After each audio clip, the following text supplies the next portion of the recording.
wonder if I should run that. Oh no. Okay, welcome to The Legend of Zelda, Twilight Princess. I am play the game. Oops, shit. Oh yeah, you can see my old file I was using for testing. And that it was created like September 1st. Which is, fucking insane that this has been going on that long. Like this marathon has been going on an awful long time, and I've really contributed to that by not streaming regularly. Like, during the same amount of time in the Souls marathon, from then to now, I would be done. That only took like 3 months. Like, I really have no excuse. I'm a fucking lazy bitch. Anyway, you can see that it was named Twink, and I don't need it anymore, cause I'm gonna be starting anew. What do you mean an error might have occurred while erasing? Suck my fucking cock. Did it crash? I can't press any, like, I'm pressing every button in the book. Shit crashed. Fuck you mean? Fuck do you mean shit crashed? Oh, suck my dick. That's fucking wild. Well, Alt F4ing it. Simu, don't fail me again.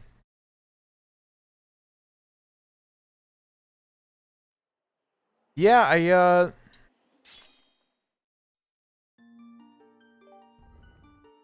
it's gone, apparently. Bizarre.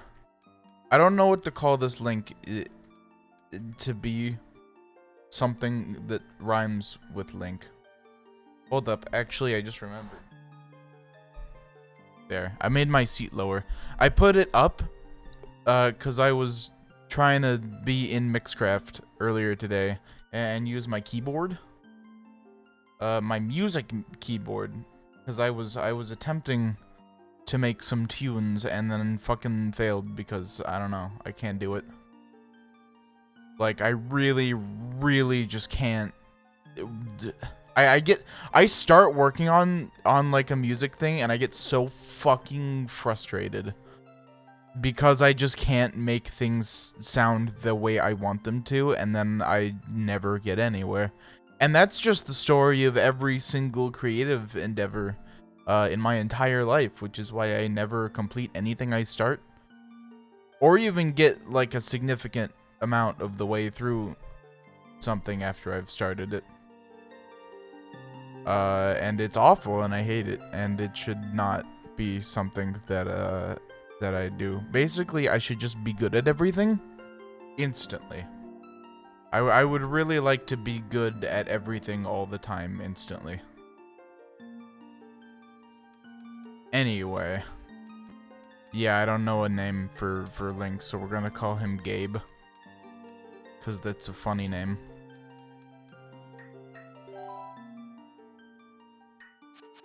Epona? Oh shit.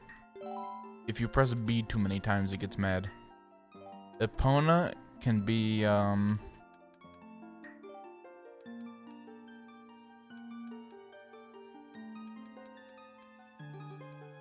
Doob.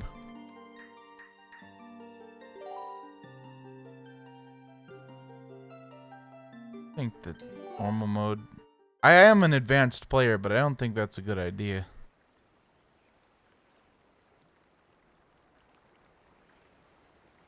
I'm a Game Boy Advance player, as we saw in the Minish Cap.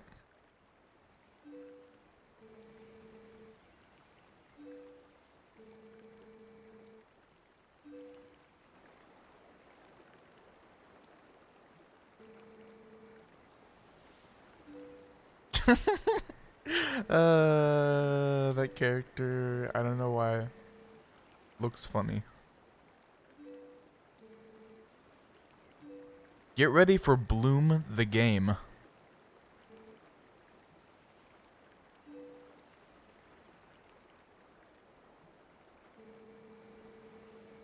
Oh yeah, Hyrule is like broken up into various different provinces in this game.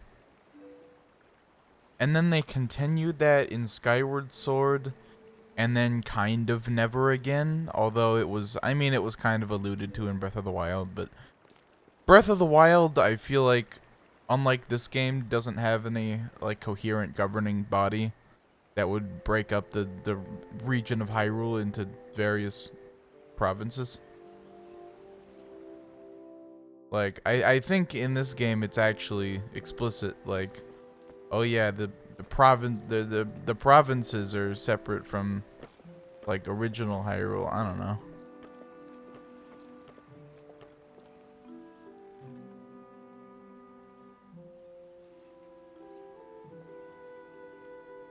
You can already see that the tone of this game is meant to be different.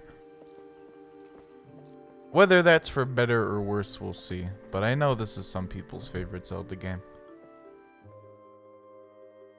I hope it's good and not like rushed at the end like Wind Waker.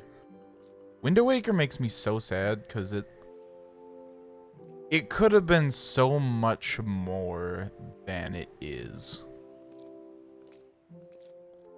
Like, if you had fleshed out the Great Sea to have fucking anything in it and added 2 more dungeons at the very least, then you would have like probably one of the best Zelda games. It wouldn't be the best. It would be maybe number 2, because I think Majora's Mask is still my favorite.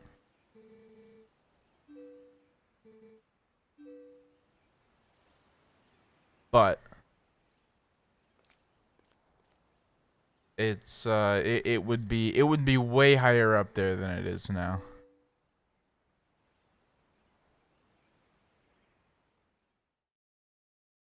Apparently this game is long as shit though, so who knows. Oh, there's a camera that's able to turn, which still feels weird in a Zelda game.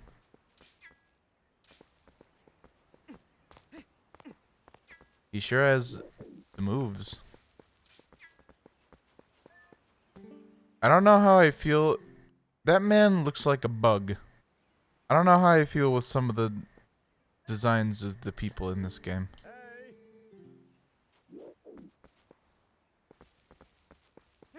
Oh yeah, so I've been playing Pikmin lately. And now I will pick men as my sexual partners. Fuck, I should show that image on stream. I could find it. It wouldn't be hard. I'll do that if I ever play Pikmin on stream. But I've been playing Pikmin 2. Literally because I've been watching a funny dog VTuber streamer play Pikmin 1. And I thought, hey, I haven't finished Pikmin 2. Let's play that. And then I did. Or I have been. And there's a reason I never finished Pikmin 2. It's not a bad game. In fact, it's a pretty good game. But the caves really do bring it down quite a lot. Like, the best parts of Pikmin are in delegating work strategically to your Pikmin. Also, I accidentally made progress. Anyway, it's the best parts of that game are delegating work to your Pikmin strategically, and like running around the map, and doing like 11 different things at once, and trying not to lose too many Pikmin. And so simplifying it with the caves, where you have an infinite time limit, and you're really only able to do one thing at a time because of how small the map is, makes it I don't know. It just takes a lot from the game. A lot of the things from the game that makes it good. Also, in a general non-cave sense, the fact that there's really no time limit that I can ascertain to the game at large really brings it down. Because part of what made Pikmin 1 so good was that you have, like, the amount of time that you can take in a playthrough is limited. And so you're always frantically working against the clock to get all of the shit pieces. Which makes it very compelling. It means that you're always trying to, like, every action you take has to have meaning to it, and you can't just dawdle around and like idly kind of look around, or even just walk around the map with just Olimar and like find out what's there, because there's just not time to. And to be fair, if you know what you're doing, and even on a first playthrough, you can and will finish much quicker than the 30-day time limit. Like you'll probably finish within 25 days and try and get the last piece, the last unnecessary piece, that has that very hard boss. But still, you're not dawdling. You're like, every action that you took still has meaning, because you don't know how long, especially on a first playthrough, you don't know how long it's gonna take to like finish, or what kind of roadblocks you're gonna hit. Anyway, Pikmin 1 is good for a lot of reasons that were changed in Pikmin 2. And I think that while a lot of things are improved in Pikmin 2, like Pikmin AI and it's a lot of the graphics, the way things are communicated visually as well. And there's a far greater enemy variety, and the things you collect are pretty cool. And the new Pikmin are really neat. And they I think they add a lot. They also just kinda are, I don't know. It doesn't get the core tenets that made Pikmin 1 as good as it is. Oh, he's gonna play the Epona's song. Wow, wow. There it is.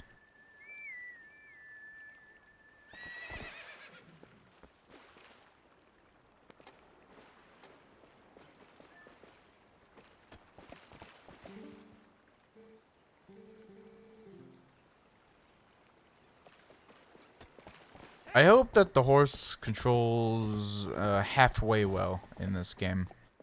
I don't expect it to control well, because not even Breath of the Wild manages that. But just like halfway well.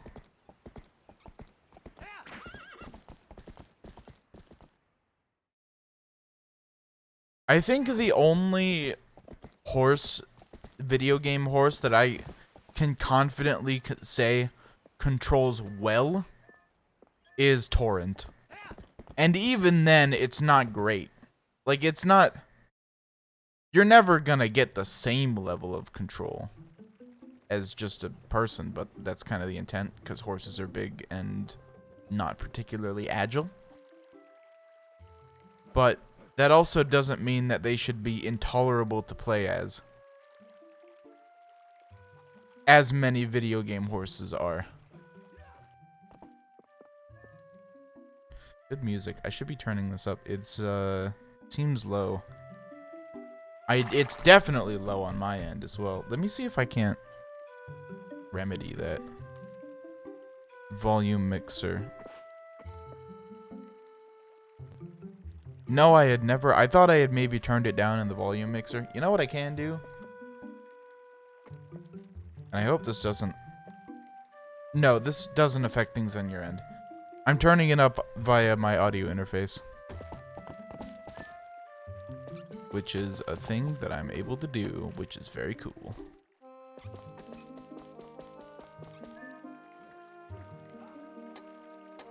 I keep pressing B for A because that's where it is on my Xbox controller. Minimap. Oh, weird. So yeah, that's the big map that you get to explore ostensibly, even though this game is apparently very linear, and so you're not gonna explore. You're not gonna do much proper exploring, let's say. But at least it seems to be nicely detailed.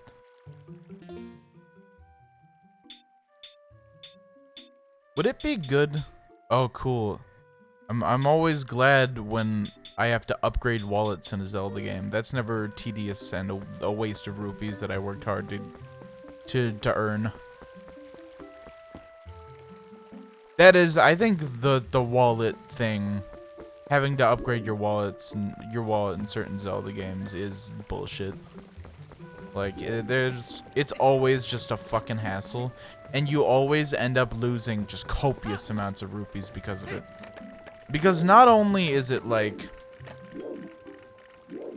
not only are the upgrades slowly doled out to you, but it's not always clear what they're supposed, like where to get them, where and how to get them, which makes it even worse and less convenient.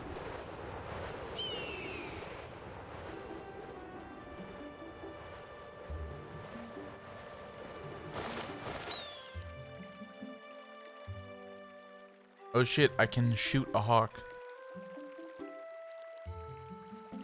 Straight up, apparently, and also into the water. Maybe if I shoot it into this weather vane, it will get stuck in there in like a gross way. Also, I don't know why the camera snapped like that. I spent all that time just contemplating what the least ethical place I could possibly shoot that hawk. And I was thinking maybe the water, but then it also... Like, hawks probably know how to deal with that. They tend to, like, swoop over water and grab shit. So, I figured, you know what? Maybe it could get mangled in the weather vane.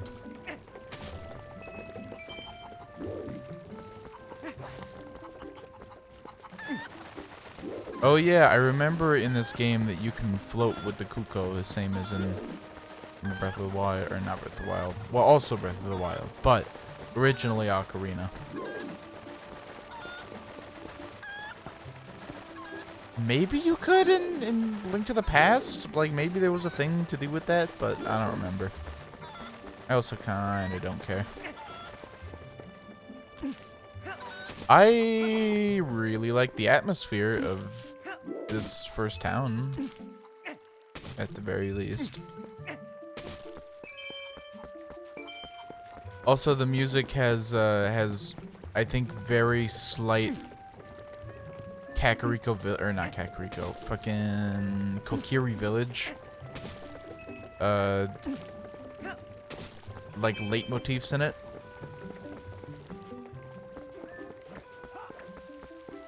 For obvious thematic reasons.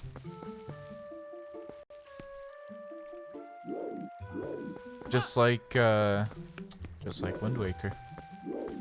Which these games were supposed to be two sides of the coin that is that was Breath of the Wild. Like, they are collectively a breakdown of the different parts of Zelda. That being Wind Waker's openness, and lack of focus on story, and Twilight Princess's linearity and heavy emphasis on the story. Like, together they're an analysis of what Zelda is at its core.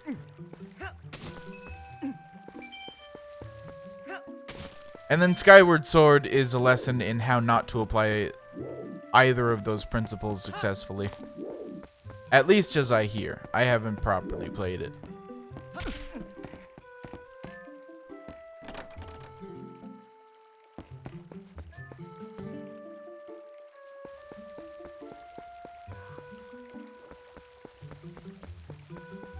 I should probably just talk to people. I'm gonna guess that I can't go in any houses, and I've just been running around like a dickhead.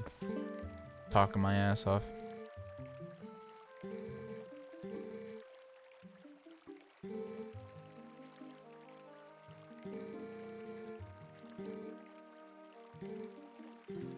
They got monkeys?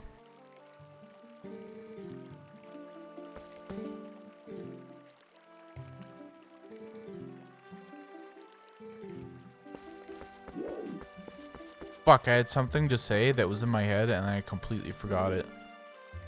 Monkey made brain not work.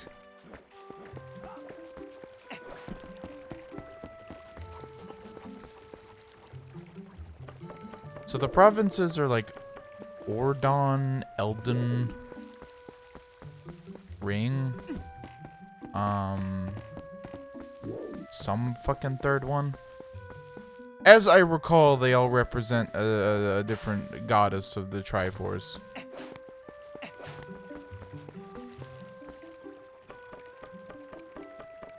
And then Hyrule is the secret middle triangle.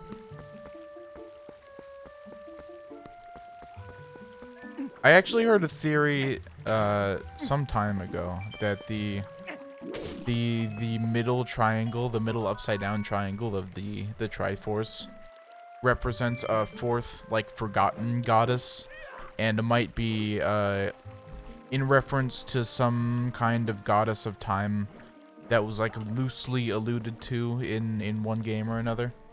Ah, fuck. Why is it cursor capturing right now? That's awful. I'm so sorry. I'm so sorry you had to deal with that. There we go. I hope that it disappeared. Yeah, okay. So it wasn't that bad, because if I hover over the game, then it does eventually disappear, but that's a faux pas. That's egg on my face. Can I get up here? You know, I maybe can if I apply Cucology.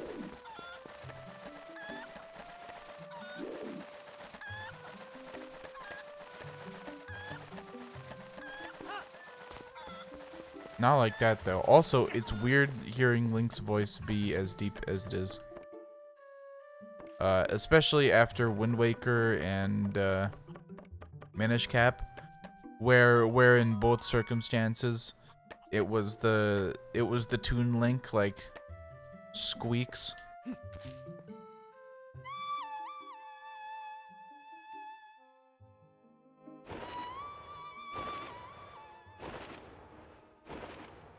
I do like the surroundings that you start in. It's reminiscent of like the Alps or something. It's nice.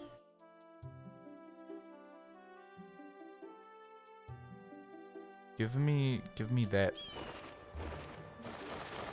What do you mean? I aimed it exactly correctly and you fucked me.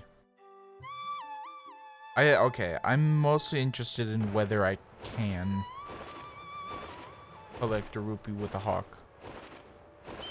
Because that's important info. Or maybe I could collect a Kuko and use it to get me to the rupee. I can! That's pretty cool.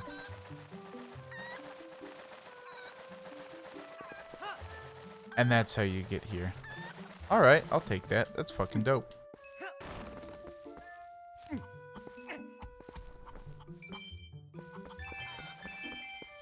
Link feels fucking awful to control sometimes.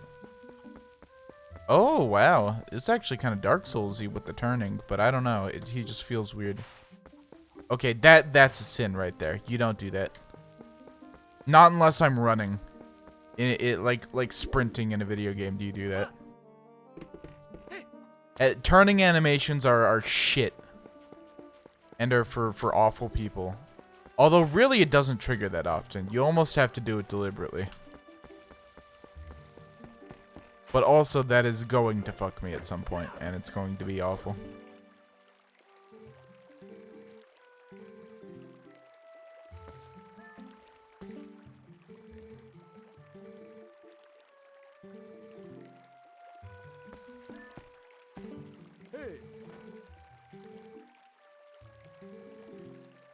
Oh, that's epic.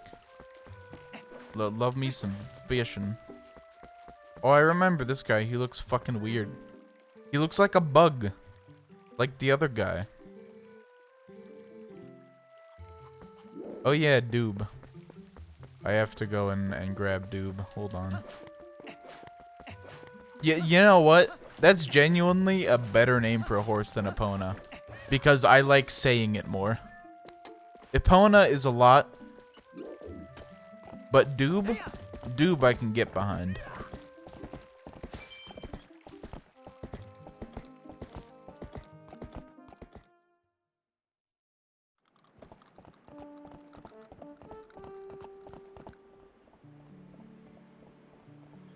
I wish I could play this game in 60 frames per second. That would make it a much better game.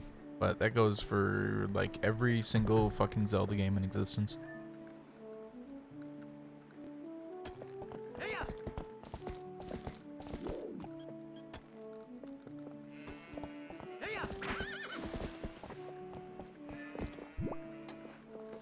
So in order to dismount, you have to be at a complete and total stop. Oh, you can pet him. That's nice. In order to dismount, you have to be completely still. And then press A and not B, which is the cancel button like you would expect. But that's just Zelda, I guess. I guess it's because in this game, they were still working on the philosophy of, like, an all-encompassing action button. That was very prevalent for a long time until people realized that there was an excess of buttons on a controller that weren't being used very well. Of course, it was also kind of designed for the Wii, too, so that limited it a lot.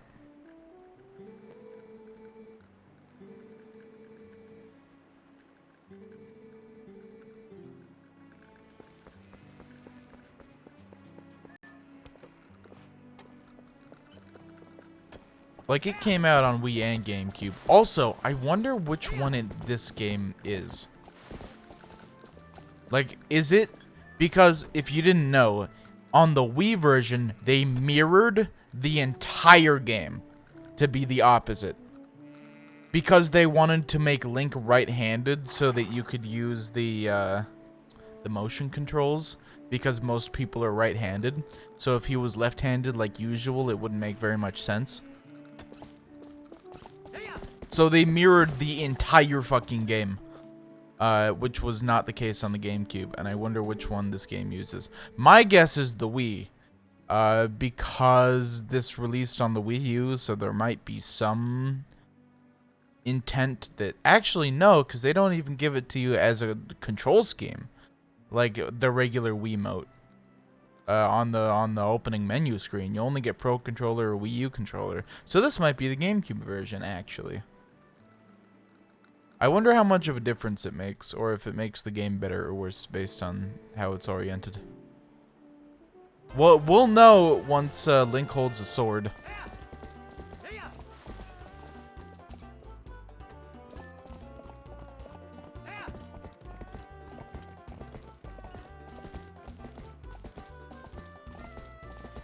This is... Okay, so I listened to the soundtrack for this game a couple months ago, and this is the best music.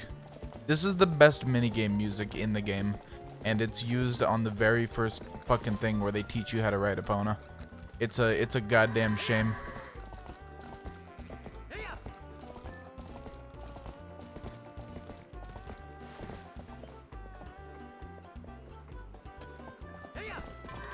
Also, look at this, like, jank tedium.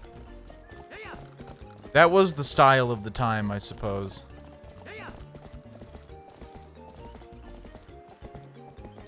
Like, this game came out in the midst of people figuring out how to make good games in 3D. Like, it was still happening at that point. Just the finer points they had to figure out. Like, this was in the area when escort missions were still a thing and were still like a meme with how fucking terrible they were. Like, this was that era of gaming. I wonder how speedrunners do that, because it's probably way better than I just did.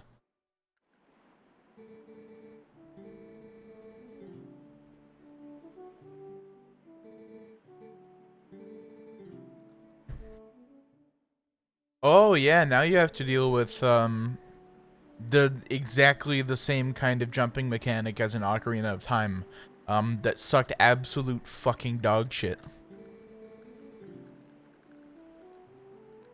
This sucked shit.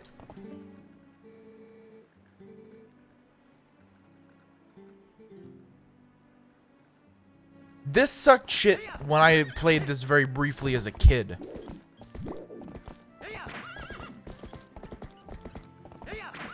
Yep. Yeah, sure is terrible. And the other thing is that it doesn't even automatically jump for you now. You have to press a button at the right time. Oh, that's really fucking awful. This is egregious for a mechanic that they expect you to be using for the entirety of the game. And just riding Epona in general is vile. Like, I would really rather never ride another game in Zelda or any video game ever again.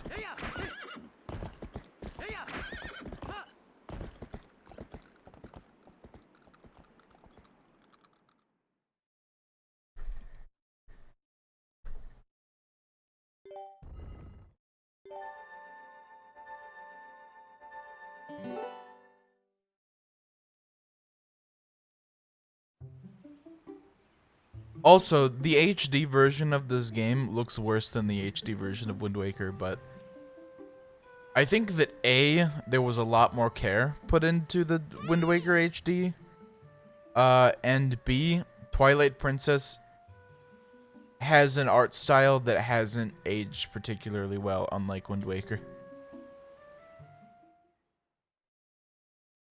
Because they were trying to be as realistic as they were, with their grounded, more mature story. It also meant that they made the graphics look grounded and mature, and conversely, terrible. And it made sure that they would age like absolute ass. Like every Call of Duty or any military shooter of the era that this was released in. Like, you have to remember that this game was released right in the midst of the era of the piss filter, which took place from roughly about 2005 to 2013. Like, this game was released at a time which, and this is unusual for Nintendo, but it's very emblematic of the time in which it was released. And Nintendo really tends not to do that. Like, you look at a Nintendo game and it's probably not going to adhere very well to the themes and standards of the time it was released in terms of the wider context of how video games are.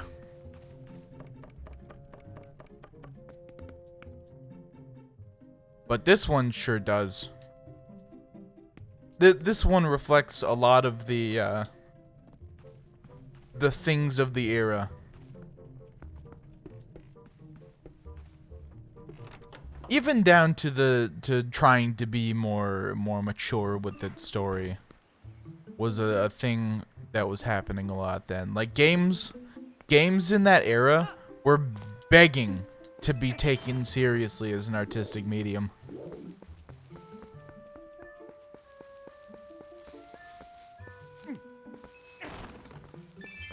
Which made some of them actually worse and less artistic.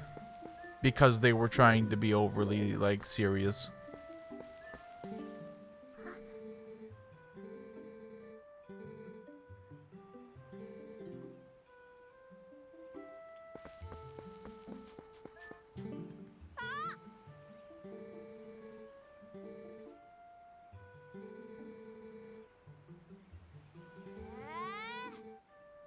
I could probably afford it because I fucked around and got rupees for like 20 minutes while talking shit.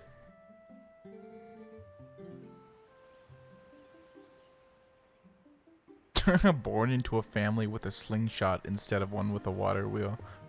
I like that is, you know what? I feel like that accurately like nails the kind of mindset a kid would have. Like that those two things are equivalent in any way.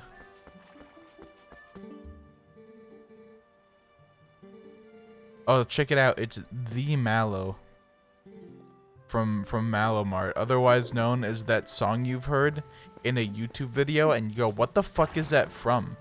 And then you look around a bunch and maybe you eventually find it. And if you do eventually find it, you're like, "How the fuck is this from Zelda?"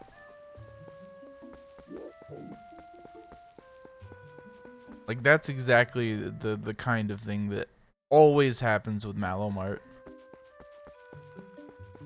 And is also one of the few things this game is really remembered for, I feel like.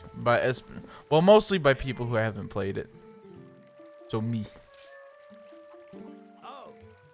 Oh hey, it's exactly like that one Kokiri from Kokiri Forest from Ocarina of Time, except it's a grody middle-aged man.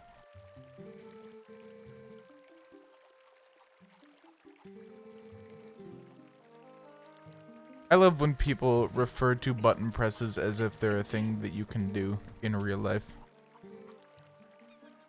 Oh, cat.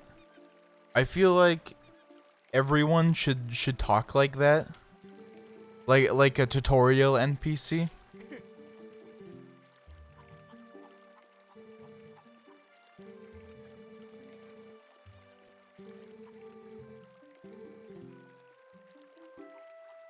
Yep, I sure could. Is this gonna be a hawk tutorial? Am I gonna get a text box? Whatever, I'll do it anyway. Oh, what if I got the cat? I'm gonna get the cat. I will teach that cat to fear the sky. Just as if it were a chihuahua.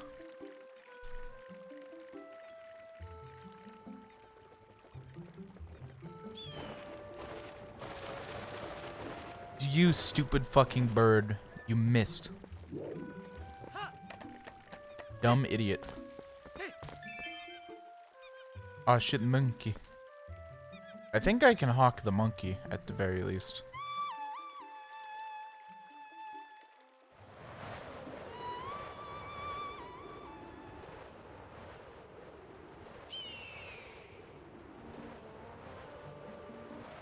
Yeah, that's gotta be what you're intended to do.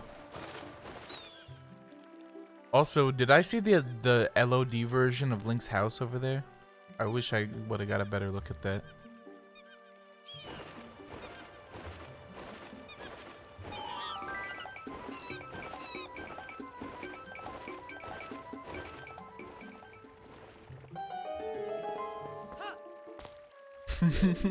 Every time I hear that, since I figured out that it kind of that jingle kind of fits to the fast part of Rap God, I giggle every time I hear it, and I have to resist like saying it. I have to resist going "Sama Lama Duma Lama," which is really stupid. It's really fucking stupid.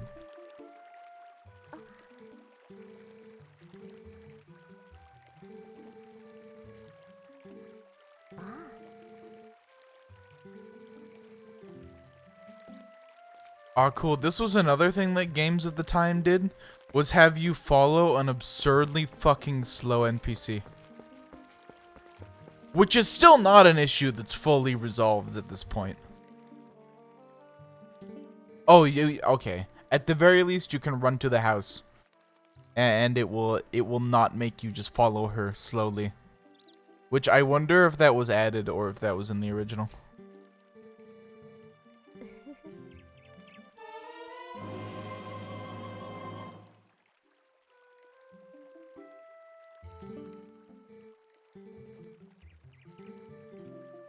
Aw, sick.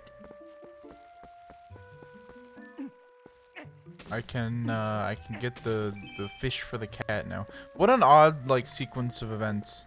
Like, you have to throw a hawk to get a fishing rod, to get a fish for a cat, and who knows what from there. But I guess it's pretty typical of, like, a Zelda fucking thing. Just a real weird sequence of events that you're required to do. Y, X, or R? No L, though. Good fucking luck using L for anything. I'm guessing it has a use later on. Fuck you, cat. Die.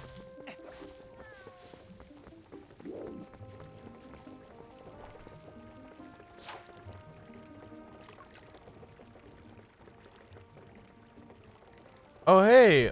Welcome to the stream, Princess Jessie. I'm playing Twilight Princess. This is my first time playing this game, but I am playing it as as part of a larger Zelda marathon. Oh shit. Okay, I need to get a hang of this fishing. Anyway, my favorite game. It's a lot of people's favorite games, and so I'm scared of disliking it potentially. I want to like this game, by the way. Like, I really do. I love Zelda as a series.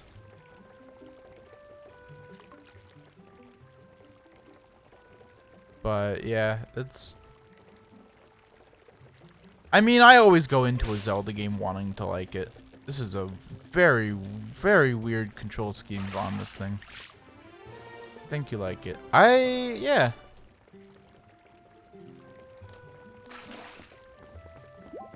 That's my hope. I certainly think that I will find enjoyment from it. At any rate, it can't be worse than Four Swords Adventures. That game was not particularly good. Okay, cat. Is there anything I can do with you, or are you just here to be like, oh, that's where the fish are? At any rate, I probably don't care. I need to get the slingshot. I think that the fishing, as I recall, like reading somewhere, the fishing in this game is vastly expanded from previous Zelda games. Like there's a lot of fishing that you can do, and that's like its whole separate thing. There might even be quests associated with it. When you get really far in the game, you like it. That's interesting. I have heard people say, like, the latter half of the game is when it gets actually really good, and then the first half is like, kinda whatever. Which is the complete opposite of Wind Waker, which is funny, because this game, in a lot of ways, is the complete opposite of Wind Waker. Because Wind Waker just kind of peters out after a point. Okay, so I have to, like, lead the cat here.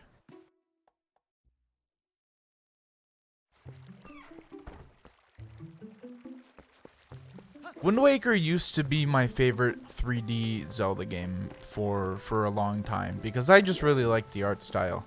Even though before this marathon I had never finished it. I had gotten pretty far, but I had never finished it.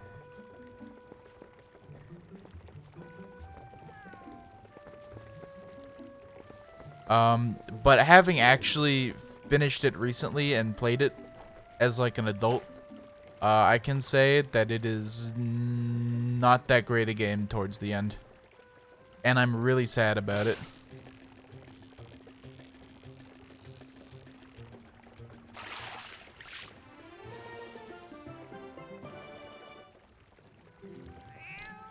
Oh, okay, so it just didn't happen properly last time. The cat just didn't happen to be near, I guess.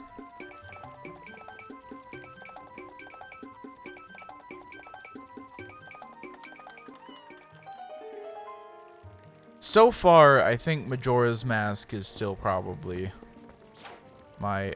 Oh, you can just cast anywhere you want, huh? Majora's Mask is still definitely my favorite Zelda game. Yeah, Zelda game. Just period.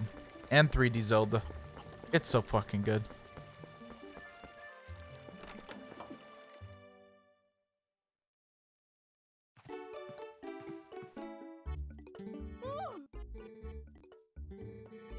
Oh hey, it's that motif that we will hear again when it's spastic and in Malomart.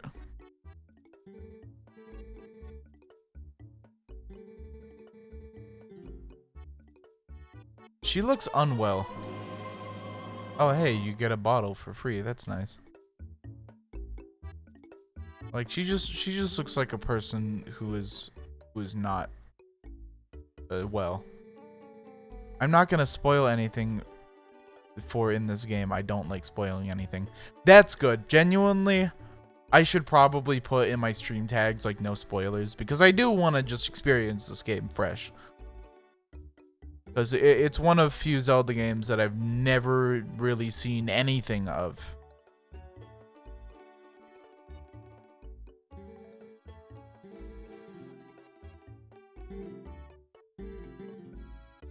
Oh hey, I have enough money for that. Very nice.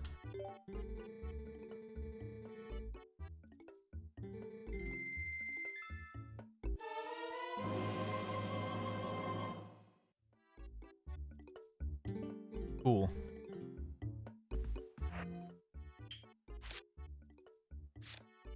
Put it on X.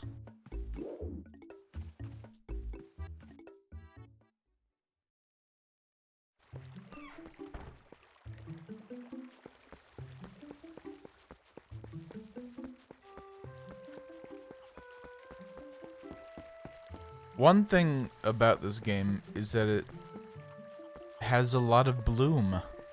Just a lot of bloom. In just every single part of the lighting, they just turned up the bloom. And I think even for the HD version that they turned it down a little, but it's still very much there. That was... I mean, it's again, it's all part of the era where fucking every single game kind of looked like this. Like this game, like stylistically, the way the models are and the way the textures are, it gives this game a very unique flavor. But with like the lighting is very emblematic of the time. Oh, you ain't looking too good.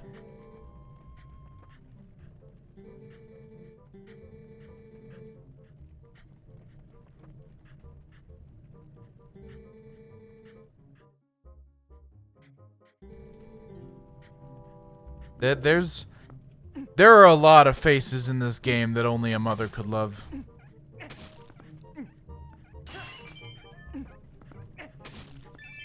At least Midna looks good. Like, at least imagine having to deal with like an ugly ass companion throughout your Zelda game.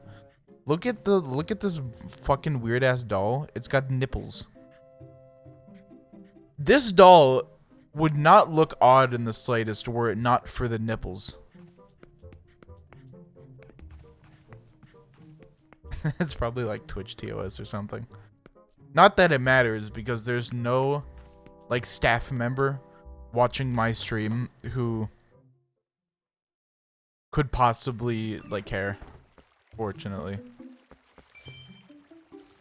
Like I think at the lower viewerships actually in Twitch, there's like an astounding lack of moderation.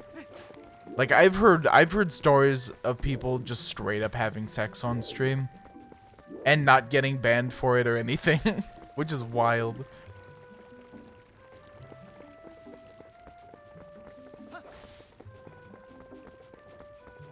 I think that I could probably get away with just about anything at my current viewership, which is dope.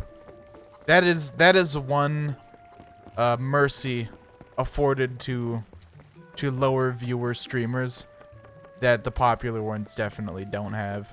They gotta be watching their shit like a hawk constantly. I could slip up and say or do anything and it would not matter.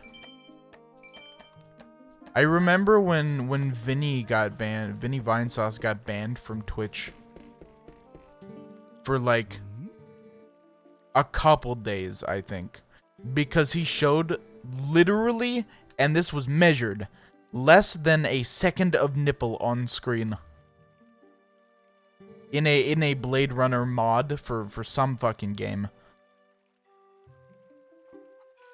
And then in other games where it's not a mod and is just like part of the game, it's just completely allowed. Like if you were to see a full ass nipple in Cyberpunk, that wouldn't matter. But if it was a mod for Cyberpunk, good fucking luck, buddy. And I know the intent behind it is to deter people from using like Skyrim sex mods on stream, and that's fair.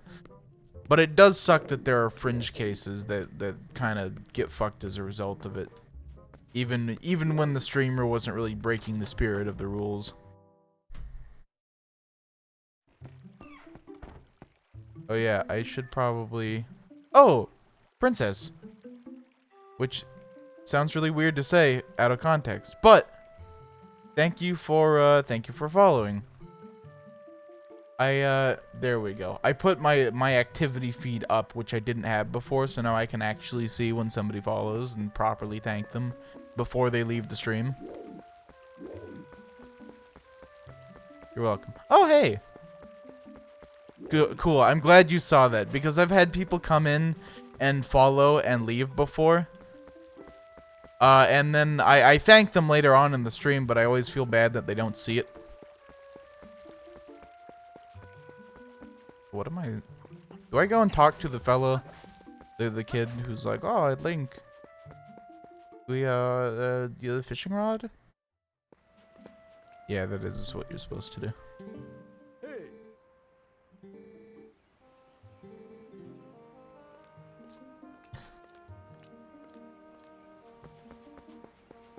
Fuck. Oh, I took a drink and it went the wrong way. Okay, we're good, I think. What? Oh, there's a spider.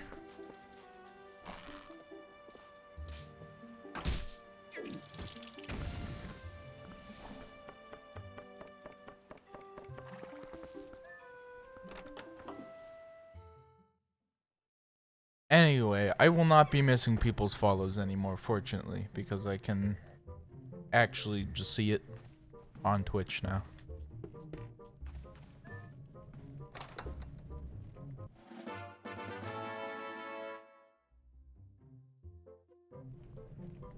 Oh, cool. Glad. Glad I got a wooden sword that he honed, quote unquote, as if anyone with a knife couldn't just do that, like, incredibly easily. I bet Breath of the Wild Link wouldn't have even needed him. He would definitely be handy enough to just pull that shit out and like sharpen it up on his own. Although there's no reason he would, because he just kills like a bokoblin or something, and then he instantly has a weapon that's guaranteed to be better than a wooden sword. I wonder if people have like power scaled the every Link. Probably. That's no, definitely. There's without a doubt in my mind.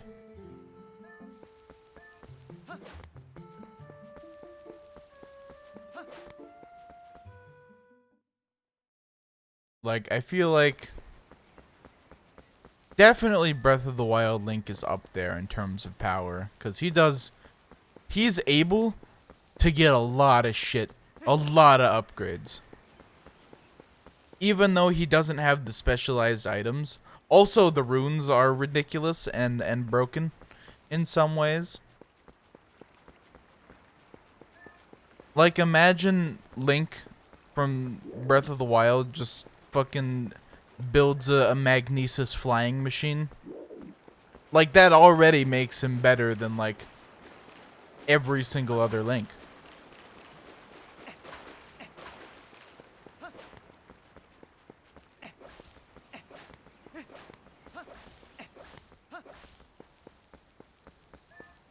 Like, I don't even know how any other one could compete with that, genuinely.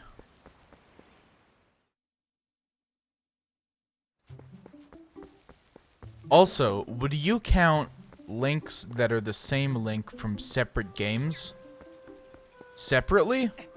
Or would you include them with all of the tools they have at their disposal? Like let's say you wanted to have Ocarina of Time Link. Is that different from Majora's Mask Link in the rankings? Or are they the same and they have access to all of their items and upgrades? And masks. Most importantly, the masks. Actually, you know what? Majora's Mask Link, now that I think of it, would absolutely go toe-to-toe with Breath of the Wild Link. Because they are both... The abilities both of them have are incredible. I think it probably comes down to whether or not they're fighting in the Twin Mold boss room. Because, you know, otherwise... Or the Majora boss room.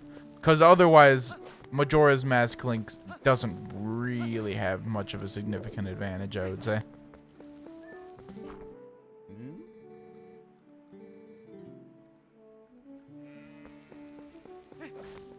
I should have been reading closer this whole time. Because I, like, don't know what to do. I'll find it, though. It's nice taking in the atmosphere and the, and just exploring. I think I haven't been in this house that's below me. But I also may... Oh, I have been up here. It just leads to nothing.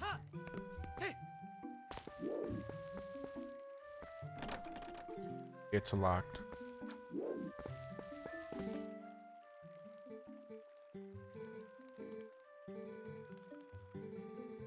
Oh, okay. Use slingshot on the bees. Fair enough. Miss.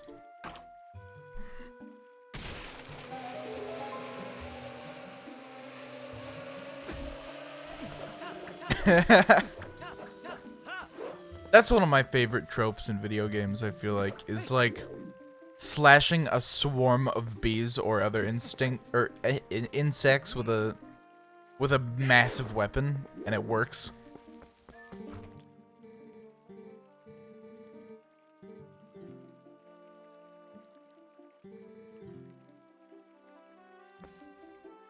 If you look at, like, the inside of people's mouths in this game, they all look like they're desperately in need of like, dental work. None of them look, like they have a healthy mouth. Oh shit, I knocked my mic. I was, itching my arm. I have not assessed the swimming capabilities of this Link yet.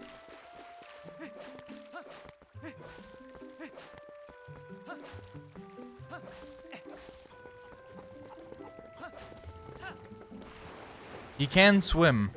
That is not a mercy afforded to every Link.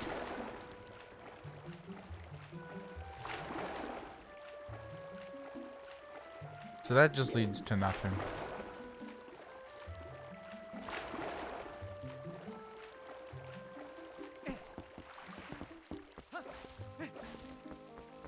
So do I find the guy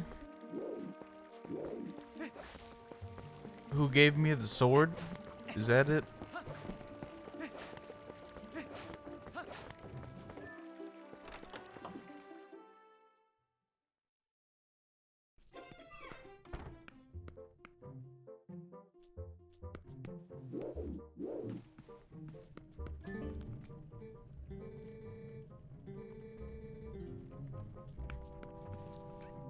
Wait, how am I to get up there even? I guess I'm not supposed to, probably. Cause like, in terms of the game, I have no need of the shield. Like, Link doesn't need a shield right now, so of course he wouldn't get it.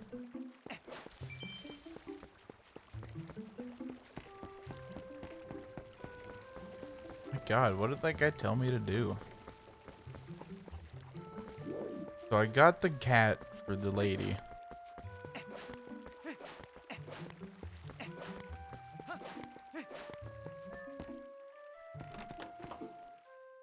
Oh yeah, the guy is the husband of that lady.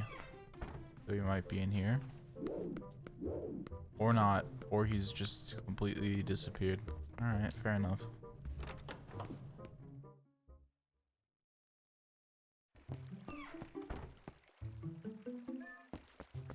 Link's starting clothes in this are unique at the very least. They're definitely better than the Wind Waker ones. As nice as the lobster shirt is.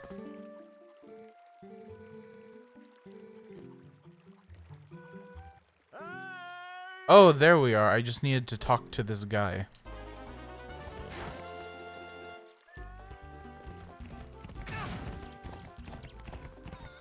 Is that like a... What do you do?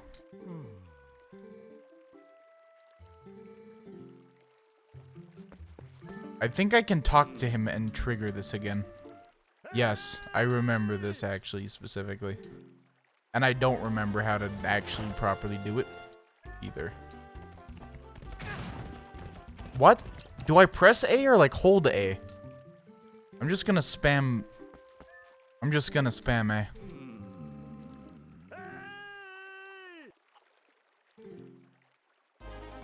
And if this doesn't work, then I'll hold it.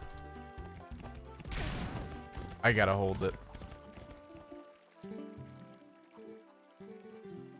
Well, okay, he did say hold down A. I'm just stupid.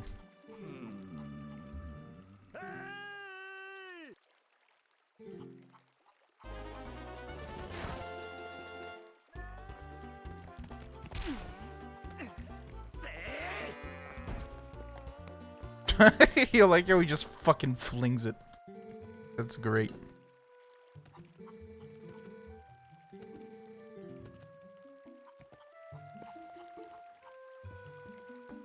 Oh, look at its face. Oh, that's actually really cute. Yeah, okay. This goat is very cute. Die! You're not stupid, you're learning the game. That's fair.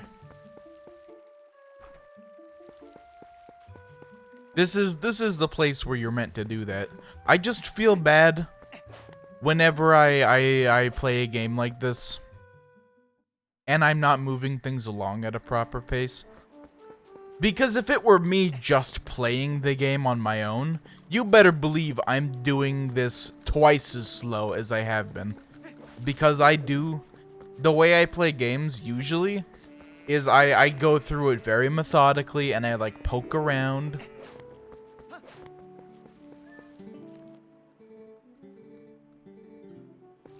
And it's very, the way I play games is very slow. Oh, so could I, if it were rushing at me, oops. Could I hold A? Probably not. However, I do want to torture the goat some more. Just a little bit, just one little poke.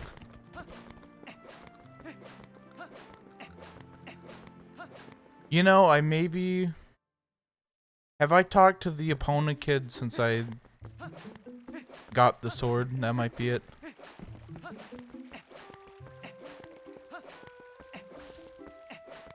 Being able to turn slightly while you're rolling is a revelation, I feel like. That's very nice. I don't think it's gonna come in handy at all, but it's nice that they did it. Yeah, no, he's just going on about Doob. Oh, maybe it's these kids because I got the slingshot.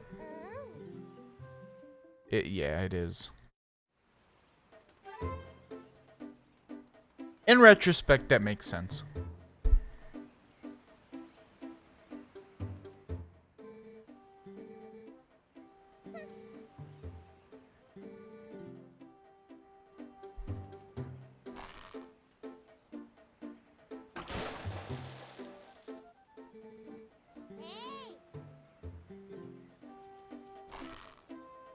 Link, get a headshot.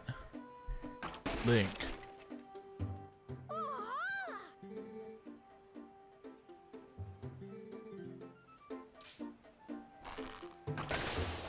Link. The DARPA chief.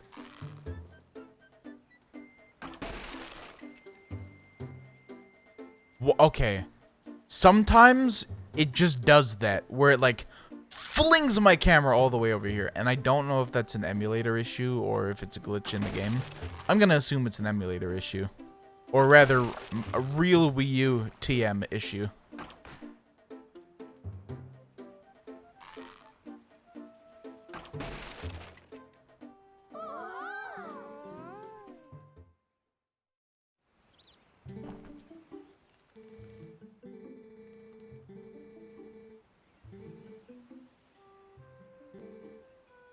Sure.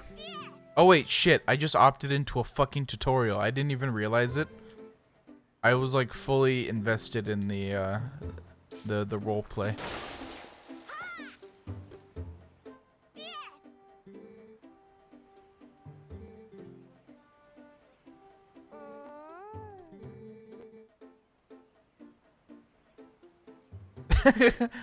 You know what? When it describes it like that, it makes it sound like it makes that sound way more crazy of a move than it is, because it's literally you go forward and you press B instead of hold L forward while holding ZL down while pressing B.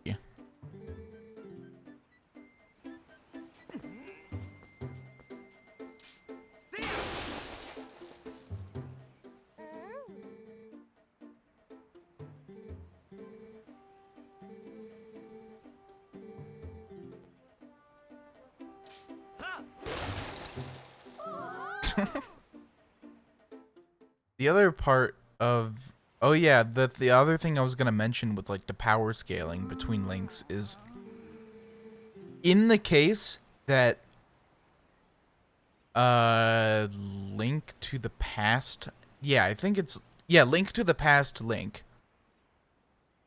gets all of his items from all the games he's been in, then he's a contender. Otherwise, he's not. Because Link to the Past Link, at least in terms of the canon, or like the shit. The timeline that was presented in Hyrule Historia, which is kind of BS, but technically official. He was in Link to the Past, Link's Awakening, and then both of the Oracle games. It's implied that that's all the same Link, because he is, I believe it's after Link to the Past, he like goes off sailing and crashes and gets stranded on Koholint. And then after that, he actually makes it to Labrina / Holodrum. Which one of those canonically happens first? And I think it's Seasons, but I don't remember.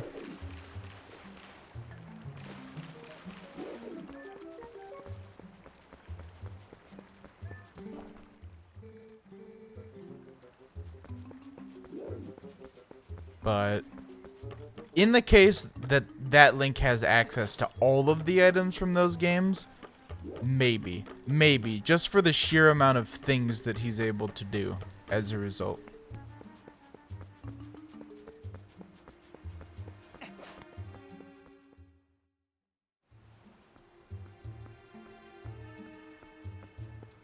Oh, no, the region we're in is Faron. That's the third one that I couldn't remember either.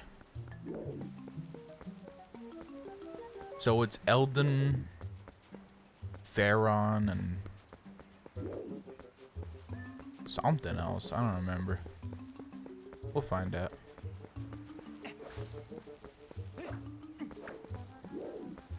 That's the Epona check. You need Epona to pass.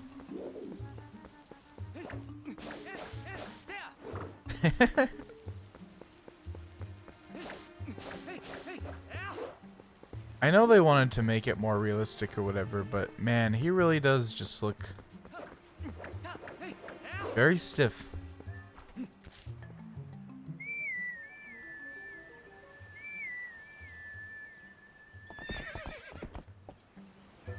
Finally, Doob has escaped the torture that was being put on her by that kid. In that she wasn't able to serve me.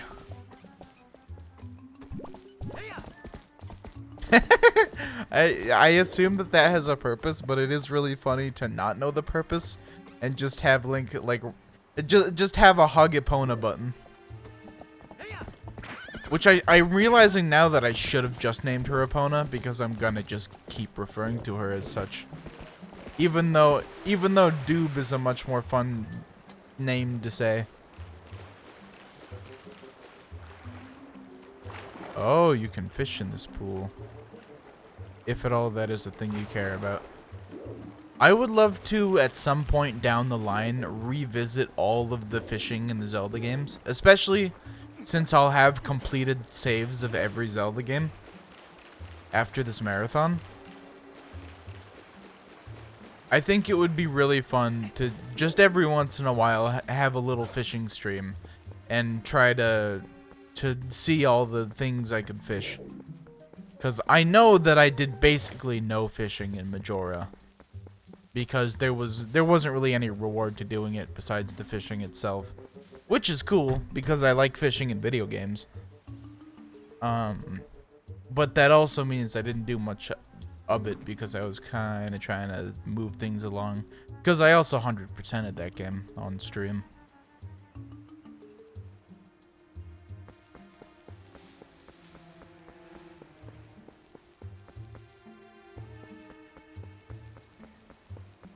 This is all vaguely familiar to me. I think when we get to a point that I didn't...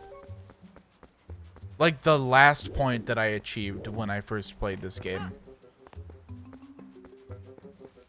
I think I'll know.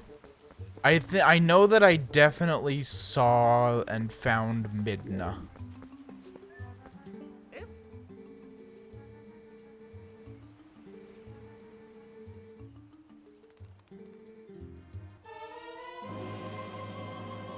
Yeah, this game has a lot of faces. It's... I'm just gonna call them faces.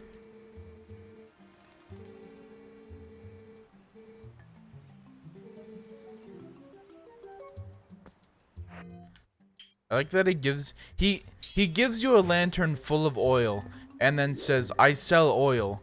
And then he says, use the oil.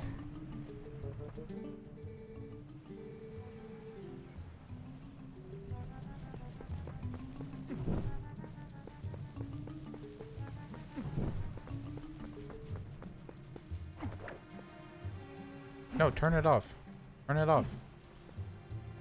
Put it. Stop it. I don't want to use it. I don't...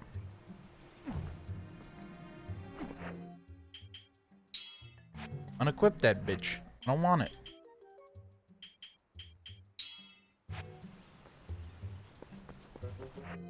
There's gotta be a way to actually, like, do that, right? I'm very sure there is, but I sure don't know what it is. Maybe it's L. Maybe L lets you put things away. And that's why it's not mapped to anything. Nope. Oh, it's just A. Well, fair enough.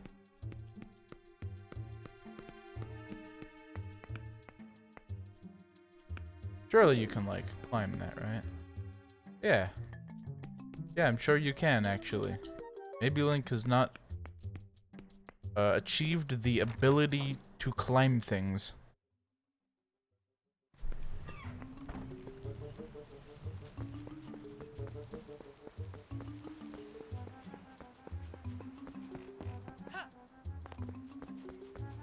Well, oh well. I'm just gonna assume I will eventually have to go back to that. That's too big to use a lantern on.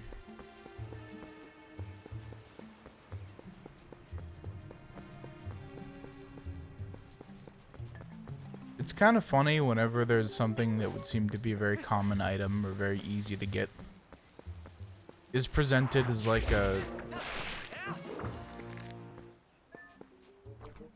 crazy thing to find in a Zelda game, like a bottle or a lantern. Like, you'd presume everyone has one, but not the case.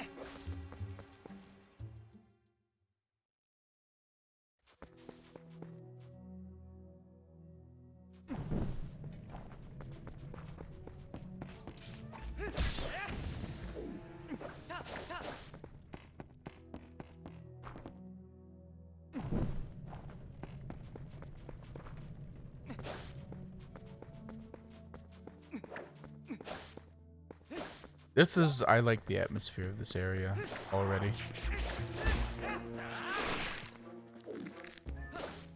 Also, look at these fucking grimdark, oh god, what are they called? Dekubabas. Also, cool mushrooms down there. I always appreciate tiny mushrooms in video games. What do you think, you could slash through a spider web with a sword? You are an idiot if you think that.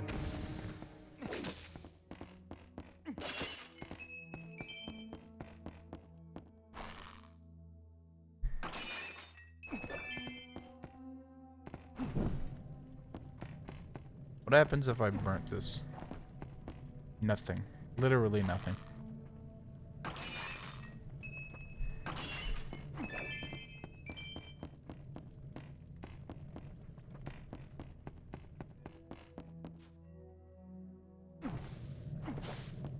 You know what's funny is that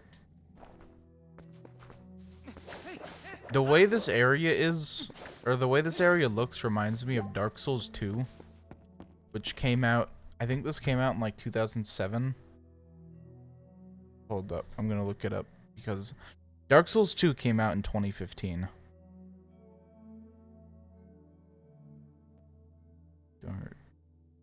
Oh wait, no. Twilight Princess release date 2006. And really, this area looks no better than the, let's say, the starting area of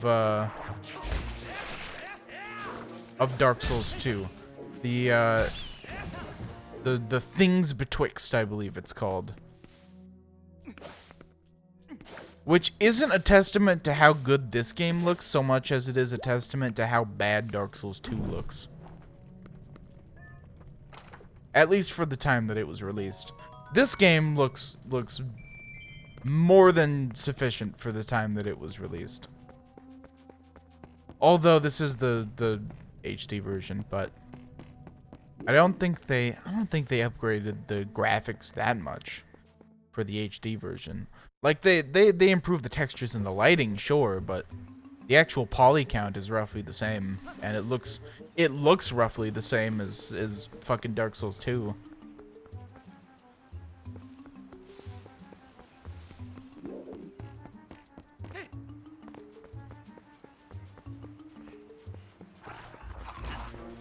This is a large area that I feel like probably didn't need to be like even half as large. Or maybe it's like the FOV that makes things look a lot bigger than they are.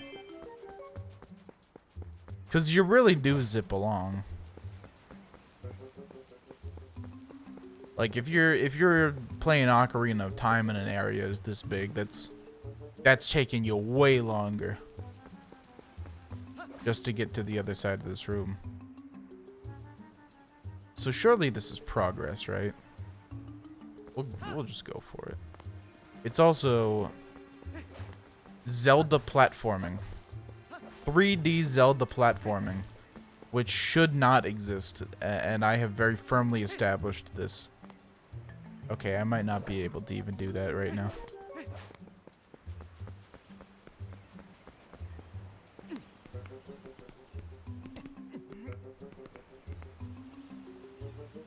There is no Zelda game with acceptable platforming. The closest, and at the very least, no 3D Zelda game with acceptable platforming. Not even Breath of the Wild. The closest it comes to acceptable is probably Oracle of Ages with the Rock's Cape or Minish Cap. But even then, that's kind of pushing it.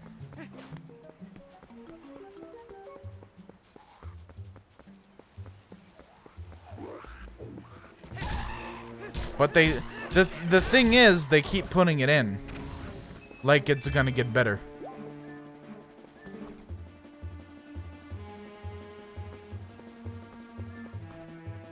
It even, like, I would say that Breath of the Wild, in terms of platforming and having you do jumps or gliding or whatever, I would argue that's a significant improvement. Still shouldn't be, like, it still shouldn't even be a thing, but at least it's a bit better.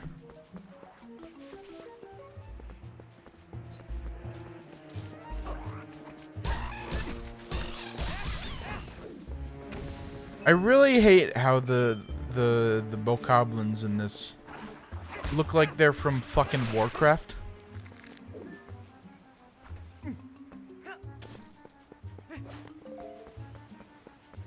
That's just, I don't know. I feel like a lot of the enemies in this game look not very Zelda-like. Or they aren't very in line with how other Zelda games have looked, which is not necessarily a bad thing. Like, Wind Waker is a very big departure. But I still feel like it carries the soul of the previous games. This one, I feel like they went too hard on the realism in some places.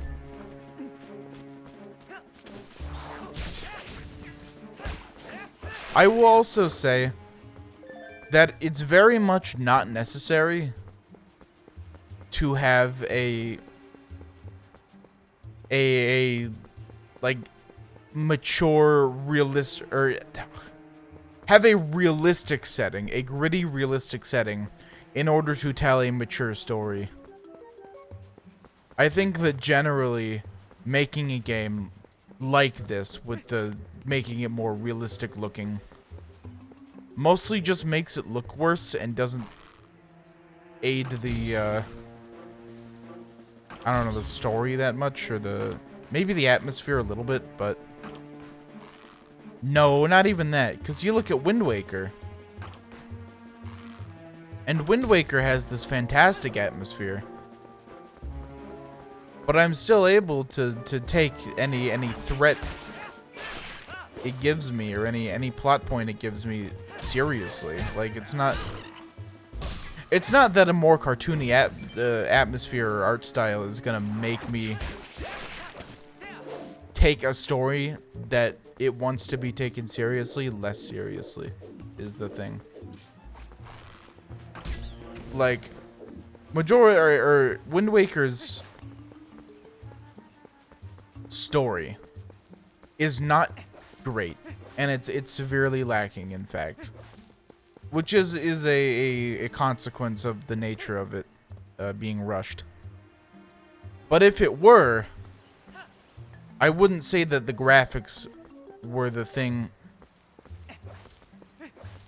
You know what? No. I wouldn't say currently that the graphics are the thing that keeps me from being invested in that story. And they wouldn't be even if it was good. Like, if it was a good story, I wouldn't be like, oh, I can't take this as seriously because Link looks a little silly.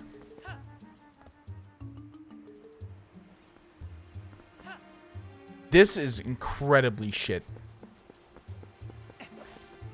And I don't even know if I'm supposed to do this or if there's something that makes it easier.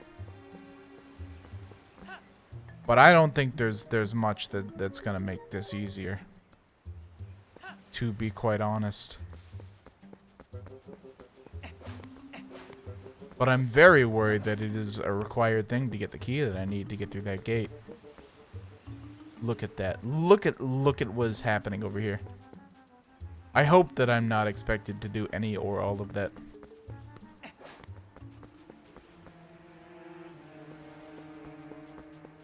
You know, I'm really glad that this game has camera control in it. Because having to do any of this with only how it would have been on the GameCube or the Wii. Actually, GameCube might have been better, but not being able to move the camera potentially sounds like it would be a fucking nightmare. And just having to rely on the L targeting, recentering.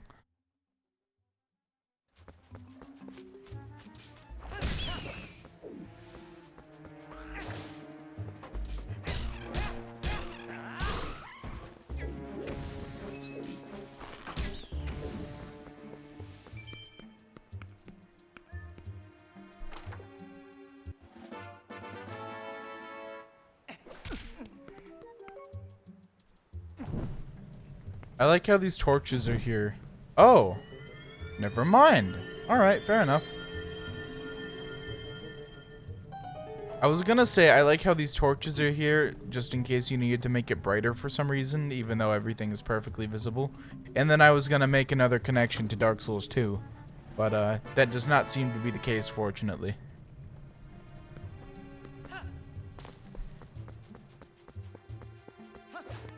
Although, we'll see if that continues to be a thing.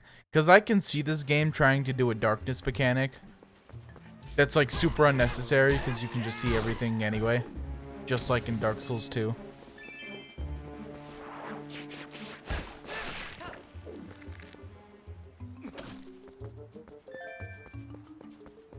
Dark Souls 2 is a fucking hilariously terrible game that I never want to play again. Like, it's hilariously terrible until you're actually forced to play it, and then it's just bad and makes you unhappy.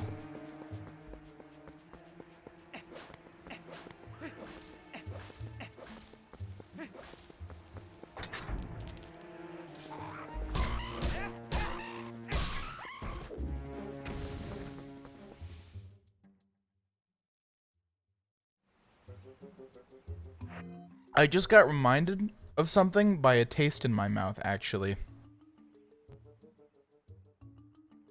Oh, fuck. Okay, I can't do that right now. I have Chrome closed because I thought that maybe the game would run a little better if it's not hogging like 1,000,000 gigs of RAM. Even though I have probably more RAM than it would take to matter. But just to be safe, because I do want this game to run well. And also because I have like 200 Chrome tabs open on a good day. But anyway, I'm gonna, you know what? I was gonna pull up a picture of it. That was the only utility of opening Chrome. I'll just go on the rant because holy shit.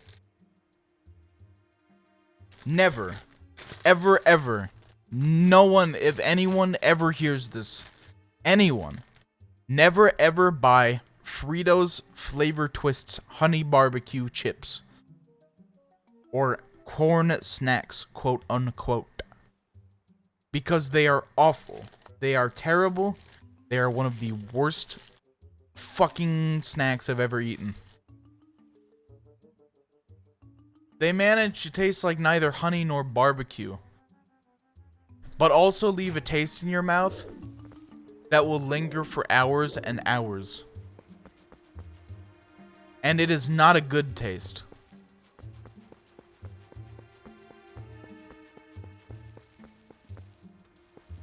They also scratch the shit out of your mouth, but that's to be expected with any sort of chippy type snack, I suppose. But there are better chips out there. And don't let anyone fucking gaslight you into buying those. Again, Fritos. Shit, I forgot. Fritos, Flavor Twists Honey Barbecue. Never buy them, ever. That is a stock sound effect. The sound that bird just made is a stock sound effect. But I don't know where it's been used otherwise. But I sure as hell have heard it elsewhere. Also, these are just potions. I think I don't really need them. I still have that milk if I need it. And at this point in the game, it's almost guaranteed to fill all of my hearts anyway, so no need to spend money on potion. Hopefully they make money actually useful in this game, because they don't tend to do in Zelda.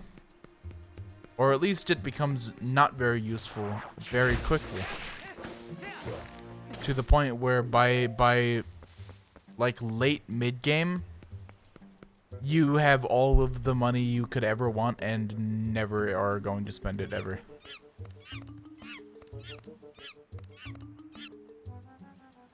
And that's just as a rule for like most Zelda games. Also, I really wish that the camera was more zoomed out, because you have to like take a moment to look around and appreciate how fucking cool the surroundings are. And because of how zoomed in the camera is, you never get a properly good view. But I really wish you did, because this is fucking cool.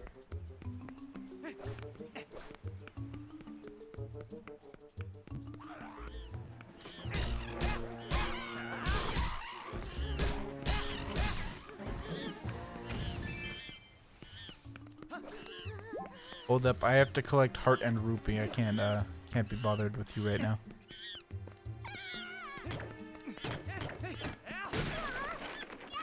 Oh, so on that cage, you had to slice all of the individual, like, bars. And that is solely because of motion controls. They just wanted to show off the motion controls, which weren't good anyway. Because Link wouldn't have swung the sword differently no matter what you were doing. Because you just waggle the sword and he's always gonna swing the same fucking way. Which is hilarious. Hilarious that they thought to show it off.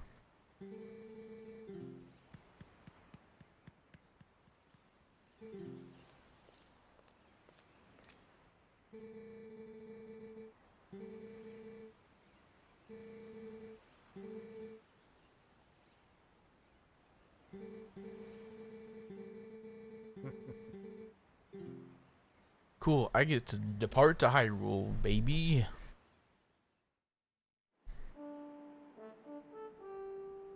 But not before herding more goats. Aw, man, who likes herding goats? Maybe not. I don't actually remember.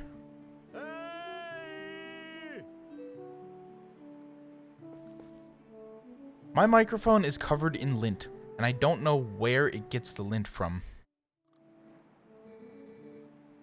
Maybe it's just like dust buildup in the air. And this has been happening like to other things too lately as well. Because I'll comb my hair and there'll be lint. And I don't know where it's coming from. I think what I'm worried about is that that's like dust. Like aggregate dust. And that I just really, really desperately need to dust my room. That's what I'm scared about.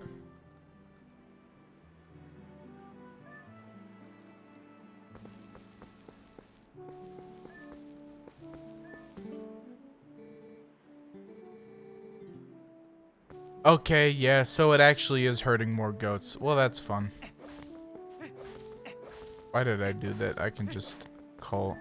The thing about picking this and calling Doob is that I don't know if it would actually be faster than just running over there, because you still have to watch her run to me and sit through the whistle cutscene. Like it's like slightly faster at best.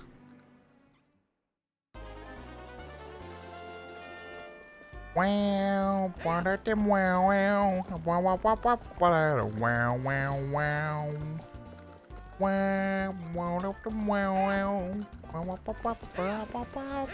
wow. This is the best minigame song in the game, and it's for the very first one with the goats, and that's so sad.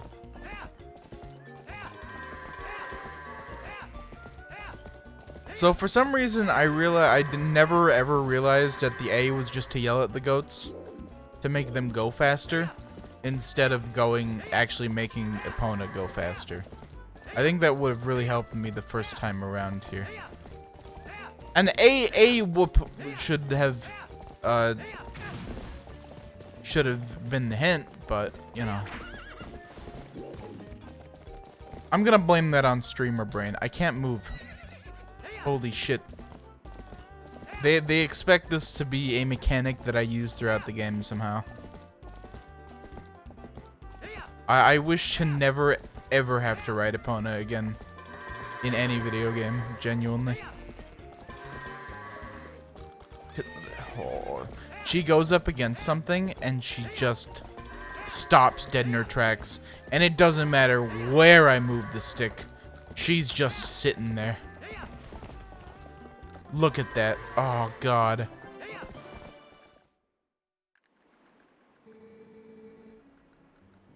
That was a minute 29 faster than usual.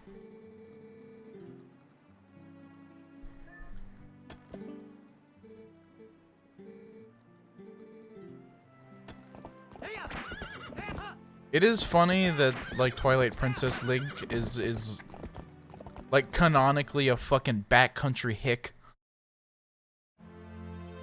I like the idea of him going to the big city and he's like, "Oh man, what's a turlet?" And then he gives some hand in the turlet a piece of paper and just assumes that's how people use them. I don't know what they do in there, but man, sure does seem wild.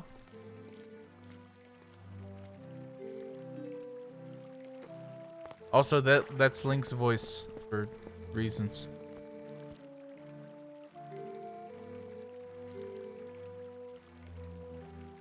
Also, why are they trusting him with this? If it is such a esteemed task or whatever have you.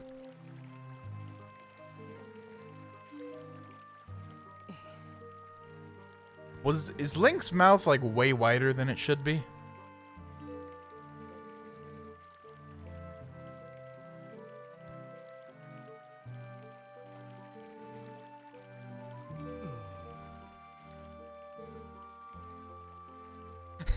Is this game really having a "oh, women" moment? Really? That's kind of funny. Not that the joke was funny, but like the fact that this game of all games, like a Zelda game of all games, would have a joke like that. Ah, fuck.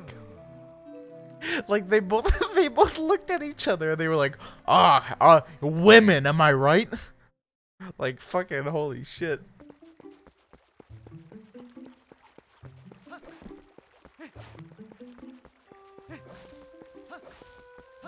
Man, I'm feeling good today. This is one of those streams, you know, where like usually when the best streams that I have are when somebody is around and we're like talking the whole time or whatever. But today I'm just feeling, I got a lot of energy. I'm talkative. I got a million subjects to talk about. It's fucking great. Speaking of, I just remembered that this is a thing I had mentioned. So I have been playing. Oh, what was I supposed to do? I should actually not get distracted. I was supposed to go to the spring.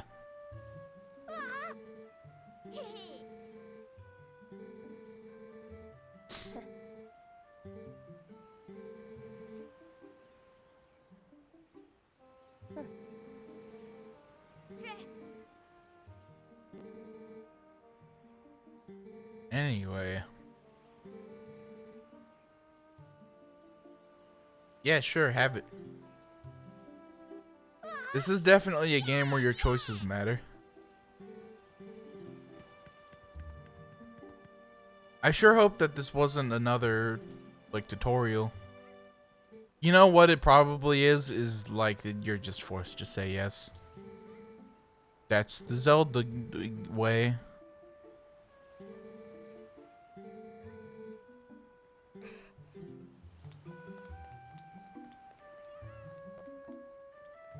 That child definitely grows up to be a femboy.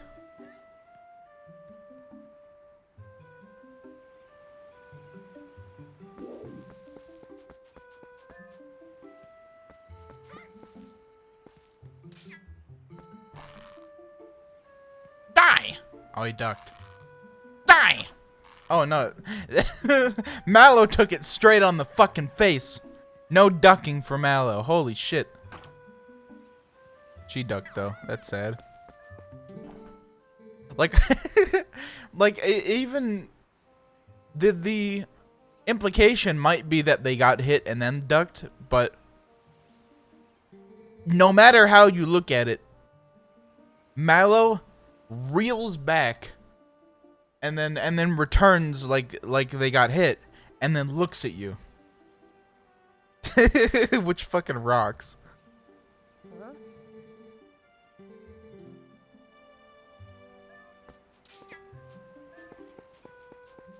I guess I'm just gonna assume that I don't need the sword anymore.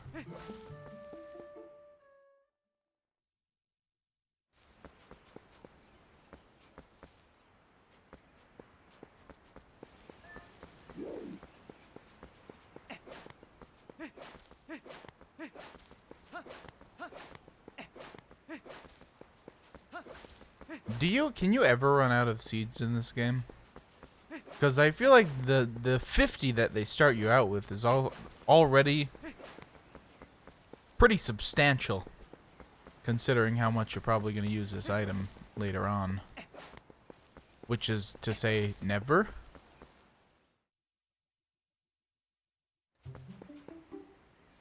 And the fact that you can get them and are guaranteed to get them from any Dekubaba seems wild.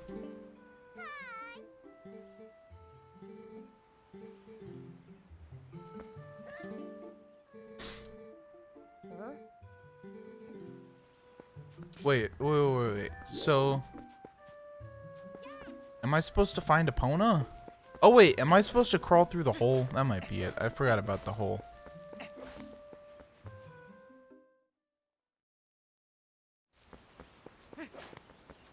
I did forget that the hole was a thing.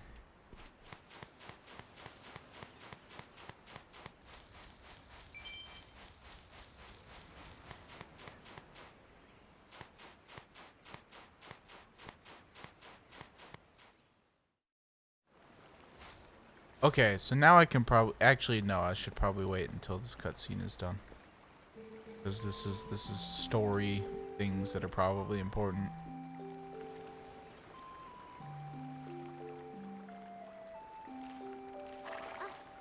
Also, I feel a little weird whenever I don't do the voices for a game that's all text.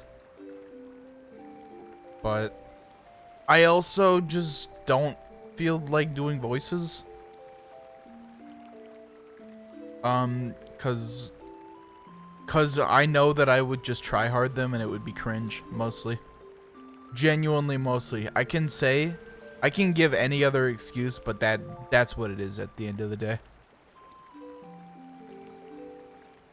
Either I try hard them and they're cringe, or I read them half-heartedly. And it's just bad. It's just either way, it's just bad.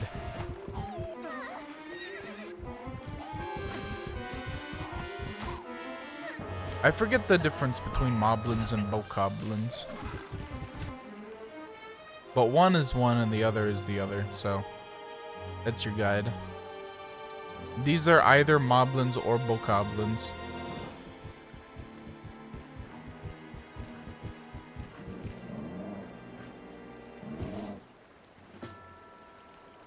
And the ones I was fighting earlier on the way to in the forest were like bumblins or something. I don't know. Also, this big guy that's blowing the horn right now has like Wind Waker proportions. Even though he looks like a Warcraft character. Like, look at it, look at it. It's literally, he's a Wind Waker character. It's crazy.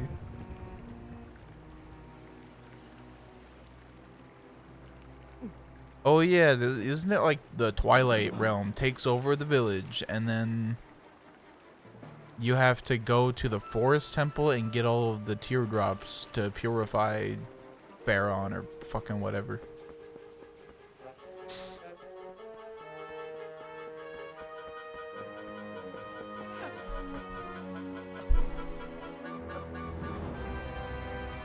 Yeah, there it is, Twilight realm. Oh, and now we're in it.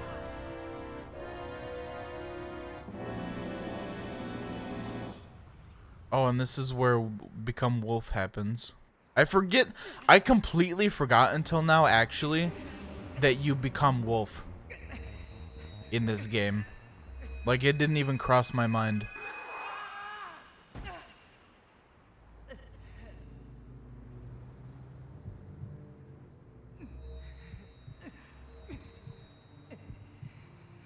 Is this gonna be a furry TF sequence?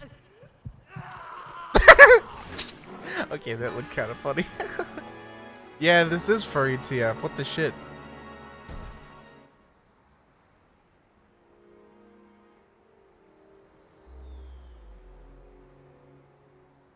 I can never, like, take this seriously now. With the amount of, internet pornography I have seen. Not of Wolflink specifically, but of wolves and people turning into them. I can, however, take Midna seriously, as a result of the amount of internet pornography I have seen of Midna.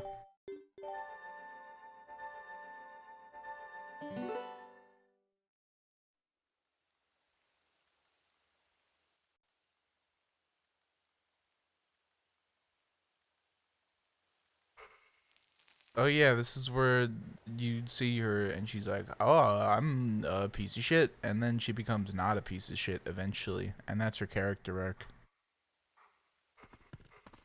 It's funny that they let you run around with the chain on.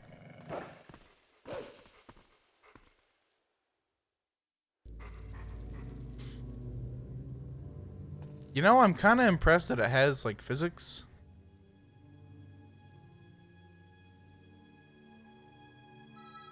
I think they could have done probably a lot better with this HD version.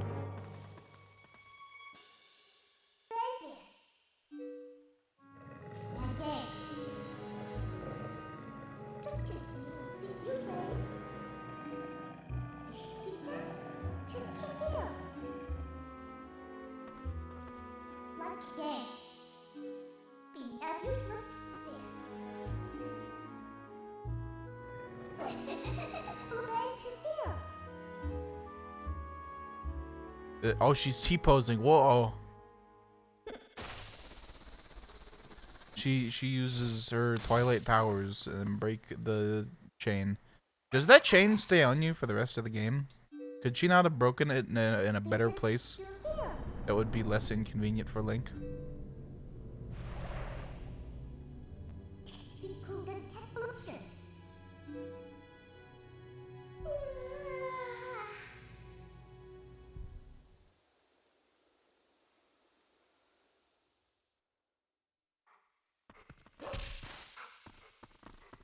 I'm sure that controlling Link is, or Wolf Link is definitely not gonna be terrible, right? You know, he actually turns well enough, and he controls swiftly enough that I have a little bit of hope. But not that much hope.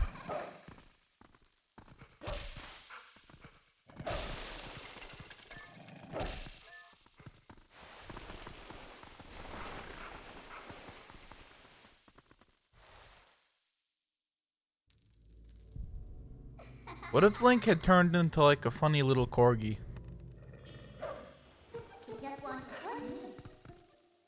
Like, that would be nice. I think it would be better because that would mean he's less... It's like less edgy than a wolf is. That's the other thing about this game, is it's a little edgy. But more in like a Shadow the Hedgehog way than actual edge.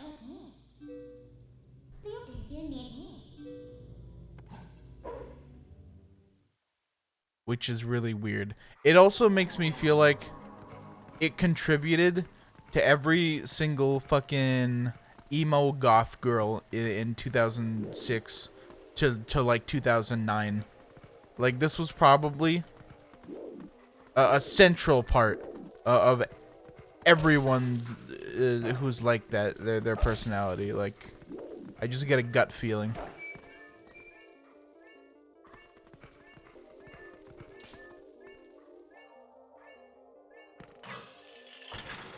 That's cute, though. Also, probably just incredibly bad for Link's teeth.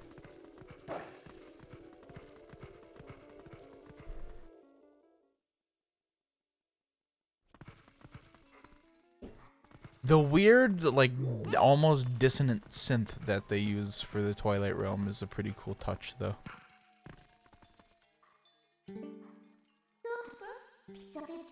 It's uncomfortable, like a bunch of pinpricks in your ear.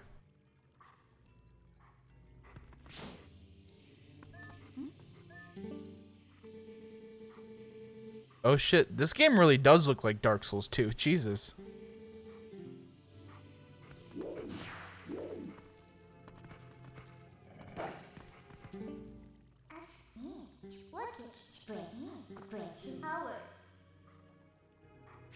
Like, it does. It really...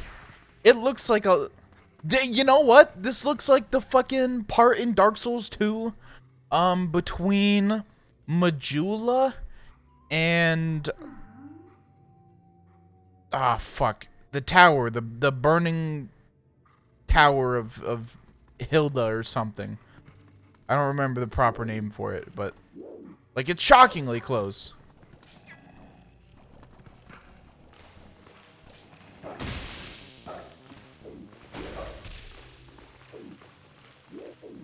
Fuck, I wish I could remember what the thing was called. Oh, hey, you can climb. That's nice.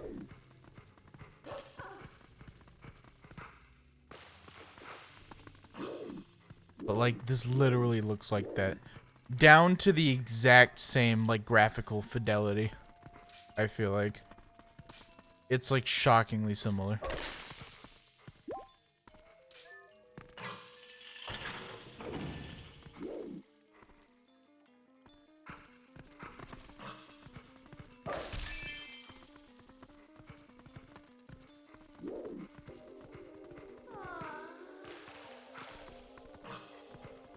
This is definitely, like now we're at the part of the game where I realize why it's so central to a certain kind of people, and their development, and the kind of person they grew up to be. Like, I can't precisely explain it, but I know and have seen and have been around the exact kind of person who grew up with this game.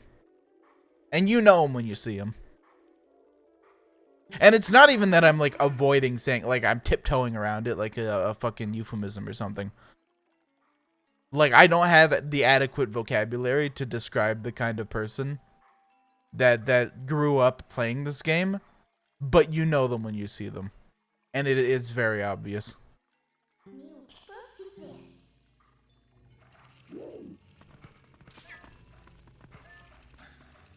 And I don't know if or when a piece of media will come out that has the same or a similar effect on people like that. For better or for worse.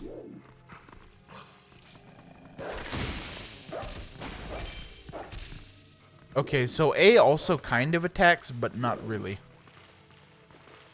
Ah, cool. Spikes. I wonder if I could just... You know, I probably could just, like, damage boost through that.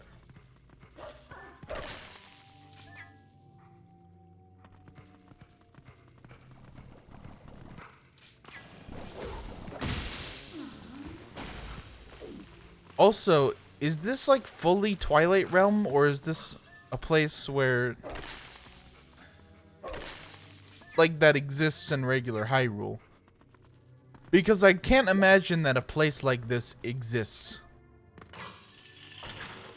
anywhere in Faron. Okay, so yeah, I have no idea why you would not use A just all the time. Also, do you like this camera angle? It's really cool. I'm not pressing. For reference, my thumb is fully off of the right stick that is used for the camera. This is just the true blue fucking camera angle that the game gives you. And that's really beautiful.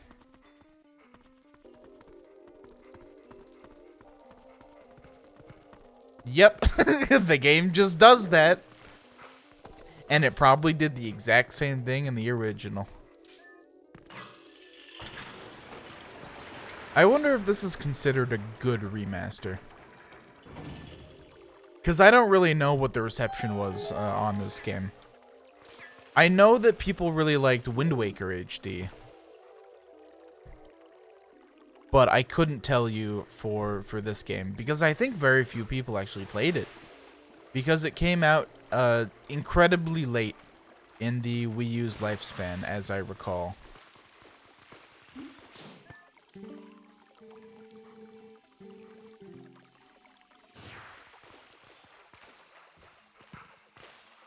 Like, I think that basically no one played this because they were just like, well, I'm waiting for the Switch. I don't want to buy more games for the Wii U.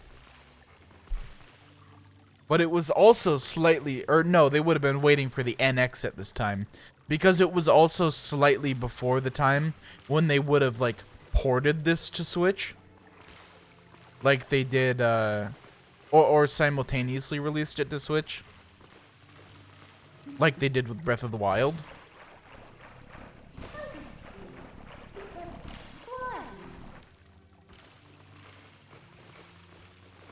Can I still? Yeah, I can still do that.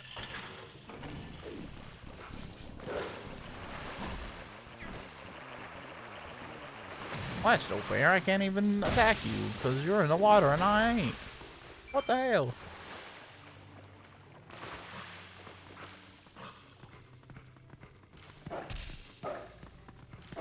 Okay, yeah, this is... That's a little ass.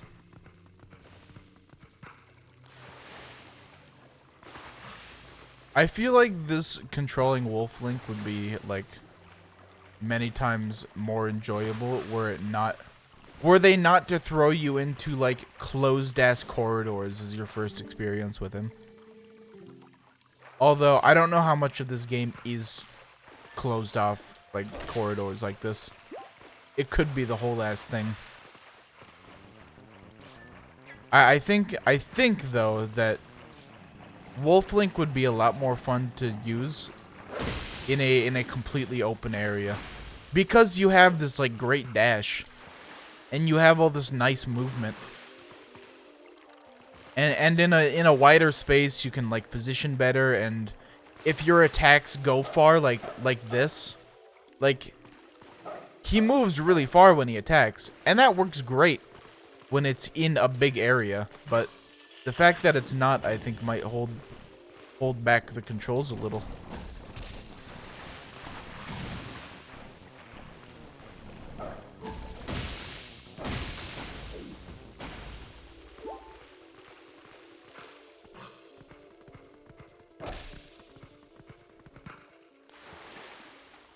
I'm just making sure to get everything beforehand, because there are things to get.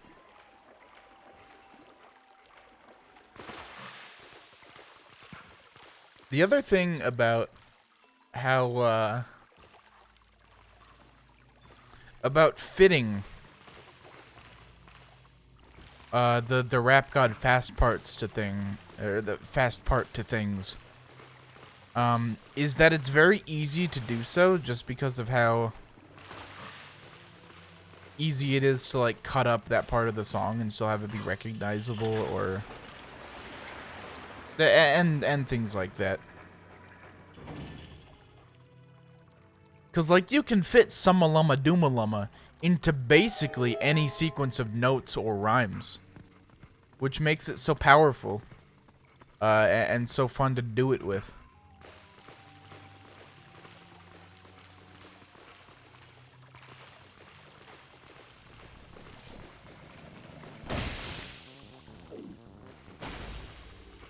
Which I wouldn't say that like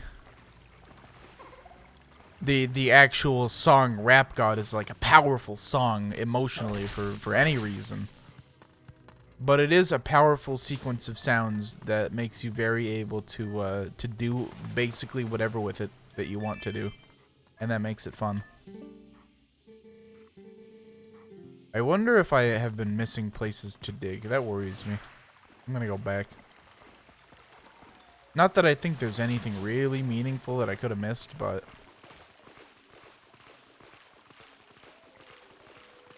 that's a thing is worrying, I guess. I'm gonna say I'm probably good. I'm gonna say there's a 99% chance that I'm just fine. Also, the fact that you are... I think this is the first room where they show that to you by making you do it. And then you talk to this guy and then you're like, oh, sparklies. That's probably how they teach you to do it, honestly.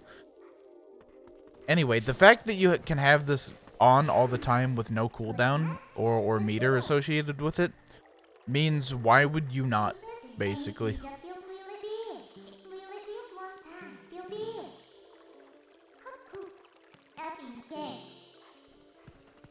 I feel like they should have made her face more expressive. And that was either a limitation of the time or a oversight in creativity. But they totally could have made her face more expressive and it would have made her better as a character. It's weird having her eyes not really move much, or the rest of her face, and just having it be her mouth, when she is supposed to be this like expressive, impish character. I think that it, I don't know. Facial expressions were not exactly a strong suit of the times either way, though.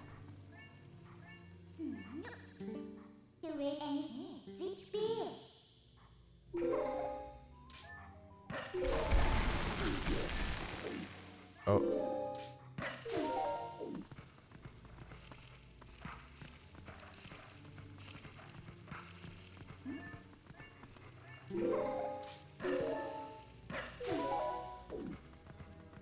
That's a weird mechanic. I really hope... Okay. I was gonna say, I really hope that walking on that rope is very generous.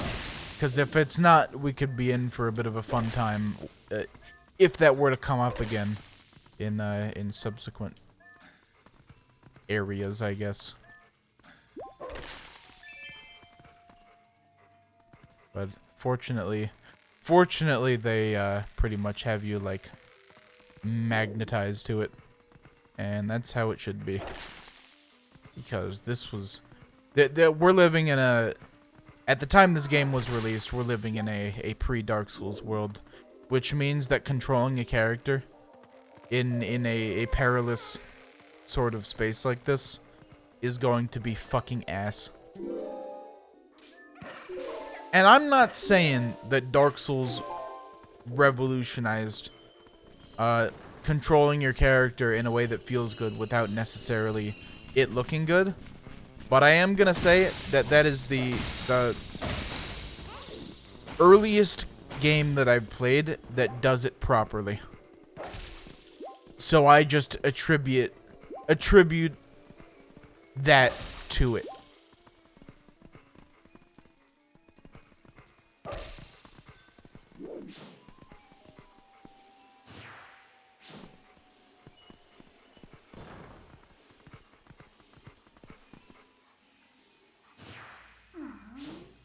It's weird that there is light that's more evident when you're focused. I don't know what the deal with that is, but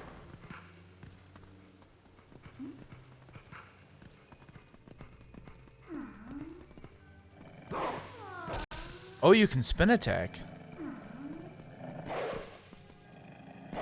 And it's actually very, very fast. Although it's not particularly well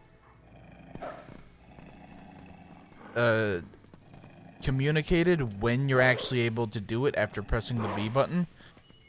Because you can hold it for a little bit and then he'll do that. But then if you hold it for very slightly longer, he'll do a spin attack.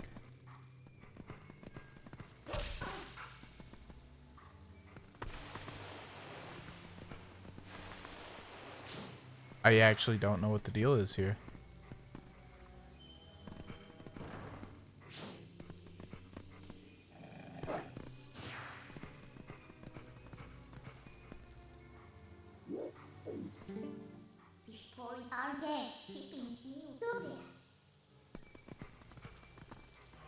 I'm glad that you have like helpful Midna tips, TM.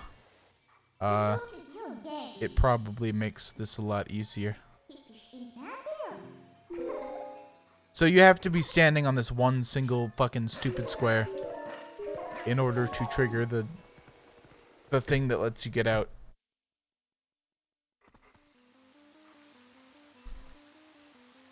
Oh, Hyrule Castle already. That's crazy. I don't even remember the travel time.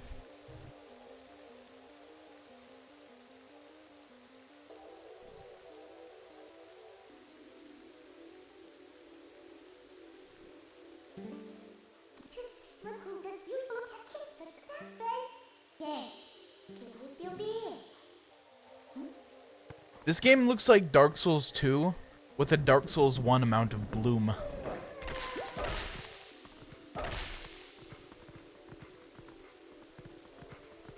The Twilight realm is really where they bloomed it up, huh?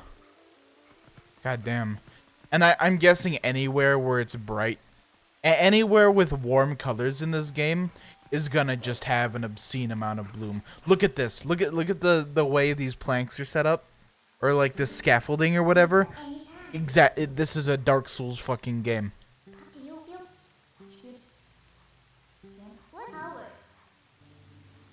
Like look. Tell me you've never seen that in Dark Souls. Like, the exact way these beams of wood are set up.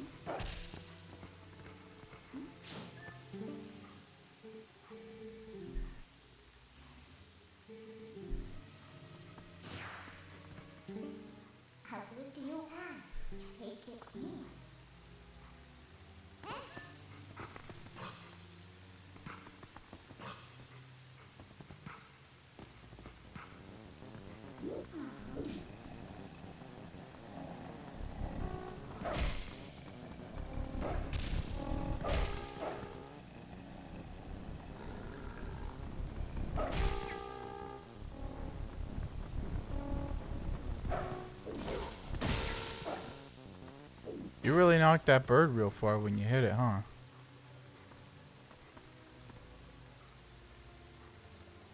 Don't seem like I can get over there, but I do want what's in those boxes.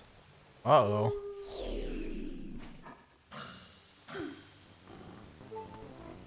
That's a nice little bit of, like, character, is, she plops right on his back and he looks at her and growls. That's cool. I can get down with that. Also, creepy bird face. Kinda neat.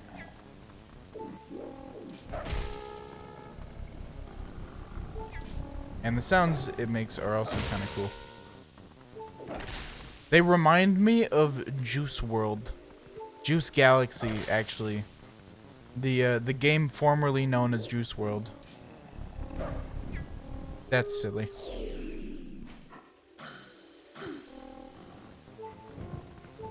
Okay, so they just come back every time. There's no reason to fight them. Just like a Dark Souls game.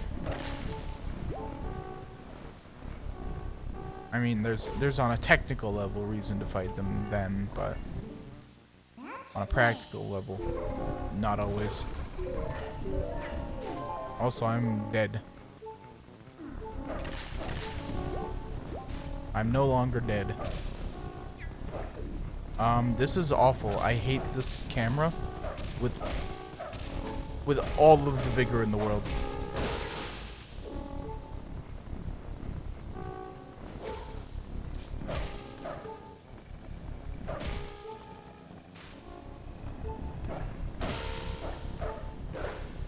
Oh, this is the world. The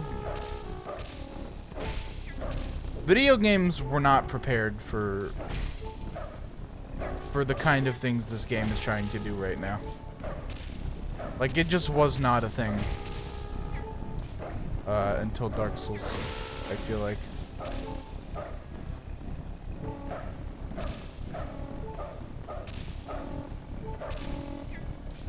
I can't see. You know what? I'm acting like Dark Souls improved fucking cameras in video games. As if it doesn't have one of the worst cameras you've ever fucking seen that hasn't been improved since the first game.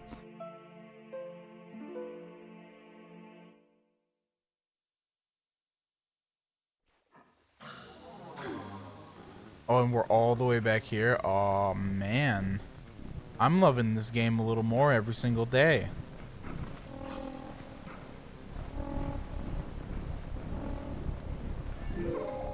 I like that these enemies follow you. Are you meant to, like, be like, oh man, this has all these crazy enemies and whoa, I gotta run past them? Or are you actually supposed to fight them? Because they sure are not enjoyable to fight. Especially as Wolf Link. I feel like as Link with Sword, I could do it because then he would control decently. But I can't say the same for Wolf Link. At least for flying enemies. He might be fine to fight the other enemies with.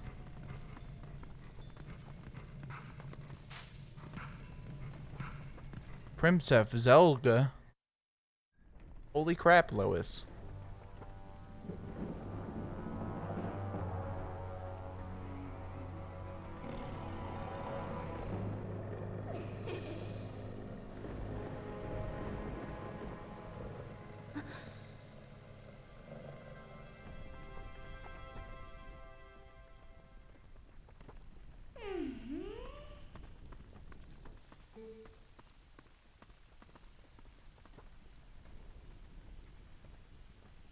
Did she introduce herself before then? No, she definitely didn't. Oh my god, this character's name is Midna? I didn't even know.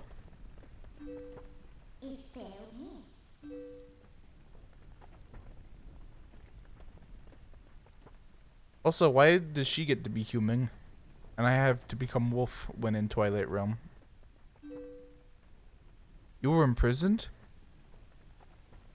Not, she asks if I was imprisoned, and her first instinct is not, here, let me get that cuff off of you. That might be incredibly uncomfortable, and it sounds like a bad thing. She goes, I'm sorry. Well, it can't be changed. She's a liberal.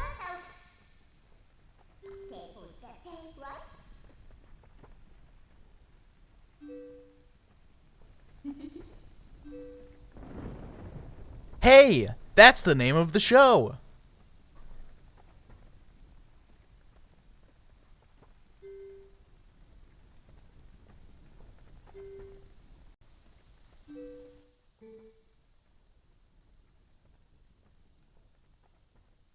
A world of shadows, ruled by creatures who shun the light. Hey, Lois, I'm gonna shine the light. Oh yeah, because this game is rated T for teen, characters are allowed to have boobs. And I guess be pregnant, as we saw earlier.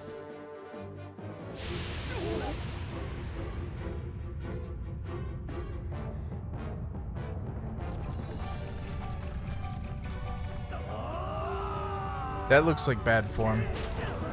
Yeah. There's a reason why he fucking died. Because he sucked.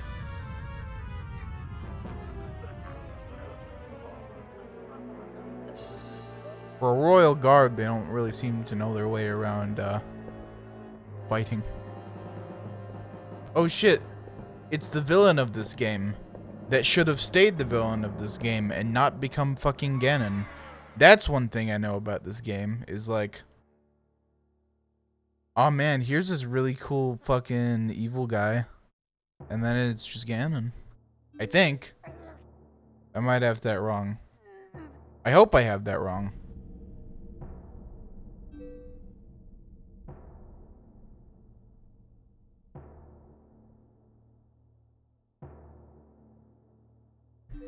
Life or death.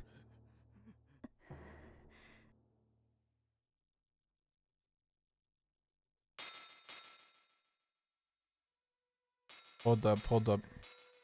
Hold up, ring ding ding ding ding ding ding ding ding. Okay, Zant. He is an extremely powerful sorcerer. Ganondorf's subordinate in the light world. Fucking hell. Why can't it just not be Ganon? Every game where it's not Ganon is made all the better for it.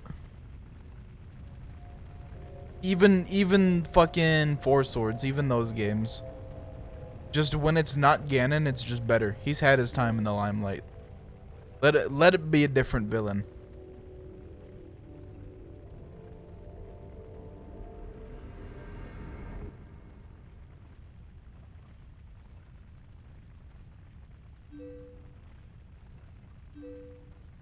Fear of anomalous evil.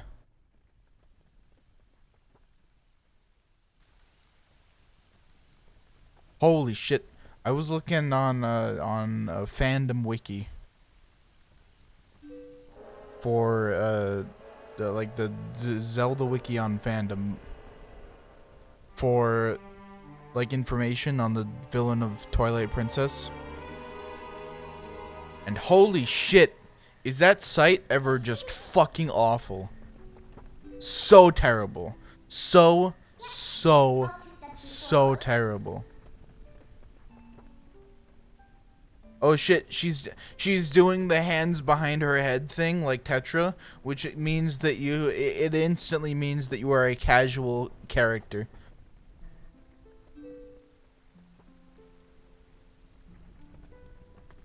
Which is not to say that I dislike that. In fact, I quite like that pose. It's kind of neat. But it sure has been used in multiple Zelda games to signify the same thing.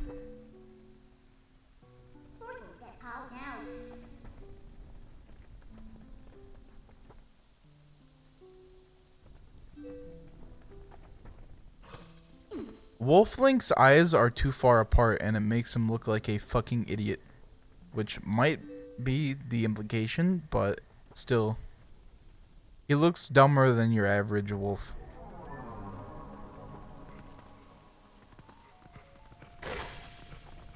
Oh, what? You know, in any other game, this would be the way to escape and they would have you piss on it because you are a dog. Oh, I'm dying. I died because of that. I didn't even realize I was losing health. Fuck.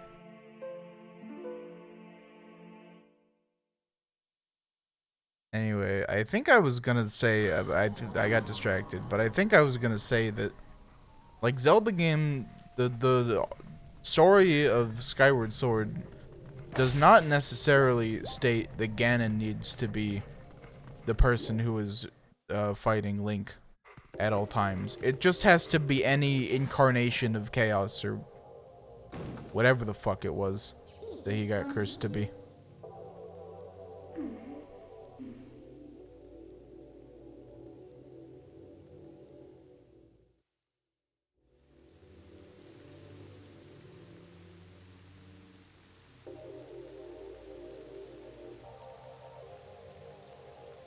Also, it said that the people who are spirits don't realize they're spirits.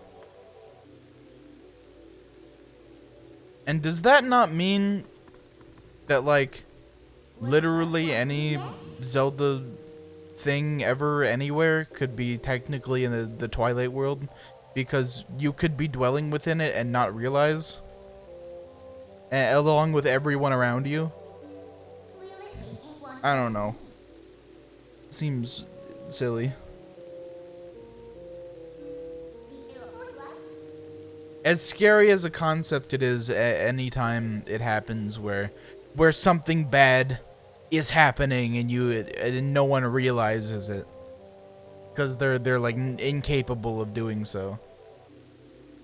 Like, that is a scary psychological concept, but it also, in this case, feels like it, I don't know, would be less scary if you're not part of, if you're not outside of it.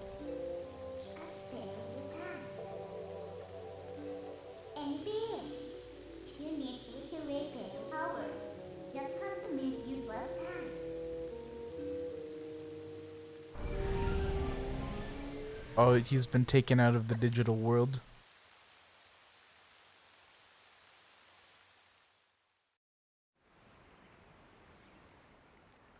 Oh, and we're back here. What do you know? So was it Midna that kidnapped me? Just to make that point?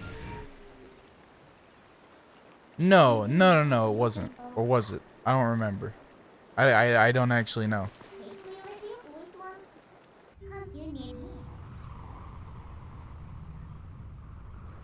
So do you have to do the whole next dungeon as Wolf Link? Because that sounds like it would be a really, really fun time.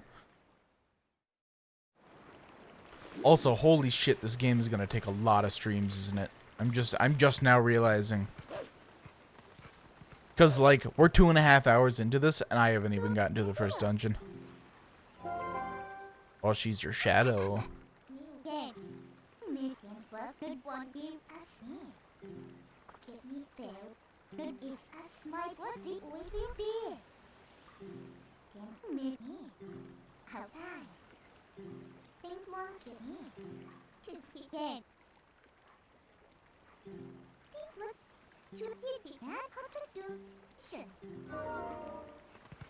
The Twilight is kind of like corruption from Terraria, where you'll just never ever fucking get rid of it until you get a very specific item that you may or may not ever find the materials for in your given world. That happened to me, by the way. I had a... well, okay. So basically what happened to me in Terraria overall was that I got to hard mode. Because if you don't know Terraria, that game has a hard mode in it, which is really just part of the progression of the game. So you beat a certain boss and then you go to hard mode. Which isn't actually the same game, it's just the later part of the game. It's weird and stupid, and it shouldn't be called hard mode. Anyway.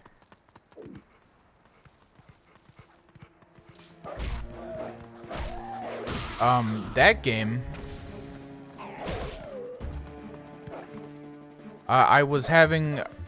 This is like years ago now, because I haven't played Terraria in a long time. But basically, I was never able to beat the first couple bosses in hard mode. And just also stopped caring because I was hitting such a brick wall in that game.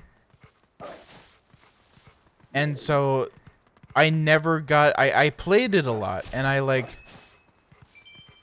I tried to get these bosses a lot, and I was playing a lot in hard mode. But what happens in hard mode is that the corruption biome that exists in that game slowly spreads, but in hard mode, it spreads like way, way faster. And the more surface area it touches, basically, the exponentially faster it spreads, because there are more blocks exposed to other blocks to corrupt them. And so eventually half your world just gets fucking corrupted, and good luck without the contaminator, which is the only way to like purify it. Well, it's the only way functionally to purify it, because you can. Like, you can purify little bits, but you're basically going to be doing nothing. But if you hit a wall on those first couple of bosses, you're never getting the contaminator. And also, if you just don't do certain other shit that you have to know somehow. But, like, you'll never get it, and so your world would just be fucking owned by corruption and become unlivable and unplayable.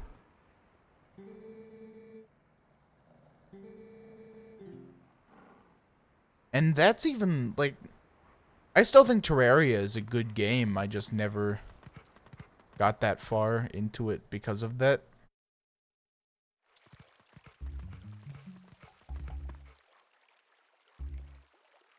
But I also have not much interest in coming back to it, to be quite honest.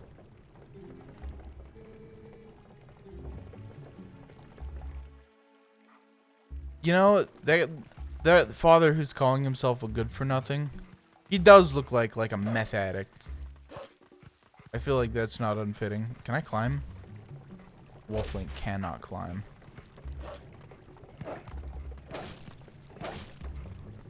I'll fucking ruin your crops, bitch, like you wouldn't believe. So you can use A or ZR to dash. And I only just figured that out because I've been playing Pizza Tower, and that's the same button as Pizza Tower. Which is a really good segue, actually, because I've been meaning to talk about that game. Because it's a good game.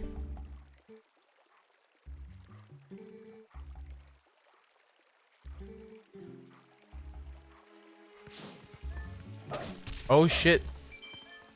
You can be digging all over the place. Oh, and into houses, apparently.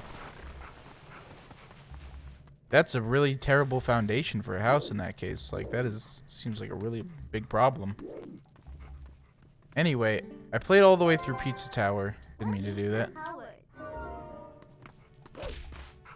Played through Pizza Tower, and it's a very fucking good game. I would argue that it is nearly perfect as a platformer. Oh, I could have maybe dug in there a little bit. I'll go back. But, like, that game controls like fucking butter. Like, it could not possibly feel better to control. And I think it should be the standard for 2D platformers. Not necessarily to copy its mechanics, but certainly in terms of how a 2D platformer game should feel. Because it is really impeccable.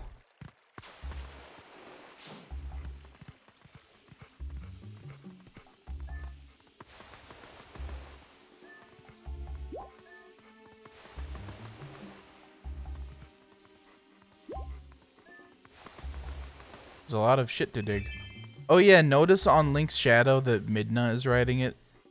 Kind of a cute little feature. Just a little thing. Also, I just realized that I think not very many things in this game have shadows, because that probably took more processing power than the Wii had to offer. And or GameCube.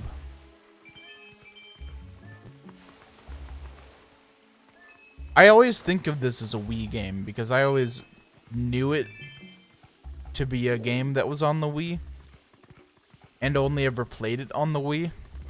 And so thinking about it as a GameCube game, especially since it was a game that was developed specifically for GameCube,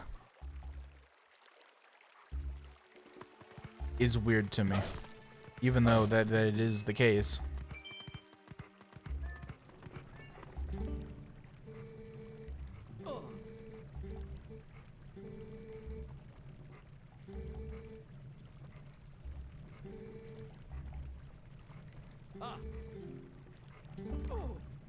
Hello, I am Wolf. I am also Link. Do you not recognize me as the Link?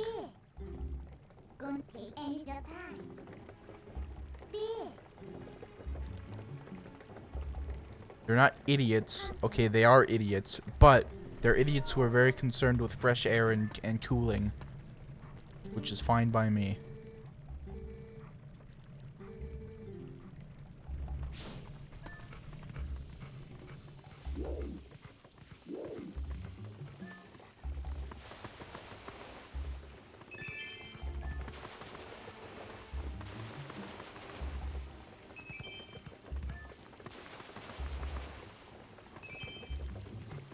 I know I've taken probably a lot longer than most people on it, but man, the start of this game really does drag, doesn't it?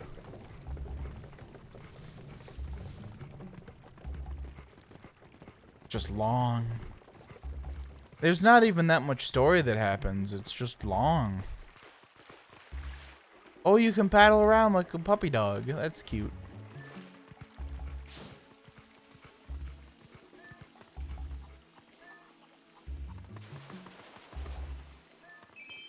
Oh yeah, going back to that idea I had for what if Link was like a funny little corgi? I think that would have improved things. What? I can talk to the fish? No, frogs.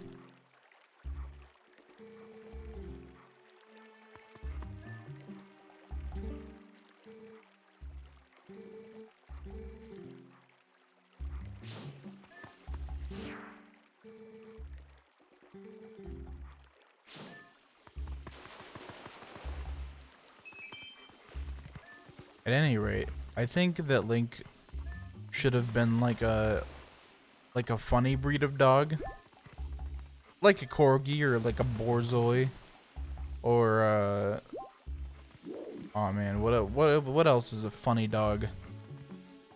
One of the hugely fluffy ones that guard sheep was like a Bernese. Those are pretty great. I love those. Anyway, any dog that just looks funny and isn't quite as serious as a wolf. I feel like the wolf thing comes specifically from the fact that they were trying to do something like serious and mature, and that wolves are they're like edgy. They're so cool.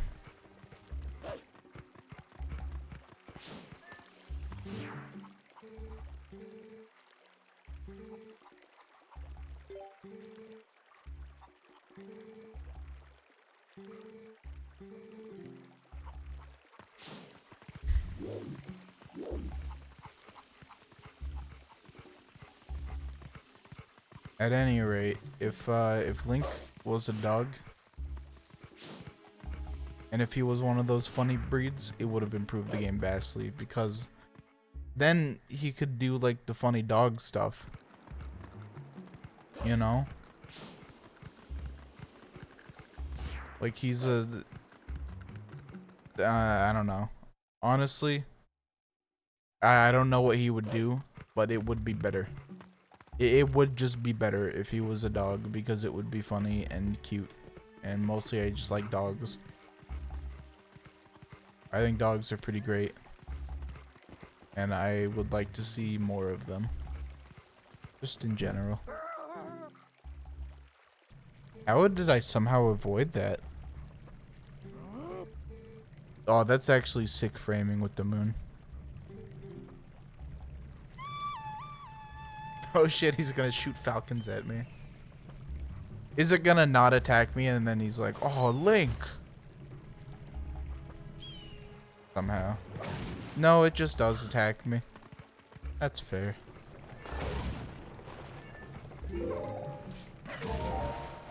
That was incredibly fortunate. Also,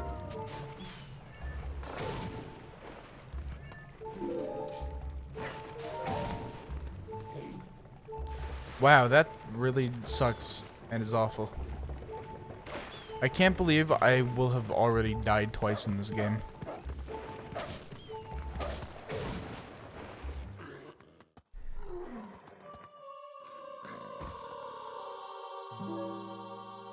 It seems silly the amount of times I've died. Even though it's just 2, but still, we haven't even gotten. Mind you, we haven't gotten to the first dungeon yet. What is this cat doing? You dumb fuck. Cats can't swim. Which is why you're so slow at it.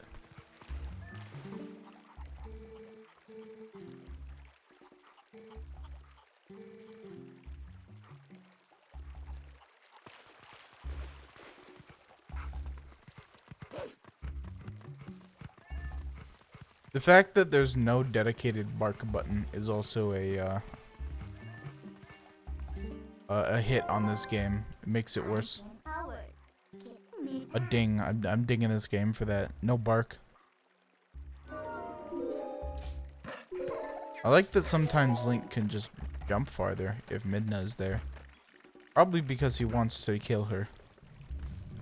Which, based.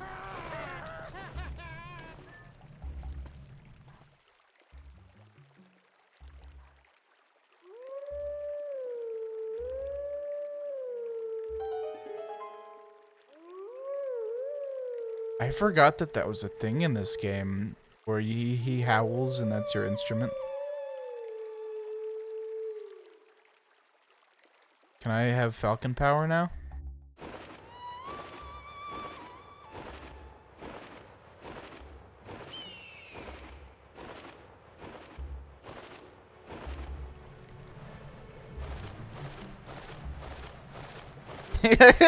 I forgot I named him Gabe. I legitimately forgot I named him Gabe.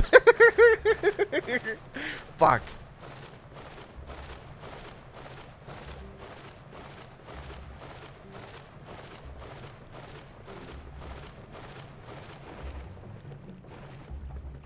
For some reason, Gabe is like a funny ass name to me, even though it's not that funny of a name.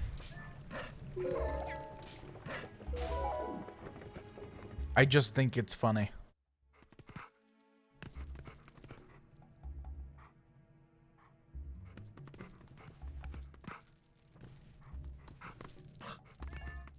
Oh, you have to press the L button. Here's a text box. That was completely fucking inane. As I suspected it might be.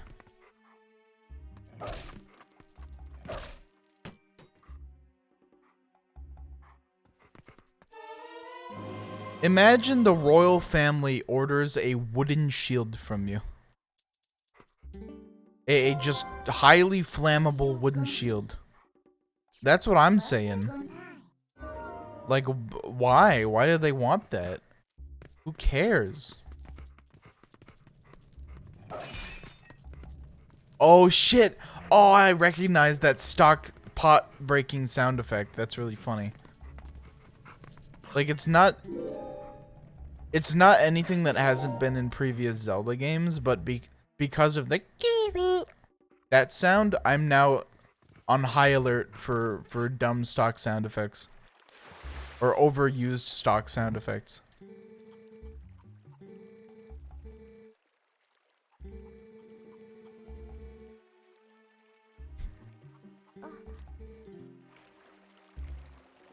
Now the sword, on the other hand, might actually be quality. And it might be something that isn't made of wood. And is conversely terrible for actually practical use. Now, wooden shields can be good.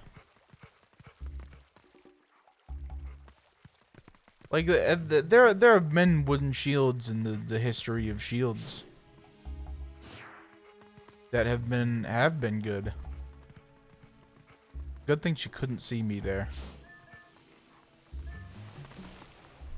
But usually, you have a wooden shield, and it's not designed so that any vertical slice that it takes is going to instantly rip it to shreds. And also, they tend to have metal banding, which improves things significantly. and makes it just exponentially better as a for what its purpose is.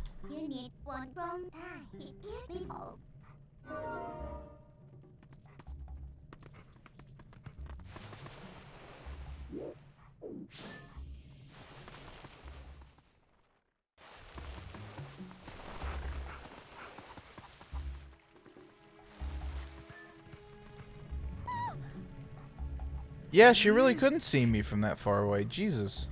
Also, notice that he lost a fucking eye. Maybe, or it's maybe just injured. At any rate, big L, brother. Also, imagine seeing a wolf. Like you see a wolf and that's scary enough, but then you see it has a sword and shield and it's like, holy shit. This wolf knows how to use a sword and shield.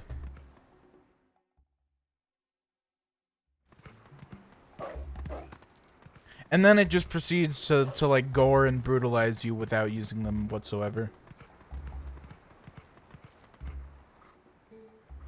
Because really, it doesn't need them.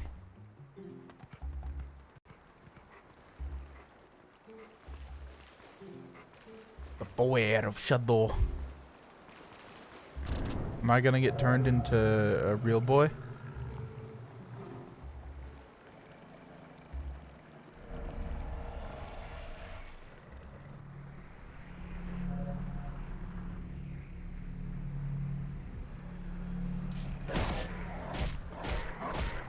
You know, between the Twilight realm and the Breath of the Wild Sheikah, which is the better, like, cryptic civilization? Because I don't really know, honestly. Could be either. Like, obviously the Sheikah were more technologically advanced. But I guess I'm talking aesthetics. Which one is aesthetically cooler? Because Twilight Princess has whatever this is, like, going on. With the funny looking squares and like angular kind of lines.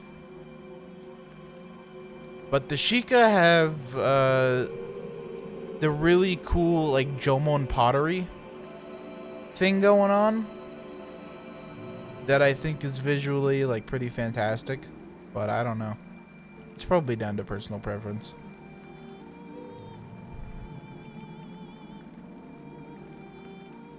The Sheikah also have better graphics because they are on the Nintendo Switch, so that helps them significantly.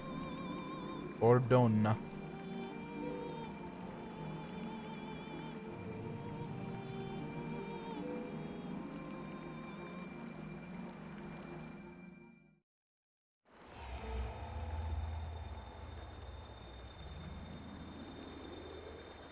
MF had their light stolen.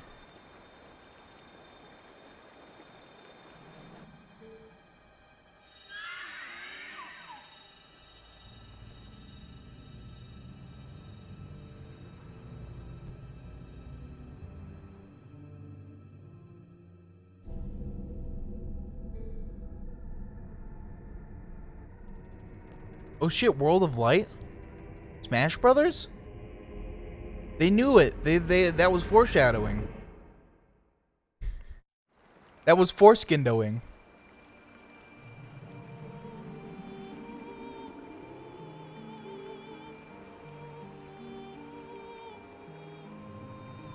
You know what's really funny, and what I just realized, is that that's not actually recorded singing. That is a sample that's being played at different tones. And it actually sounds surprisingly good until you listen a little closer and hear it like very abruptly cut off between notes.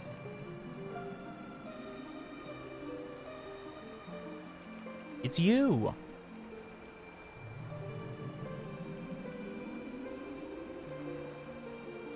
You know what's shocking is that Zelda didn't have a properly oh, I forget what it's called.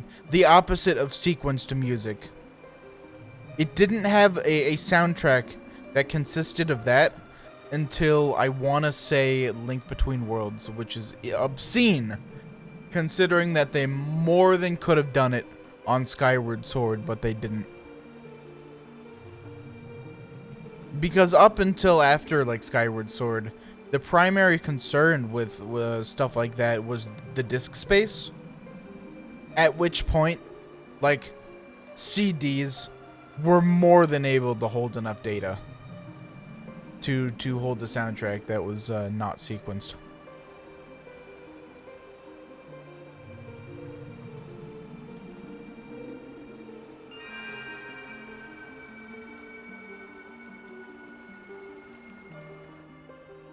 But whatever, I guess.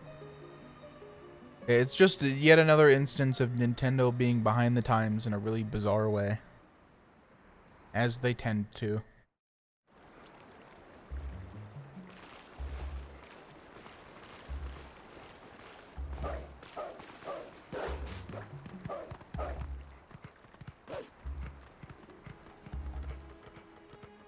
God, pressing the right trigger to dash now just makes me think of Pizza Tower.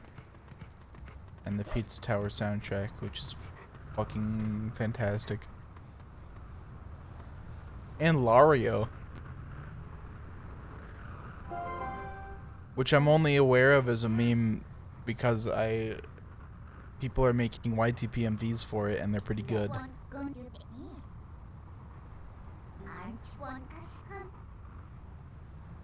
Yeah, I don't care.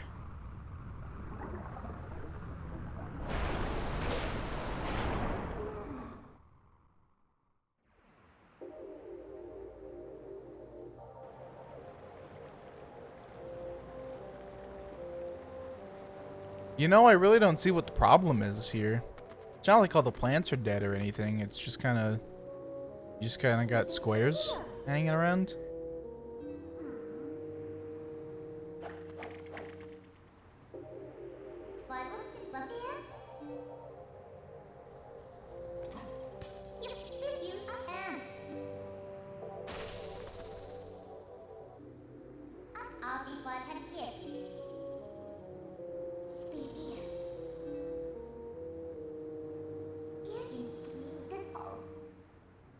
In the cutscenes like this, her face looks slightly better. But in just random dialogue, it's not great.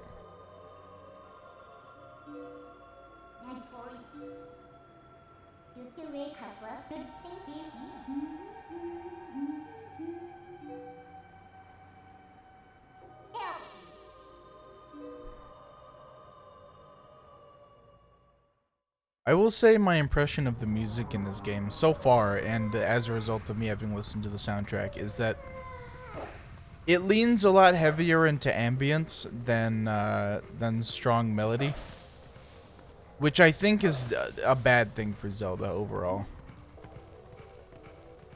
Because to me, the best examples of Zelda music are all heavily melodic and have a tune that you can follow. And that is very, very recognizable. And a more ambient type of deal can work pretty well for other games, but Zelda has to have the strong melody, I feel like. Except for in dungeons. In dungeons it can be ambient and just add to the mood. Although honestly, if you take, like, the dungeon music from fucking Oracle of Ages, like, yeah, I'll take that any day of the week. Because it's really fucking good.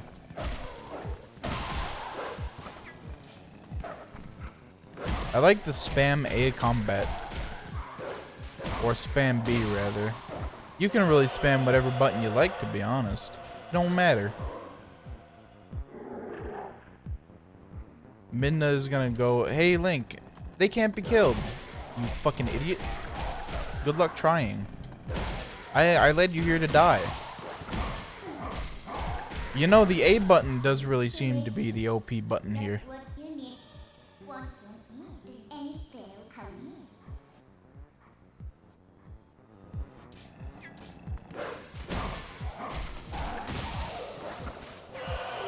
Okay, so I have to have all that going?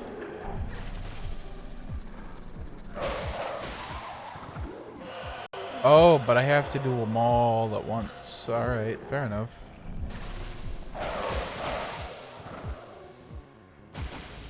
Alright, so here's the thing that you can use to not fight. So don't fight anymore, just hold B. I wonder if that's going to be a central mechanic, or for how long it is going to be as such.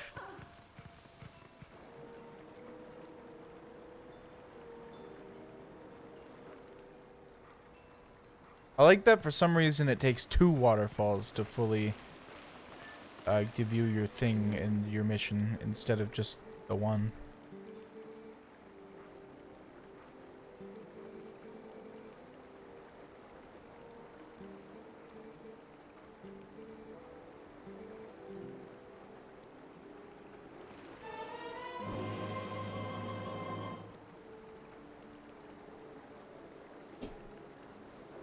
Holy crap, Lois. I got the Vessel of Light.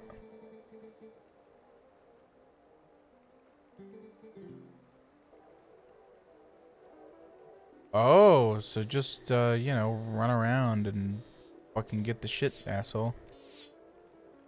Well, fair enough, I guess.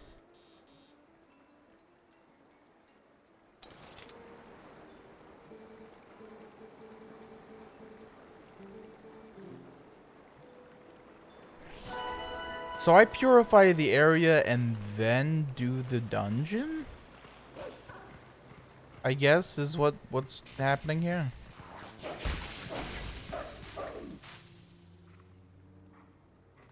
Pretty sure there's supposed to be an Insect of Light TM in this area. Insect of Dark, rather. Light and dark are the same thing. There is no difference. Oh, you have to do the sense thing. I see.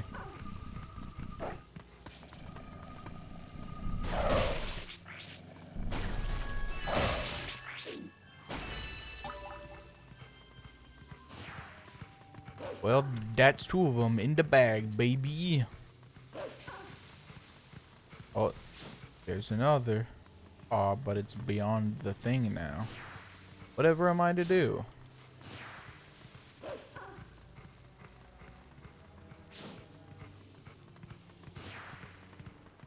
What is to be done? Burning questions of our movement.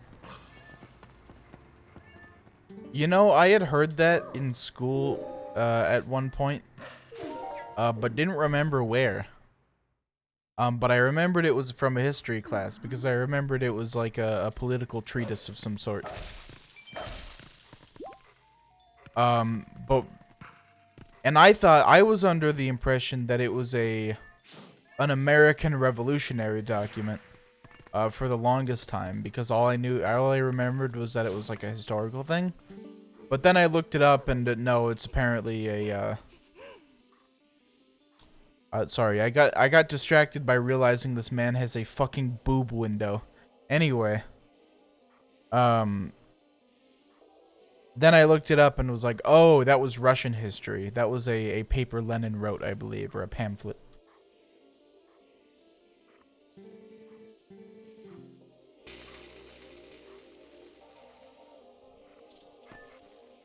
Which, speaking of, man, Lenin sucked. Like, obviously Stalin sucked, and sometimes I'll see Marxists purport Lenin to be someone who was,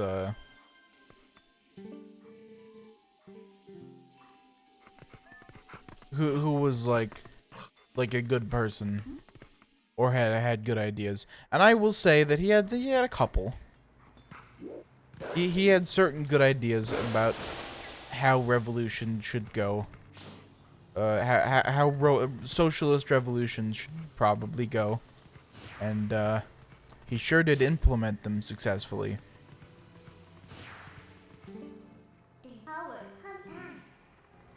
But he also was like exactly the kind of person Marx would have hated. Like, absolutely he was. Because he took Marx as, like, the Bible and the law. Which he was like... Like, Marx went on record being like, yeah, it's really not good to do that. Like, you should not do that. This should be an ideology that builds upon itself.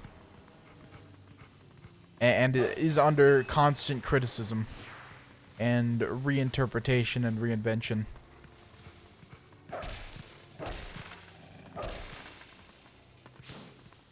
And then some people were just like, no. And that's not a good thing to do. Like, even if Marx himself didn't say it, that's just not a good attitude to have towards any set of beliefs. Because that's how it gets locked in and becomes stagnant and then eventually becomes obsolete. If you have an ideology that does not change with the times, then the times will change without it, and it will become no longer a viable one.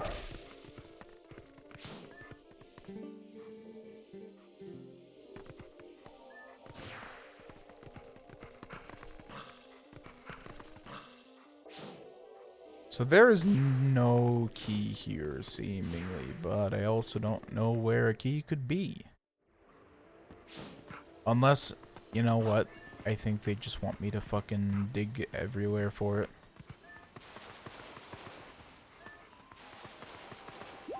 I think that might be the key, might be the case. The key to getting the key. Wow.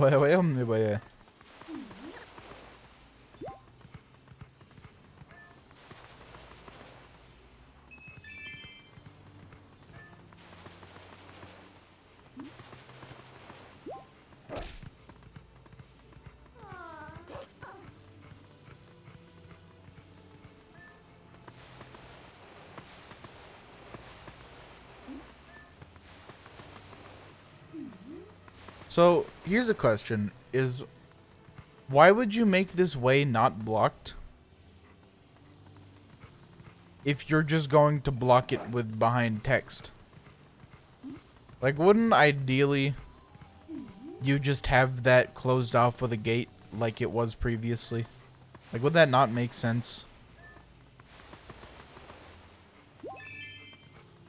And like the rest of this whole fucking area is too, like...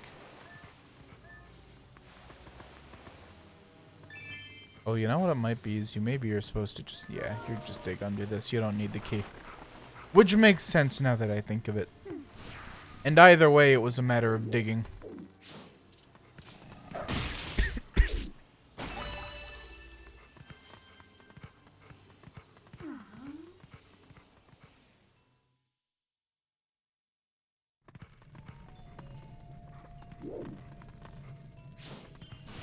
Okay, so I think it's a guarantee that there will be no bugs here, so I can just run through and it ain't going to matter.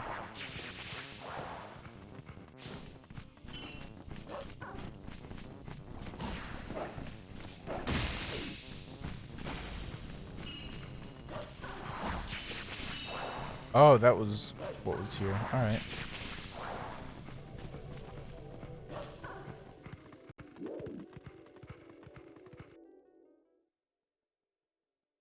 So as a result of playing Pikmin, I kind of got all of my muscle memory back from pressing L to recenter the camera.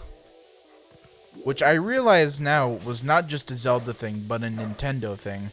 And a necessary contrivance of not having a second stick on a controller. Except for in the GameCube, where that you did have a second stick on the controller. But it was just like a remnant of ages past, which is silly.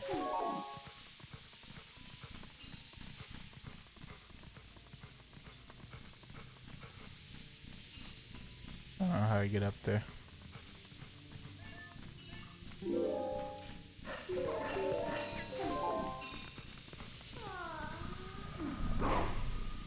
Anyway,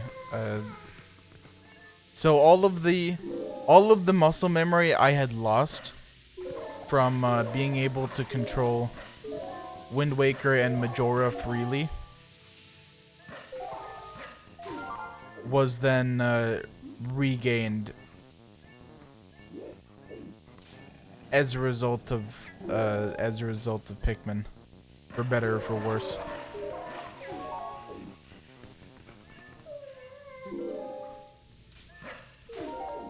And honestly, I feel like in Pikmin, the second stick should have just been for the camera. Like, it's... don't get me wrong, guiding the Pikmin around like you do in that game with that button is very useful.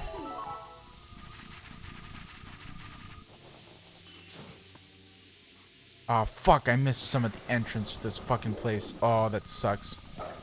Anyway. It's still, I would rather have camera control in that game because it's very needed.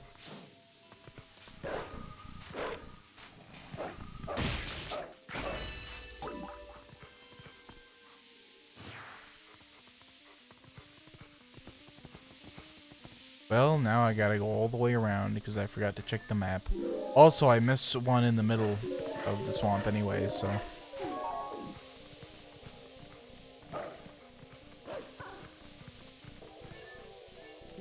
Oh shit, Poison Swamp. Miyazaki's Wet Dream. This really is a Dark Souls game. Oh, I have to properly collect them too. That's how quaint.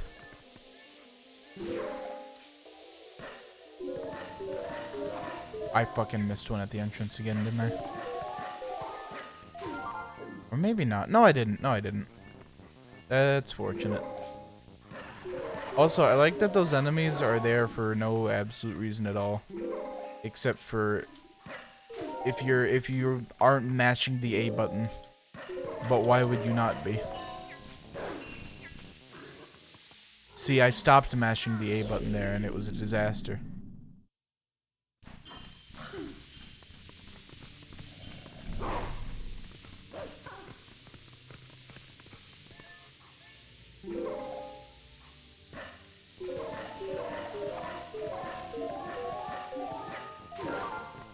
Oh, Link, don't do that. I mashed the A button too much that time.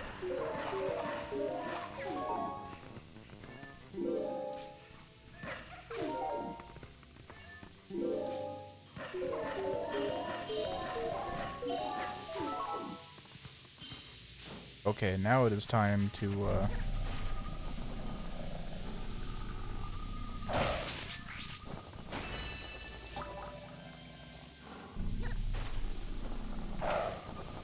Oh, you have to dig it. How cute. Oh shit, only 2 more balls.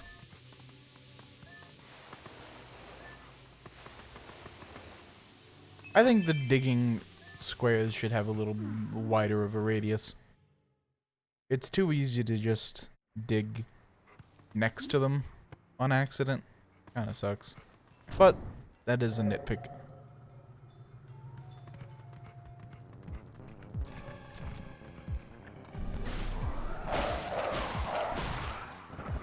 Wow, that completely trivializes the enemy encounter. Hope they don't overuse that.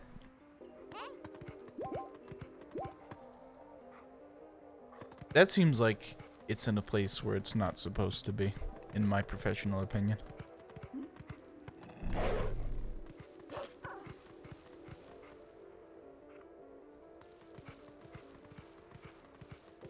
Also, notice that there's a mini-map in this game now. Where there was not one before. Oh, you can toggle it. For some reason, I thought mini-map referred to the map for instead of just the right on the D-pad. Don't ask me why. There's no reason.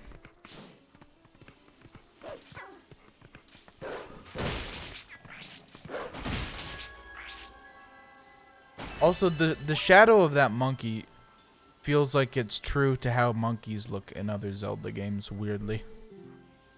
Like, it looks like the monkey from the Game Boy and GBC games. For some weird reason. Like, of all the things for them to be weirdly accurate about visually.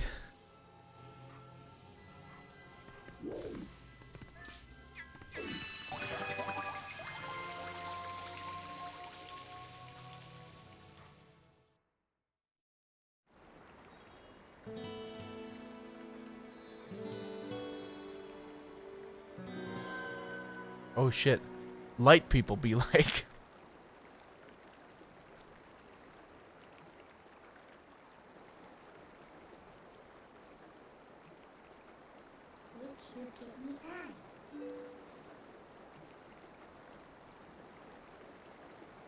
Are her arms not rendering properly? I feel like those are polys that are missing, not as a stylistic choice, but as a graphical error.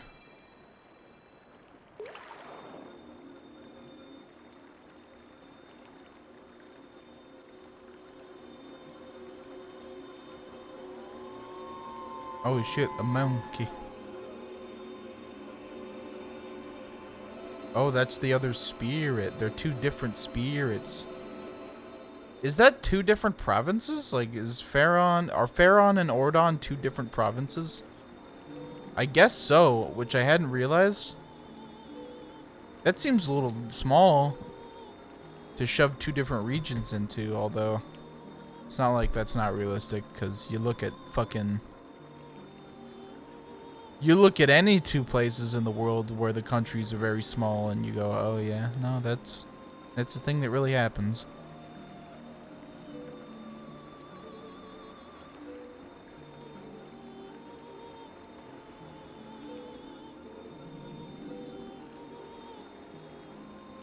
Like Cyprus. Oh shit, you got a magical clothes change. Because we forgot that you actually need to be in those clothes and not in your fucking hick shit.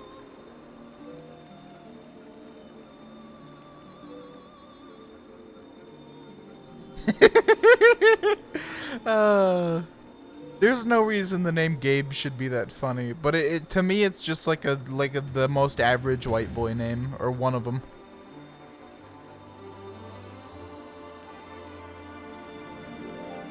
Brave Gabe.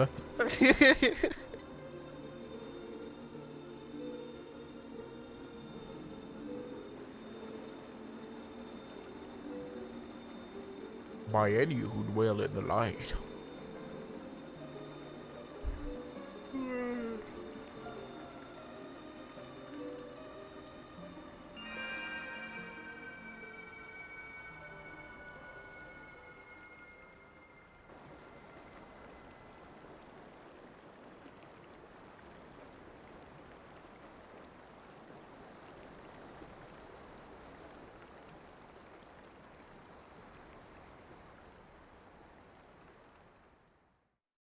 So we're at 3 hours, and I think that I want to keep going. But I should also get a drink. Oh shit, one of the best songs in the game. Because it actually has a melody that's followable and interesting.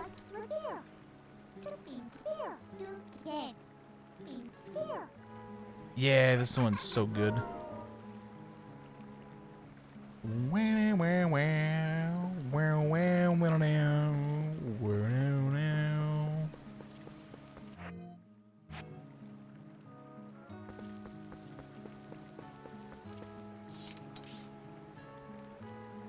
Wait a minute, so I already was just there, and then I got teleported back. And now I have to go through it again. That's really cool.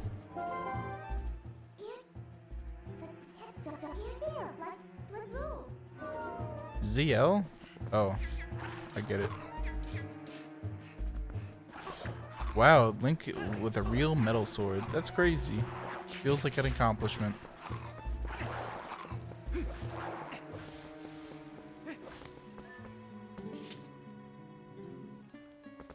Yeah, just let me dig under. I know how to do that now. There's gotta be a thing later on that lets you change at will. Like I can almost guarantee it, really. Can I leave? Thanks. You can't leave actually? Fuck you.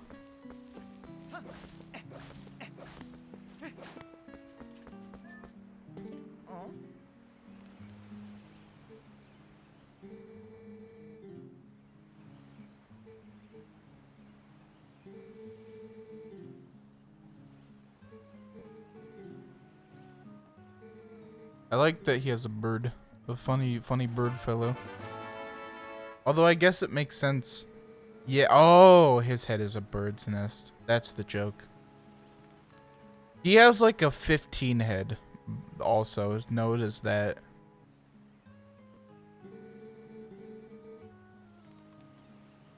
Ooh, a bottle. I like bottles.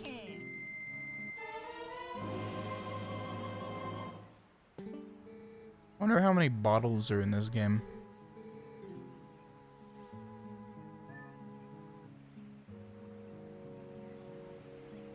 Also, yeah, you know what? Yeah, I just realized. The thing in this pot is implied to be oil, which would be a really bad idea to put over a fire. Like, really, really bad. This man might not be very intelligent. Anyway, I was gonna say, of course he has a penchant for birds. We saw the thing earlier, and all these birds.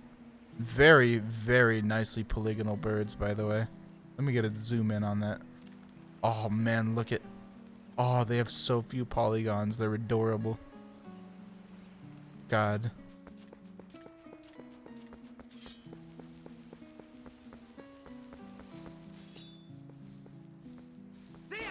Okay, wait. What was happening there? So, you can hold B and he won't spin attack until you slow down. But then he'll charge it really fast. That's interesting. Oh, but then you could also, if he's running around, you can also just slash it. And you know what? That's a really good thing. It's really weird to say, but running while slashing is like a major innovation in Zelda technology. up to now. Like keeping the momentum when you had before you got out your sword and started slashing is something that had not happened until now for some fucking reason. Like even in Wind Waker, if you wanted to swing your sword, you came to a full and complete stop. And it was awful. You had to like stop and fucking sit through the enemy encounter music and then play a turn-based battle where you were slashing your sword. Of course, there's still that if you want to take that approach, but you can also just run around and... Oh, never mind. If you're fighting enemies... No, it's if you're under a certain velocity, you will not slash while running and will instead stop. It's kind of weird. It does control kind of weirdly, but it's still a major step up, I would say.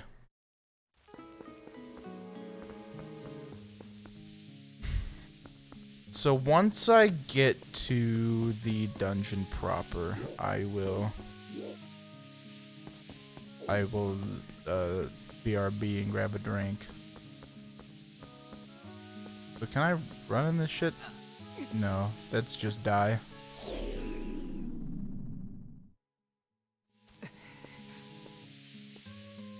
Oh, you know, what I just remembered that I was gonna do is I was gonna check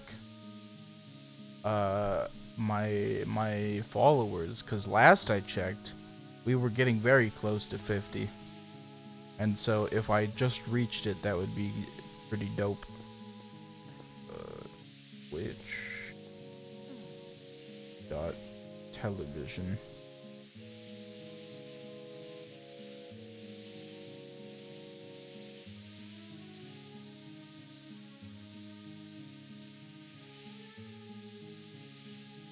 Man, Twitch.tv, the mobile site, is fucking worthless. Please switch to desktop.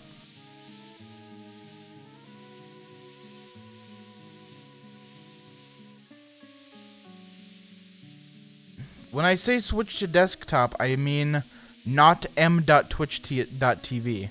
Just twitch.tv. I would hope that that would be evident enough.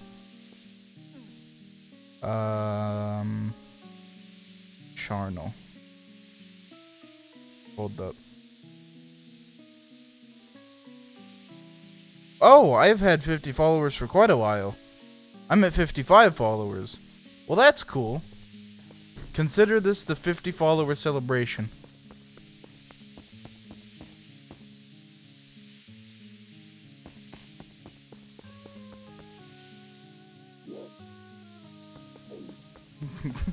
Can I fish? Fishing time, baby. Oh, it actually floats on top of the grass. Oh, no, it doesn't. It just kind of looked like it did. Well, never mind. Okay, so there's another entrance to this area, as you can see on the map. What? Oh, okay, I see. Like, if you look here and here. Oh, that's not an entrance. That's just an exit. That's where you got the key before. Maybe I'm supposed to do that here, but I don't have bombs, so I don't see why I would.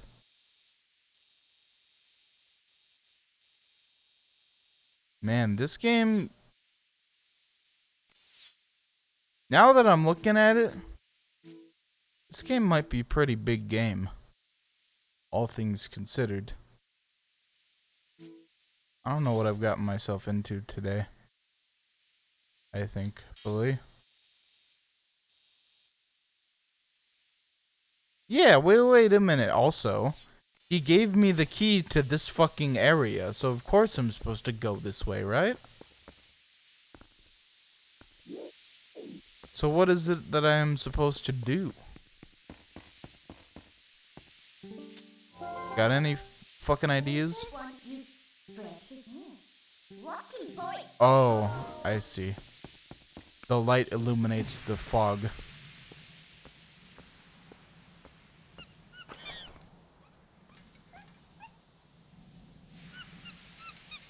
This version of Link, it looks like he belongs in an SFM. I refuse to elaborate on that as well.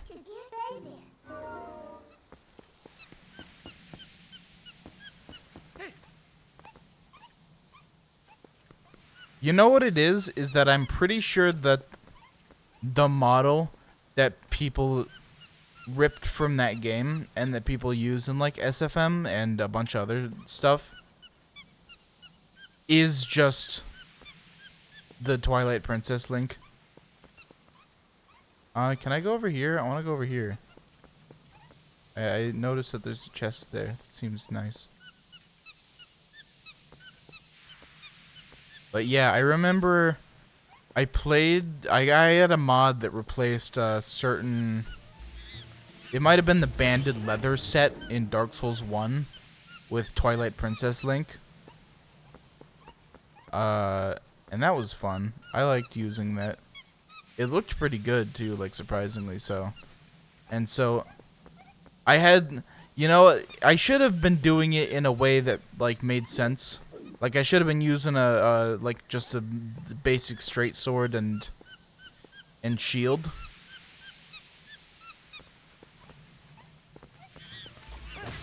But I had Link running around with a halberd that whole game. And actually, I think that might have been... No, that wasn't the same character that you saw in my Dark Souls 1 remastered playthrough.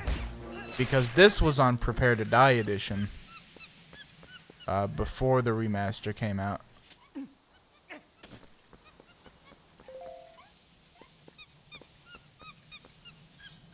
I still probably have that save file, and maybe I even have that mod. No, I don't. I don't actually. Because I don't have Prepare to Die installed anymore. So unless that was a Steam Workshop mod, I don't have it.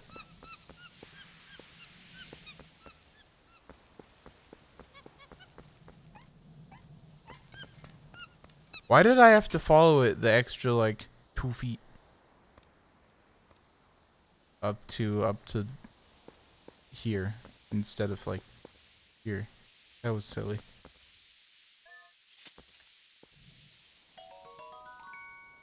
Of course it did. That figures. Why do I have to set it to a button and then... Do I have to do this? Use this and then do this. It's immersive.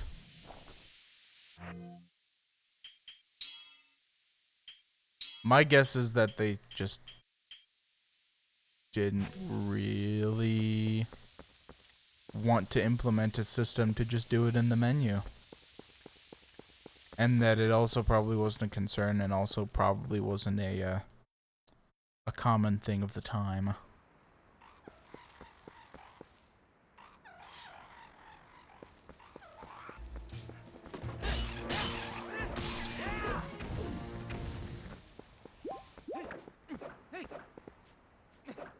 You know, actually, now that I'm looking at it, so earlier I was seeing the wooden sword and the wooden sword's animations, and I was like, yeah, these look really stiff and bad.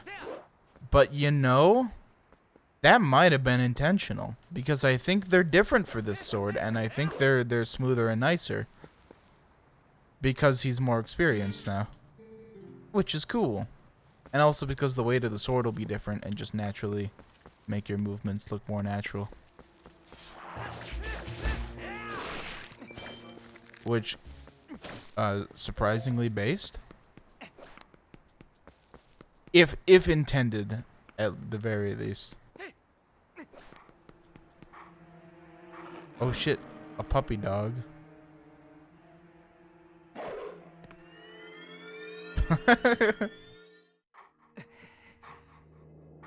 Oh, is this the guy, the Ocarina of Time Link? The brave old hero. Old hero? I don't fucking remember his name. But yes, it is. This is Link from Ocarina of Time after becoming a Skull Kid.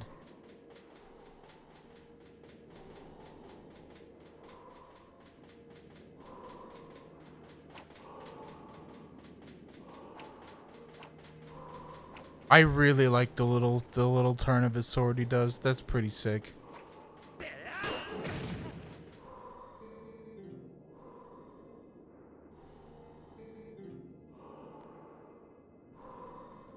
Also, it's really funny that the moment he stopped being Link and started being some fucked up old skeleton, he instantly learned how to talk. Also, on a technicality, this is the only, like, full sets of words that Link has ever spoken.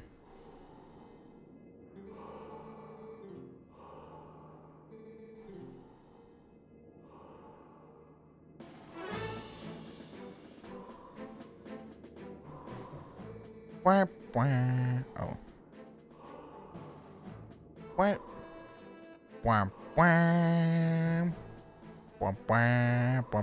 I know this one.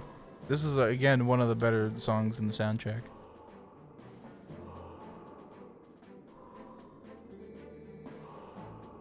ZL target and press A to leap high into the air and deliver a final strike. Finish. Finish. Do. Oh wait, no. That's not the right song.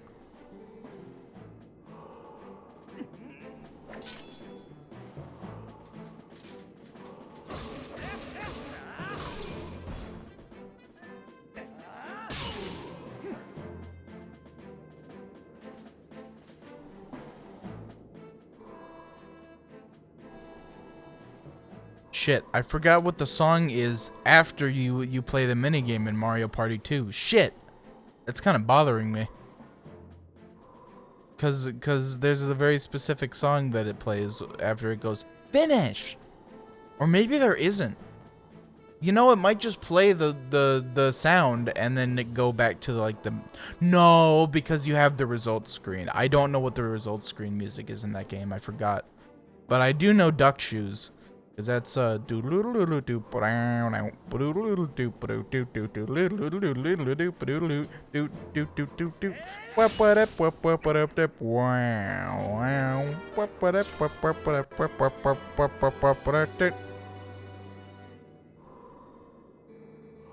is this a reference to like the down thrust from Zelda 2? Or at least inspired by, at least, rather than a reference to?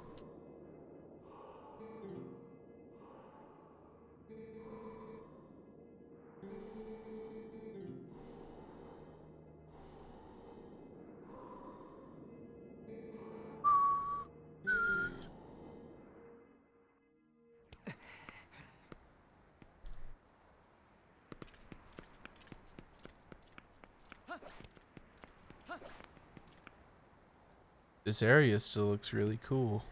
It has not stopped looking really cool. You know, it looks way, way, way better at night, actually. Like, significantly better at night. Because there's not a shit ton of bloom hiding all the details and making it look terrible.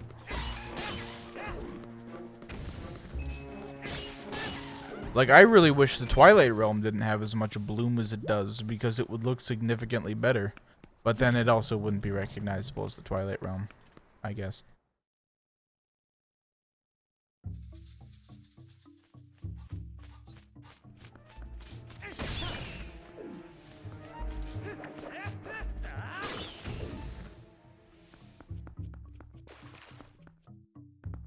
Okay, let me get into the lobby of the dungeon.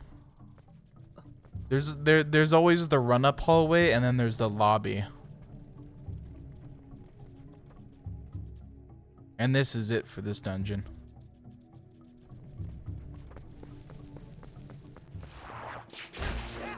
Not the friendliest one I've seen. They tend not to have any enemies, but this one just kind of throws you into it. Also, did you notice that I pressed the button, the Minish Cap button, to pick that up?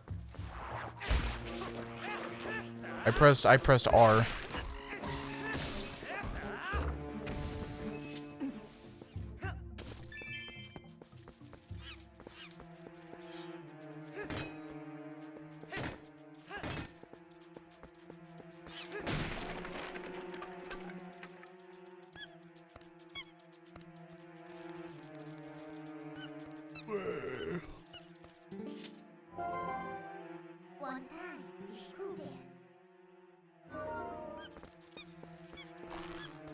Yep, I sure am popular among the monkeys, as a primate myself. Okay, hold up. Let me, now I am going to do the BRB that I was talking about doing.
So I grabbed the Yoinky Sploinky thing because it was so yoinkysploinky.gif is in OBS still for me for some reason. Because I had used it as part of the 3DS overlay during Ocarina and Majora. And it's still here. So I unclicked it or unhid it and moved it up to where it could be seen, and I forgot that it had been cropped. And Oinky Sploinky is funny to me.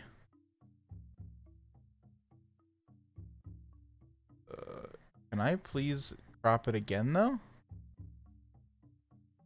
Alright. What was it, like fucking Control Shift? And then bring it. Oh no, that changes the size very dramatically though. Alt, Control? It's Alt and Control. That's so fucking stupid. Anyway. There it is. Hold up. Transform. Stretch to screen. Thank you very much. That's gonna be great for BRB. You know, in fact, why don't I make that a new scene? We'll call it BRB. That I can just switch to. What do you fucking... Be... Right back. All typed out completely. I wonder if I should run that. Oh no. Copy. Paste. I wonder if I should run that. Oh no. You know what? You're allowed to view it more than once. I sure have. Because that's one I've downloaded, which already means I've viewed it more than once. Alright. There we go. The new BRB screen.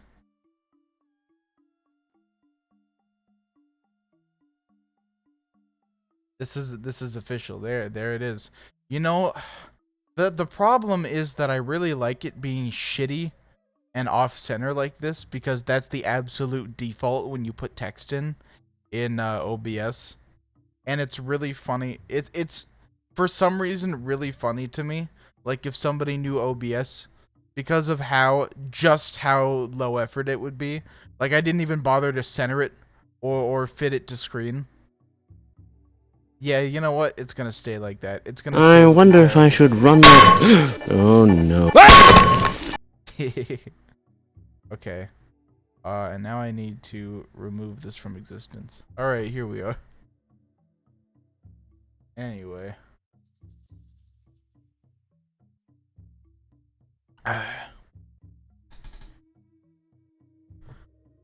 So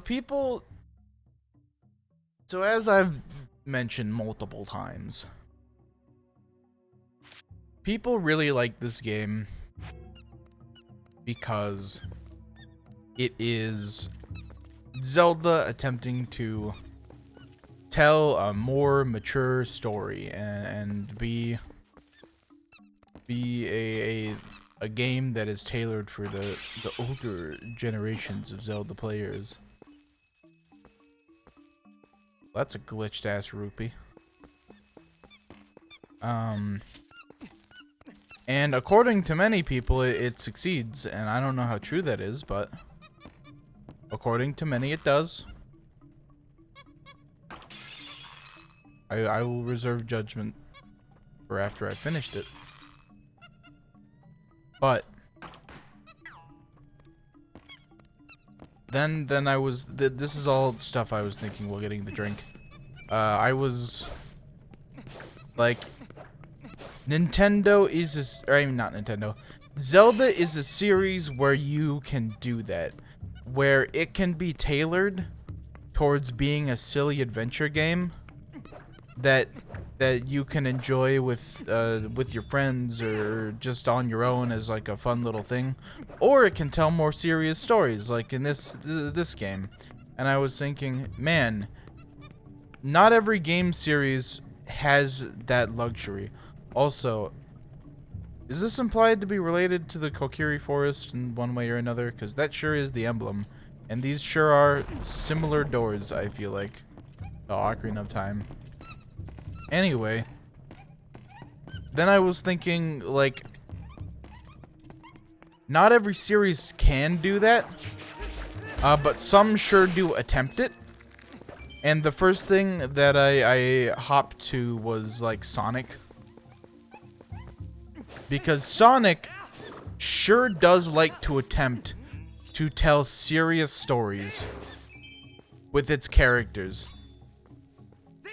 And it always falls flat.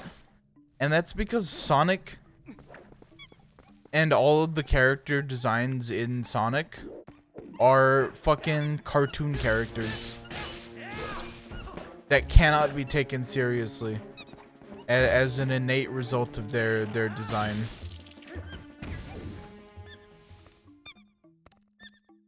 So while they try to tell more mature stories, they never succeed because, well, first of all, Sonic doesn't tend to succeed much, but also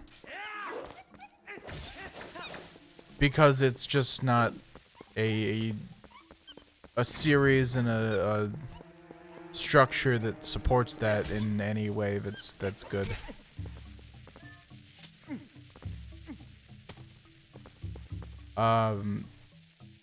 Which is really funny because I think it's one of the prime examples, because Sonic fans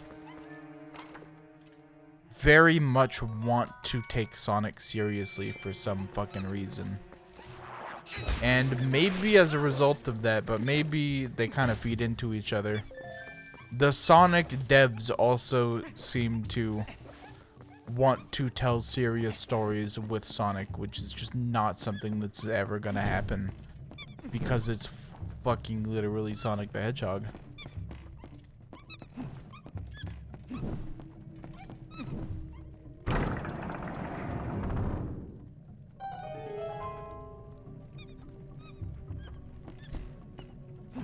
Oops, shit.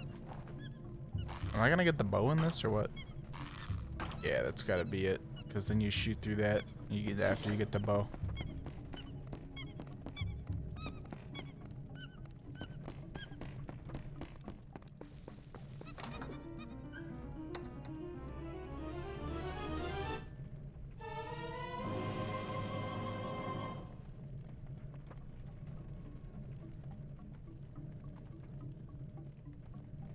It's crazy to me that people still insist on trying to make Sonic serious in any capacity.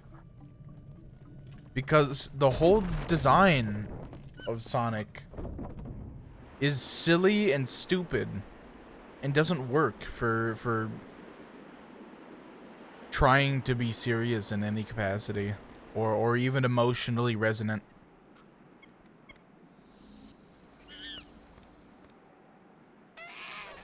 Oh shit, this is monkey on monkey violence. Wait, that doesn't sound good. This is ape infighting.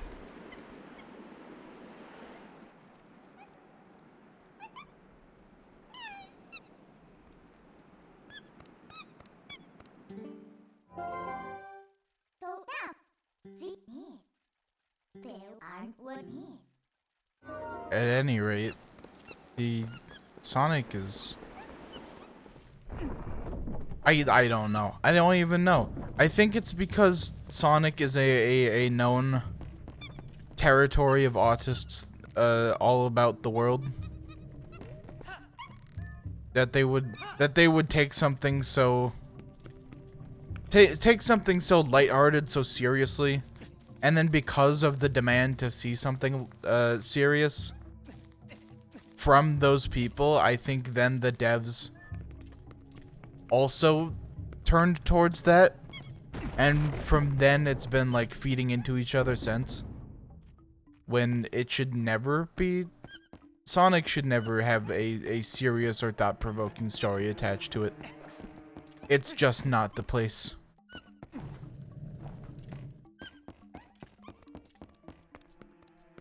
Unless it's a commentary on itself, I guess.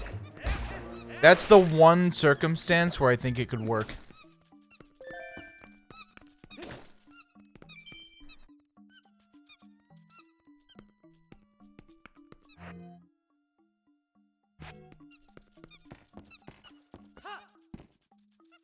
Oh, this room is really nice. I want to live. I want to exist in this room. Oh, fuck. Yeah, that rocks.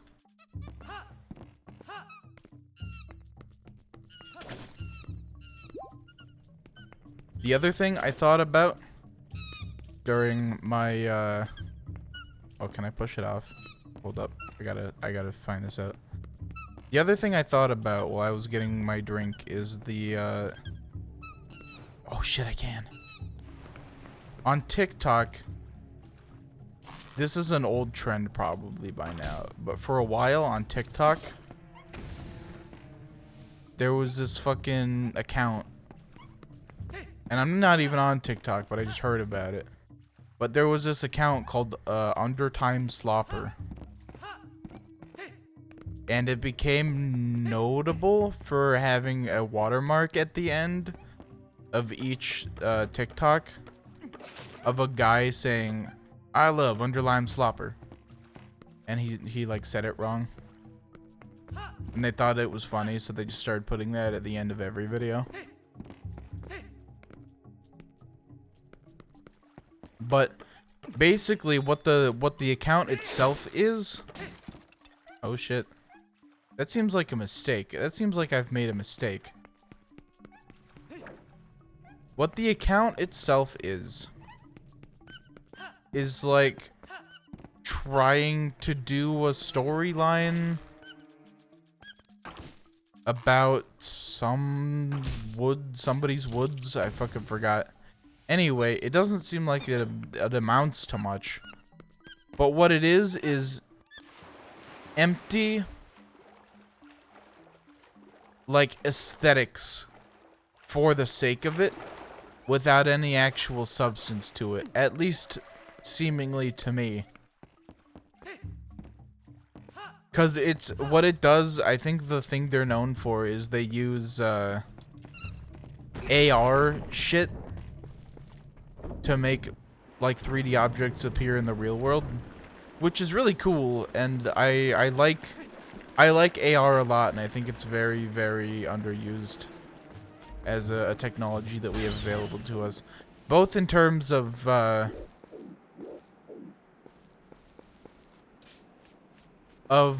like actual practical utility and interesting just for fun things and potentially even art. But it's just vague on underline slopper.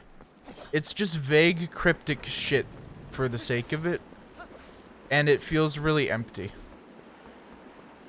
But it seems like that's the kind of thing that Zoomers eat up rapidly. Is just a loose aesthetic. And they go, "Oh man, this is so cool, it's aesthetic."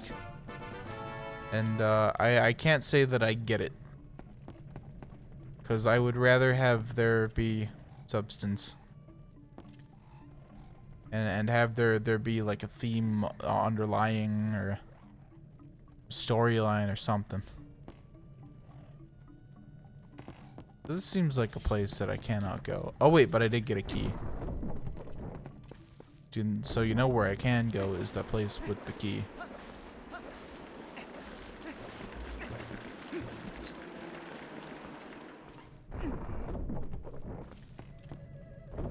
At any rate, I do think that the clip where the guy says, "I love underlime slopper," is funny.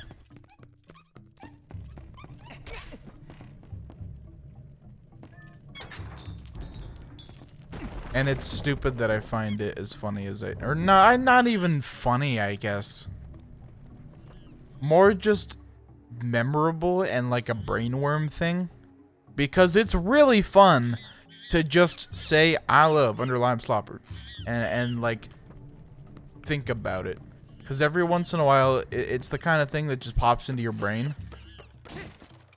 Geez, every fucking bridge in this place is breaking. Keep up your shit. Like, come on. They're worthless bridges. Why do they even exist in the first place if they're gonna crumble from one singular person walking on them or slashing all of their supports? Like, goddamn.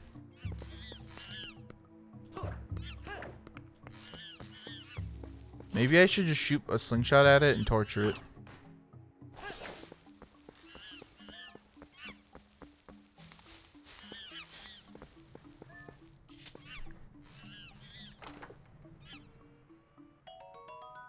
Wow.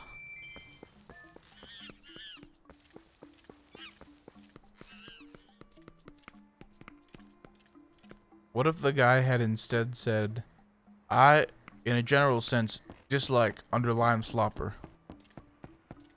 Would have changed the course of history, man.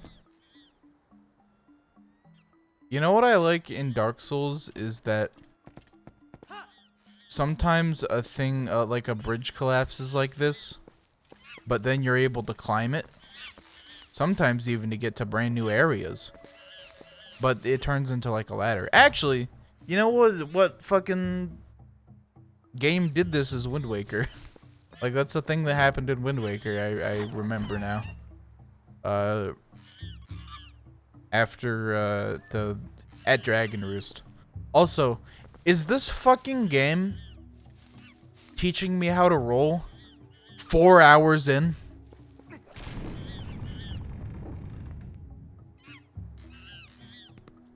Like, is that what's happening right now?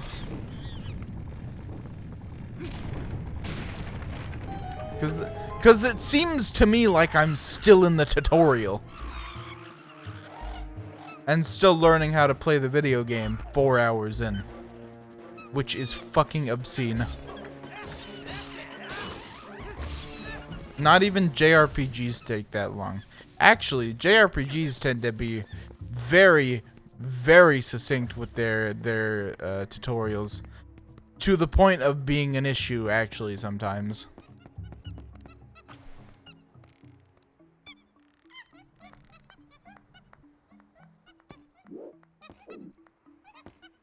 Oh, I just jump. Okay. I thought I had to, like, press A or something. But, like, I remember on that point, I remember Final Fantasy IX's tutorial being really terrible because I completely didn't understand not the battle system, but the skill system, whatever the fuck it is. The way that you acquire skills in that game was something that made no fucking sense to me. Initially, because the tutorial didn't explain it and just kind of threw me in the deep end. And while that is the way I like to learn things in video games, that's probably not a good thing to do in general. In your video game. Also, I still can't do anything here. The wind is gonna blow and it's... No, I'm good. Good. What am I supposed to do with these monkeys? Oh, am I able to go over the big bridge now, or? Maybe that's it. We'll go over the big bridge. Come with me, monkeys.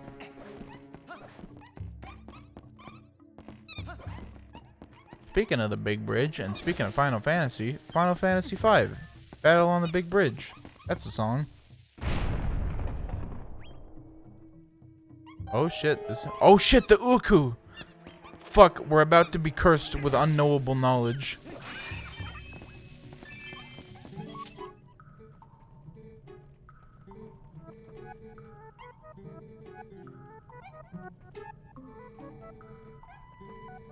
Oh yeah, this reminds me, on the upload, oh shit, my ear hurts for some reason. Owie, owie, owie.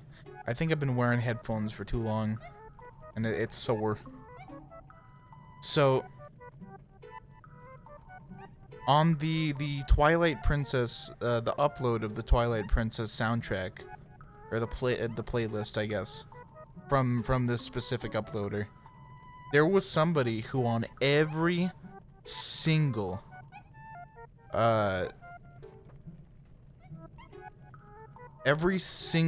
track on the soundtrack put a quote from Twilight Princess in the comments, presumably at a time when that song would be playing, which is fucking insane. Like that is an insane person doing that, but cool, I guess.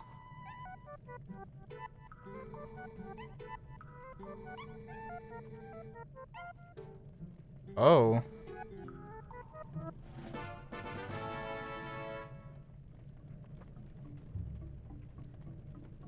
Okay, that's useful, because being able to enter and exit a dungeon at will in the same room is a really, really good thing.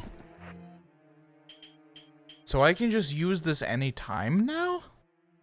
Or can is it limited to finding it in each dungeon? I don't know the specifics on that, but seems like a very useful mechanic that I will never use because I'll never remember it. That is the way things go.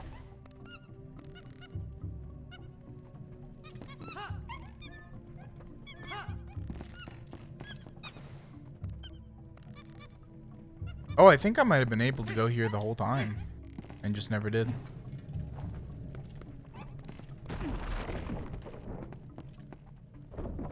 Maybe I need to get like 3 monkeys. Oh no, because they don't follow me in here. I wonder if I can't go over the big bridge now. We'll see. Oh shit, this is a ultra baba. This baba is you.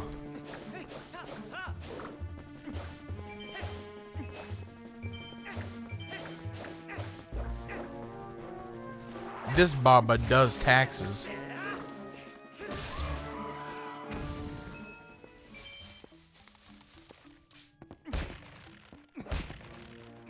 I probably have to throw a bomb in this MF or something.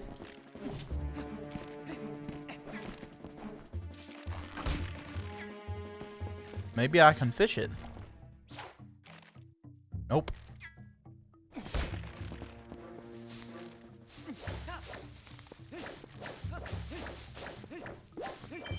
It is weird having to have a certain speed in order to run and slash sword. I feel like there's a way you could have done it where you hold the button to be able to run and slash sword, instead of it just being based on speed. That might have been more convenient. So where am I looking to throw this thing? Oh, it's probably at the fucking guys that you throw things at, that I was mentioning earlier, how you're supposed to throw things at them. That probably explains it. Owie. You know, I probably could have jumped down.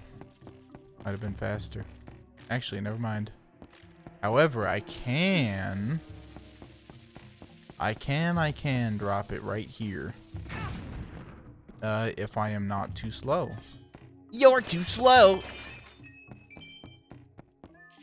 Sorry, I got Sonic on the mind now.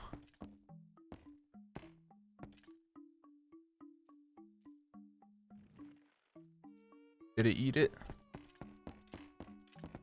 Yeah, it did, actually. That's kind of cool. Oh, I'm not gonna make it. Surely this is something that I'm intended to be able to do, though, right? Like, that would make sense that if I were to be intended to be able to do that. Maybe if I throw it. No. Well, what the shit? Like, I should probably be able to do that. Well, now it's too late because I missed a fucking 2 frames in picking it up.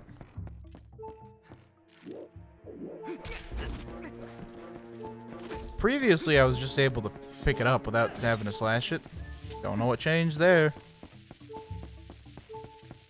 Go! No. There's gotta be a way. There's gotta be like a way speedrunners do that.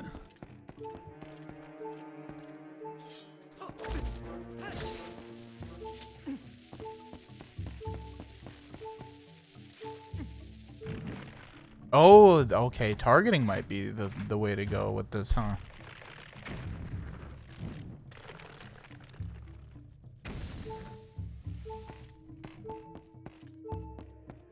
If indeed I would be able to target this from any distance, from which I would be able to throw the bomb spider.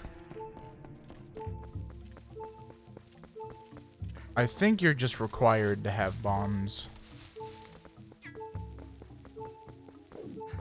in order to get through that one.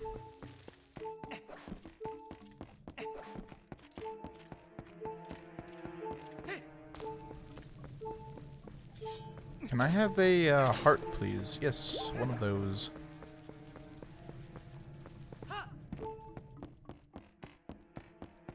Oh, so it pulses faster or slower based on the amount of health you have left. That's quite nice, because that's not in every Zelda game, and it's good quality of life.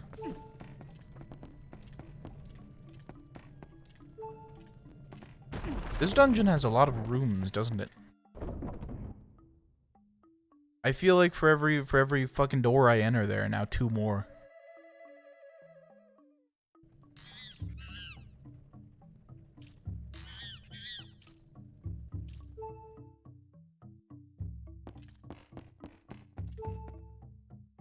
So when the camera was panning back to Link there, the water was extremely LOD to a humorous extent. If you rewind the footage, you'll probably realize it.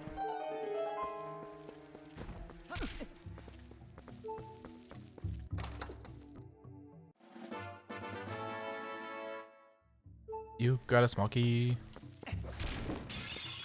You got a small cock.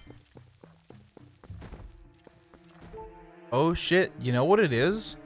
You know what these enemies were probably based on is the random tiles in multiple Zelda games that get flung at you.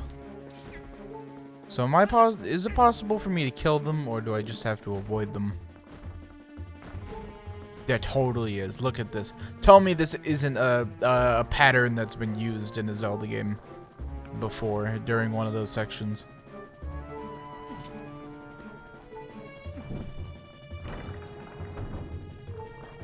Wait, so what does the other torch do? Oh, I just didn't notice that that one was down. Alright. Well, fair enough.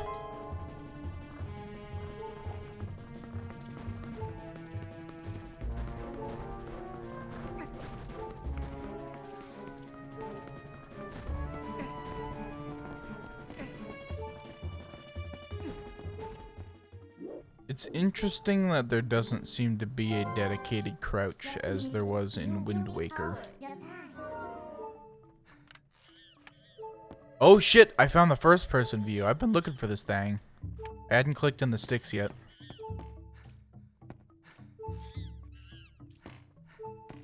Yeah, first person view in a Zelda game is pretty hot. Hey, that's hot, that's hot. So I have to get around its ass. Also, I just noticed that this is a Skulltula. Finish! I'm never gonna not think about Mario Party 2 when I see that prompt. Because anytime I just see the word finish, I think of that.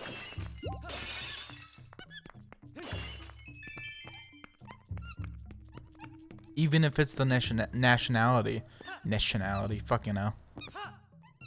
Especially if it's the nationality. So presumably I have to like put out all 4 of these torches to get that treasure. What's this? Don't dive, jump into the fucking thing, Blank. No, you dumb cunt.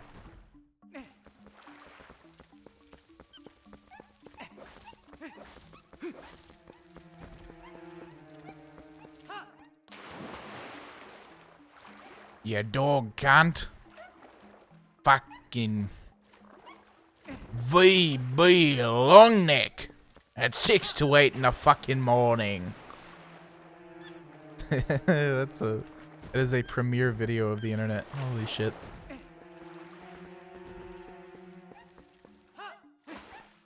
What the fuck am I even supposed to do in this situation?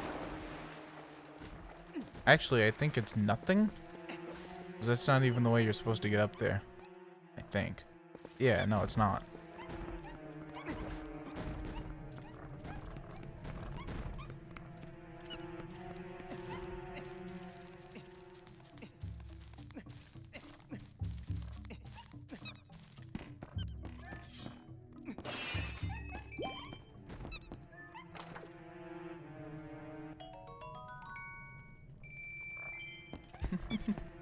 A fair dingamozzie. I didn't say it right. Fair dingamozzie. Fucking VB long neck. At 6 to 8 in the fucking morning. I love Aussies. I love Aussie accents and the fact that they collectively as a nation give zero fucks. It's great.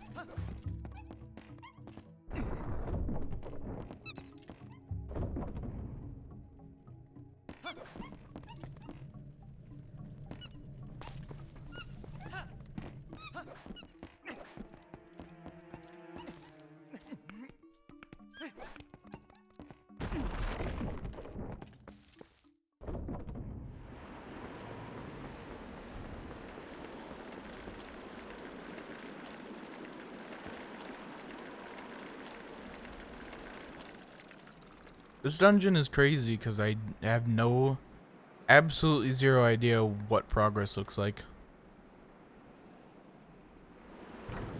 But it has been going smoothly, I guess.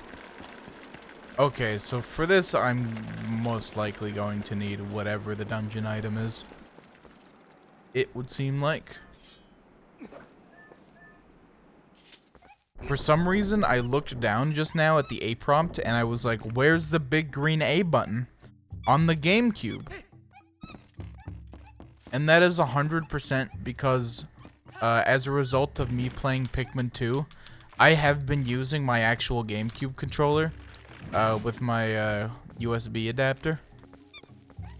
And so I am now just used to that, which I realized that I had brought it with me from home when I moved out, and then instantly regretted not using it for any of the GameCube games I've played on stream, especially on stream at least, because I think that would have added to the experience and also made it a lot easier in certain places, or just a lot more convenient in general.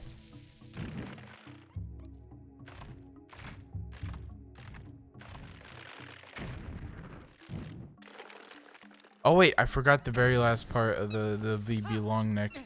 He says VB long neck.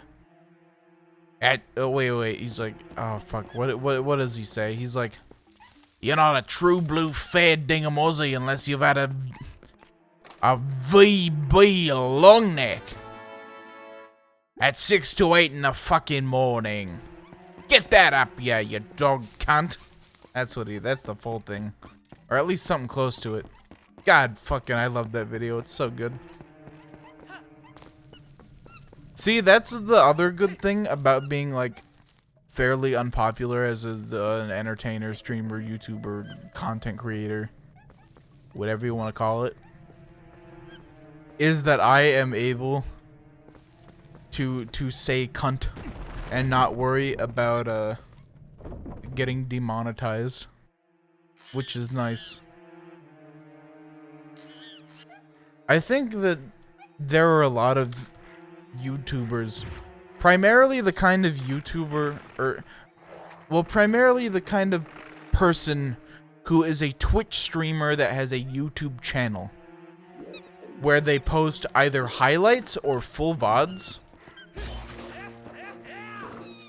and being way too concerned with getting demonetized on YouTube.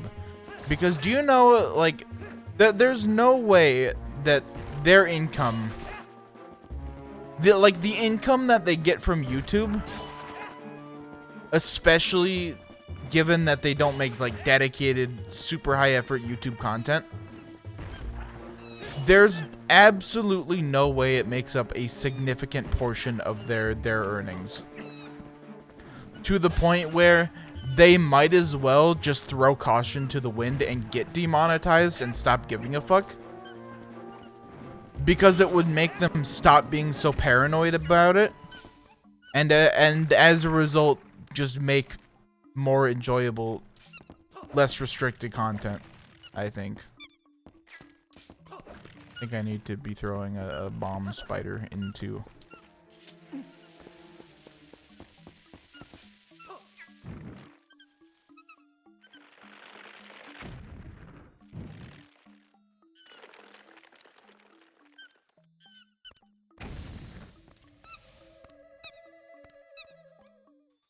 Whoa, silver. That means it's rarer. Which means I could potentially disassemble it for better materials.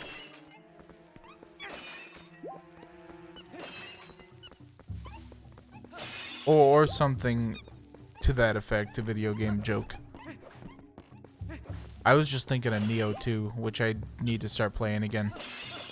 I was getting big into Neo 2, and then Pizza Tower happened, and then Pikmin 2 happened.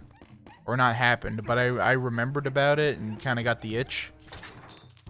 So Neo 2, after a brief second stint in the limelight, has once again become shafted by other games. Just as it did when I originally started it.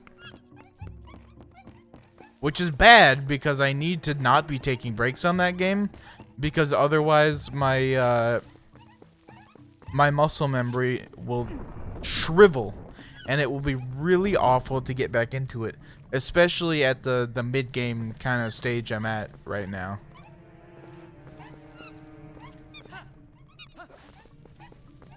Like, it would be supremely unwise for me to unlearn Neo 2. But I fear that's what's gonna happen. But we'll see after I'm done with Pikmin 2.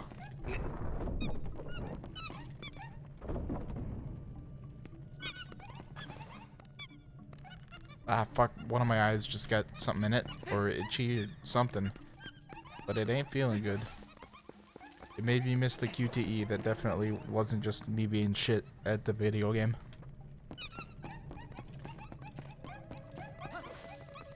Surely this is enough monkeys to cross the gap.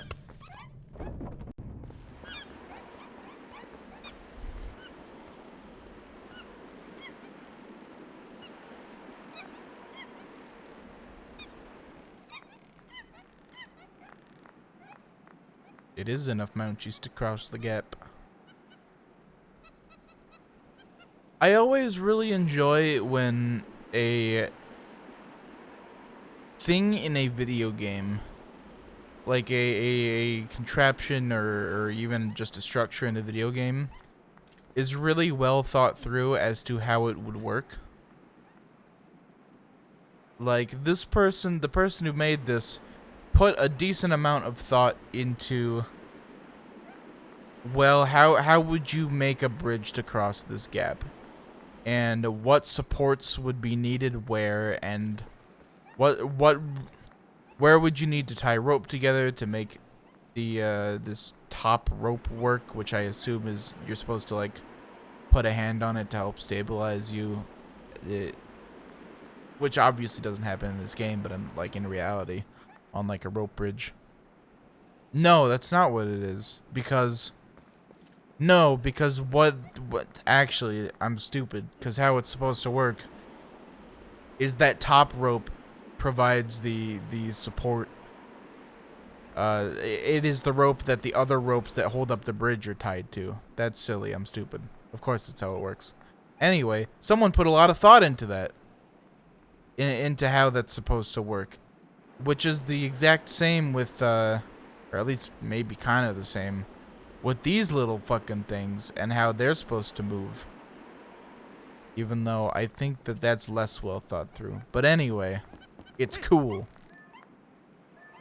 Somebody put a lot of thought into this, and it shows, and I like when they do that. Because even if you don't consciously register it, it does add to a feeling of realism in a game when that is something that you want to engender.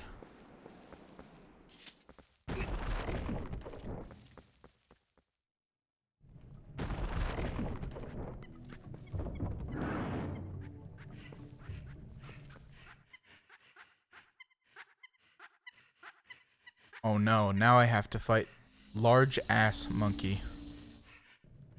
Oh, the boomerang. The boomerang is the thing that you get in this. Why did I not realize that after like the first cutscene? That feels silly. I really wish that it didn't have jiggle physics. I really dearly do.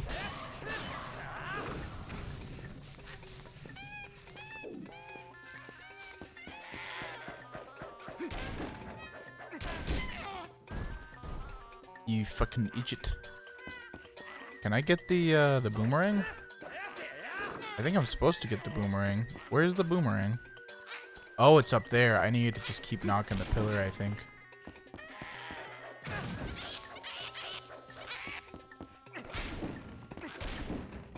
Where is he? Oh, there he is.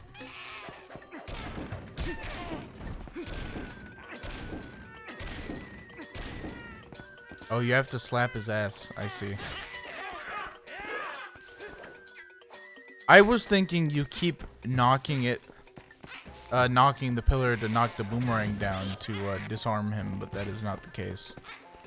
You just gotta slap his ass. Which I guess makes sense. It's a different kind of Zelda weak point, you know? Sometimes it's an eye, sometimes it's a big red glowing ass. Oh shit, this song is kind of going. I like the use of acoustic sounding instruments that are fairly unusual like that in games, which is why I really love the Final Fantasy Crystal Chronicles soundtrack. God fucking damn it. That's maybe one of the best soundtracks in any video game that has ever been created. What the fuck do you mean?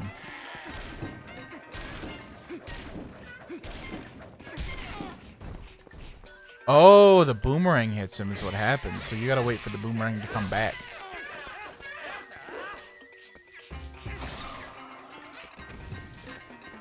I don't even know what kind of instrument it is. That I'm hearing right now, but I really do like it. It's some kind of Japanese instrument that I know I've heard before, but I'm forgetting the name of. I want to say like koto or something, but I know that's not it. Or at least I can be fairly certain that it's not it. I hate how slow Link moves when I'm targeted. It's kind of annoying.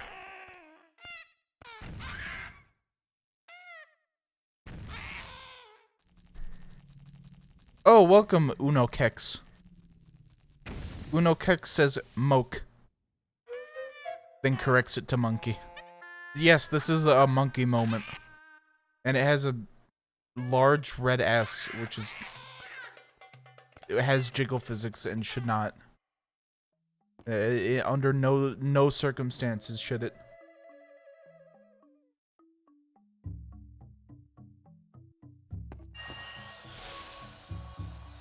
Ah, cool. You got... Oh, there's a berry in the boomerang. Alright. If this was Forspoken, it would be fucking talking its ass off to you constantly throughout the whole game. It and Midna both at once. Or I guess if this was any, if this game was made today by any studio that isn't Nintendo, and not even necessarily Forspoken.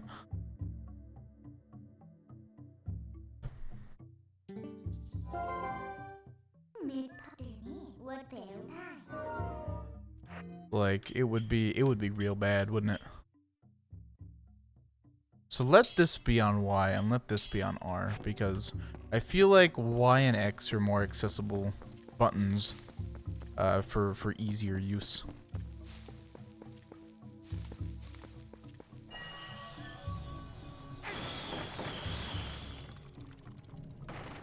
This boomerang is 100 times better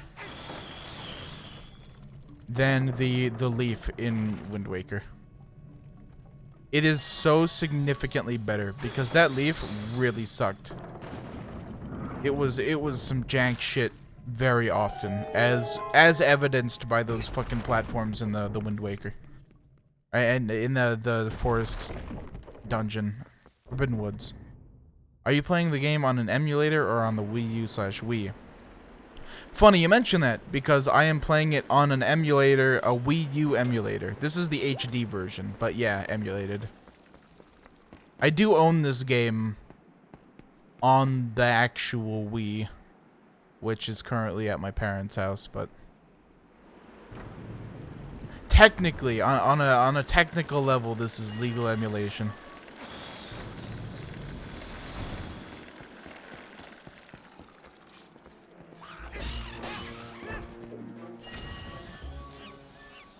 You know, it was silly for me to presume at the start of this dungeon that I would be getting the bow, because that is in 3D Zelda games, or it does in 3D Zelda games tend to come later. Like in Ocarina, you don't even get it until you're adult.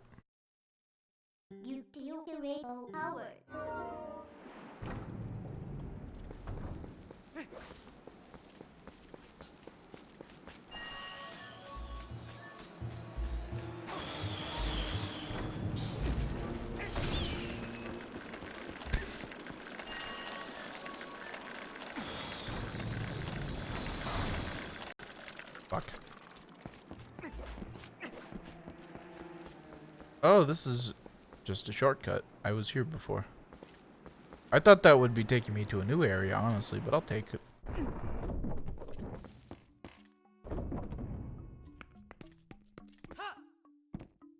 Oh, and this takes me back here to get that chest? Maybe? That was hidden behind those torches. Well, that's cool. Well, that's cool. It sounded like a fucking... That's one of the most Midwestern... I've never sounded more Midwestern is what I'm trying to say. That was a crime. Have a nice day. Bye. Have a nice day to you, No Kicks. Thanks for stopping by. It was nice seeing you.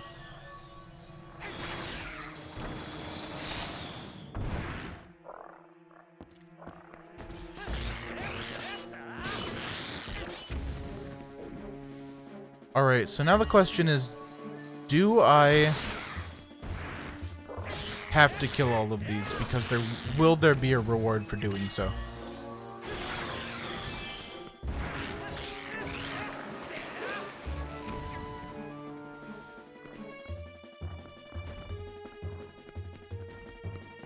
And or do I have to lift all the tiles up? Because it's very possible that is a possibility.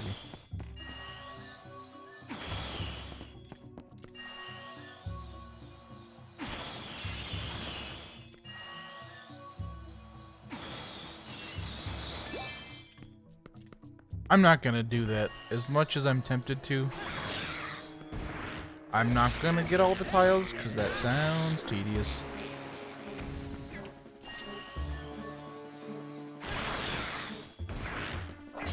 I will kill all these fellas, though.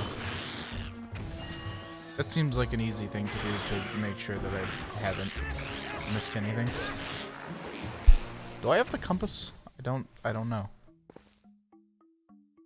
Is there even a compass in this game? Yeah, there probably is. Yeah, there totally is.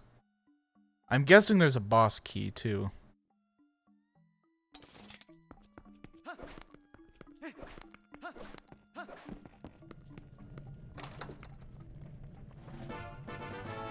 Oh, that was just a Pizza Hut. I thought that would be like a progress item, honestly. But hey, I'll take bonus. It's not every... Maybe I'm too used to the Minish Cap, but it's not every day you see bonus in a Zelda game.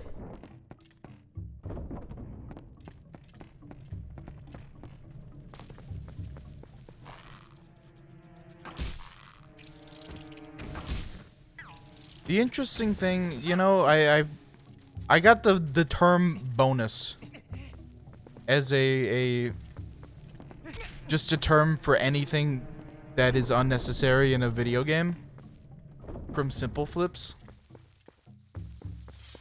And it really is a marvel just how much and how effectively that man manages to change my vocabulary. Simple Flips is the kind of streamer where the kind of thing he says doesn't make me like belly laugh. It doesn't make me burst out in a fit of laughter. But it does make me reference it constantly because it's so easily casually referenced, and it changes my vocabulary irreparably.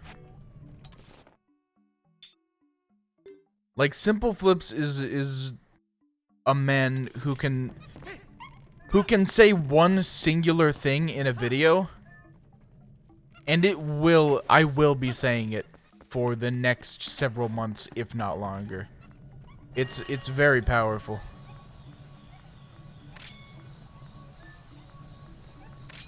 Oh, locking the boomerang targets is worse in this game than in Wind Waker. Because in Wind Waker, you just kind of get it out. You get it out, and then you slide it over a bunch of targets, and then it does it. But having to press ZR for every single one is ass.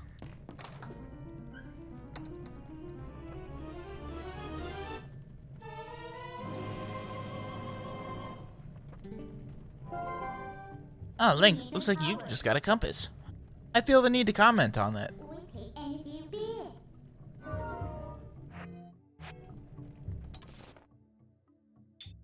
Oh shit, there's a chest in the room before. Might as well go get that. Also, I went the wrong direction as the result of being a silly fellow.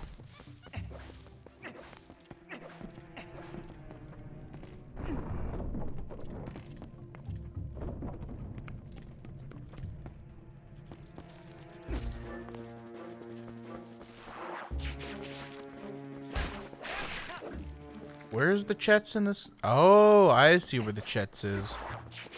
I could have just gotten that right off the bat, but I was ignorant.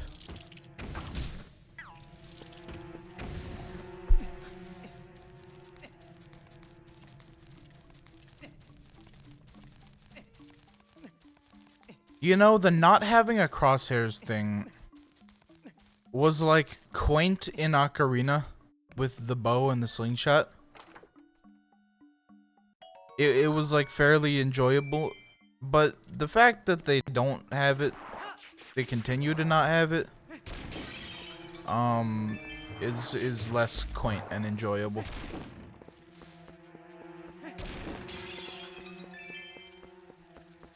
I don't see a reason for it. It just seems like an inconvenience.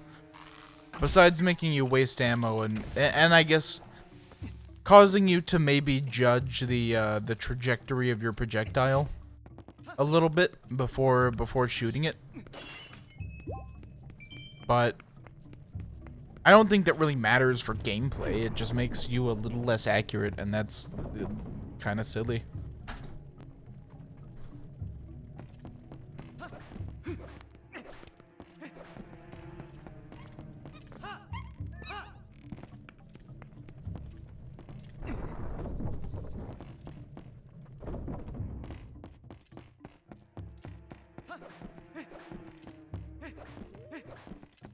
Oh shit! Uno Kex followed. Fuck! You know, having that activity feed is not gonna do me any good if I don't fucking read it. God damn. Well, shit. Uno Kex, if you ever come back to my stream, thank you very much for following. I feel bad that I didn't mention it.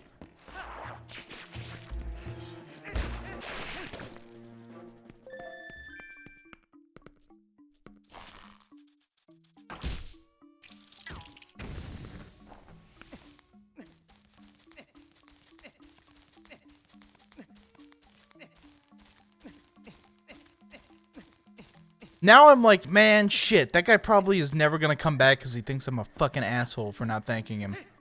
I'm sorry. I'm sorry, guy. Maybe I am kind of a fucking asshole for forgetting to check.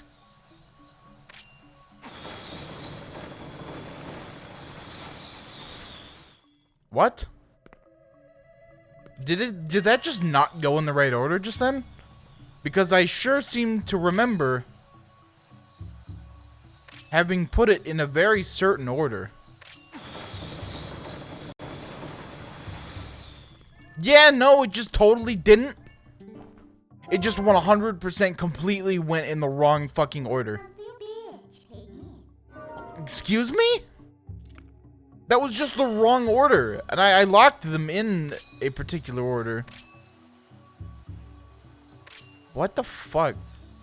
Could I just map it to the ground? Apparently adding that extra lock on accident made it work. Who fucking knows why?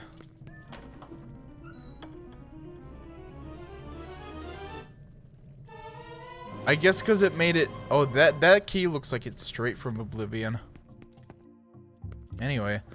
I guess that was because... it made it, not circle around the wrong way. And it like, corrected it so it wouldn't get fucked by its turning speed, maybe. Still silly. Still silly that that was, like, a thing I had to do. Where am I? I think I went in the wrong door. I did go in the wrong door. Is there anything in here, though? There is a chest in that previous room that I did not get somehow. I mean, it's probably just bonus, but I do want it.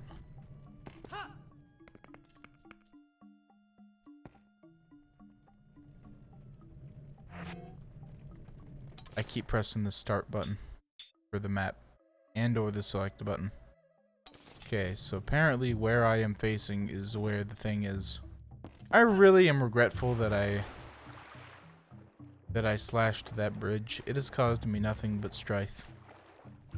Oh, but it doesn't matter because I didn't need to cross the thing because it's here in the secret room.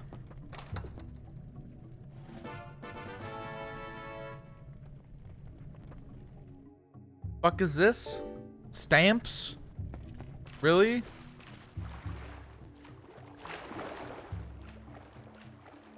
There can't possibly be a more bullshit collectible than fucking stamps.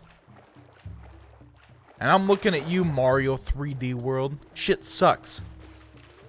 Stamps. Stamps my fucking ass.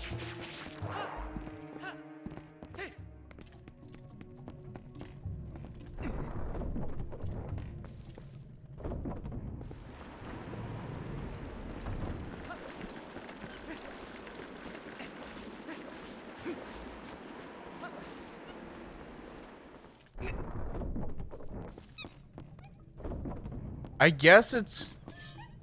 At least these stamps are kind of cool in that they allow you to decode the text on things. Because they do teach you the Hylian alphabet. Which is kind of neat. Doesn't make it any less of a bullshit collectible when you could have just had that on a single, like, readable page in some room. But, you know, it's there. Okay, what is the deal? What's the deal here? Oh, yeah, so I should be going to either side here in order to collect my bonus. It might even not be bonus, it might be required.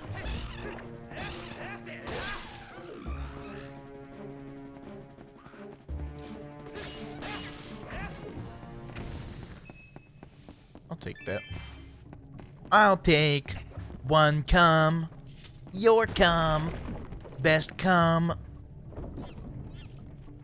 Say it ain't so, I will not come. Turn the lights off, carry me cum.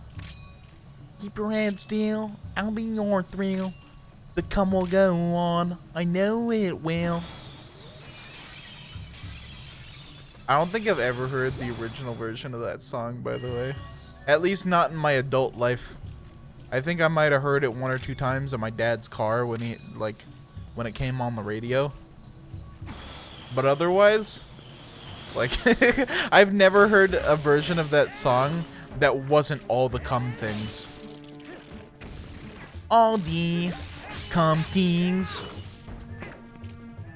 I'll take one cum. She left me cum on by the stairs. That is the least mature thing I could possibly be laughing about, but goddamn if it isn't funny as shit. Aldi. And then it's the store. And then it's followed up by Shadow the Hedgehog going, I am at Aldi. I am at Aldi. I am.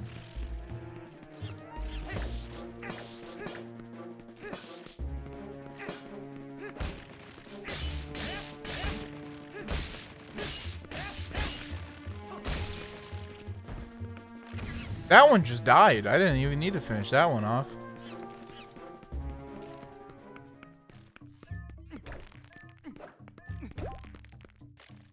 Wait, I never looked at the floors. Oh, there's only one floors. Well, that makes my life easier.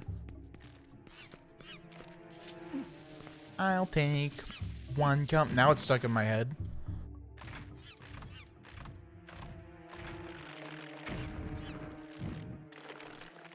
Shit, if I didn't have Chrome closed, I would fucking pull that up. You know, I think I'm not gonna have Chrome closed next time, and I'm just gonna risk having like a shitty frame rate, or not even shitty, just inconsistent. I don't think it'll matter though, to be quite honest. I just didn't test it, and I was like, you know, I have a lot of Chrome tabs open. Probably to the point that it might affect performance and other things. Because even Chrome was slowing down, which is never a good sign. Because that thing can usually handle a lot of tabs.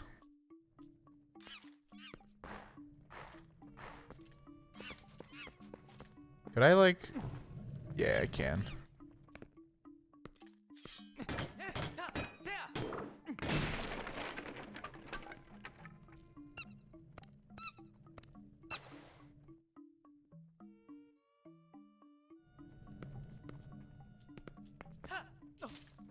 I like that this game feels like, unlike Wind Waker, that it was designed for bigger screens.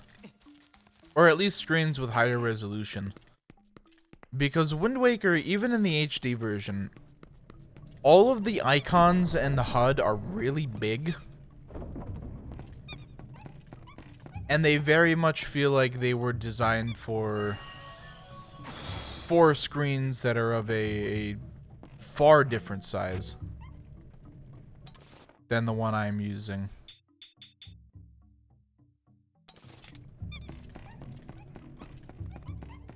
In a bad way.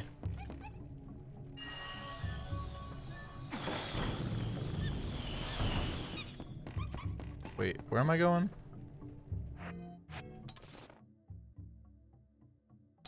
This way. You know, these stairs having just a gap there, or like a thing, feel very ill thought through. Oh, that's the mechanism by which the monkey cannot fall. Never mind, the monkey can't just fucking follow me.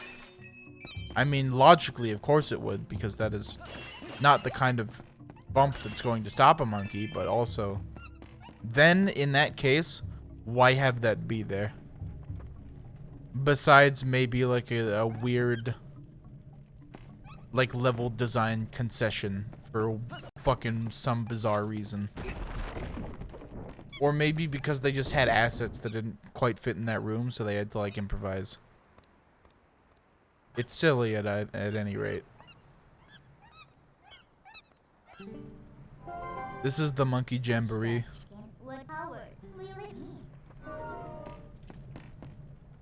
The little voice clips that they mix to, like, give you an impression of her voice are very weird.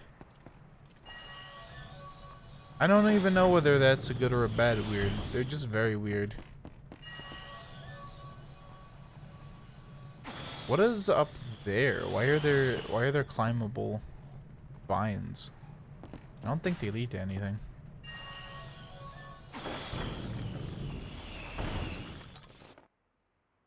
I really, really, really wish I could zoom into the map more. I just really do. It's not fun looking at small icons like that. Even after I was praising the game for being designed for screens that are larger. I feel like the ability to zoom in the map is a completely different issue entirely, though. Because I do like that more information can be communicated on with smaller icons on a larger screen. Regardless, however, I think that the option of zooming is another good quality of life thing that they should have in addition to the more screen efficient icons.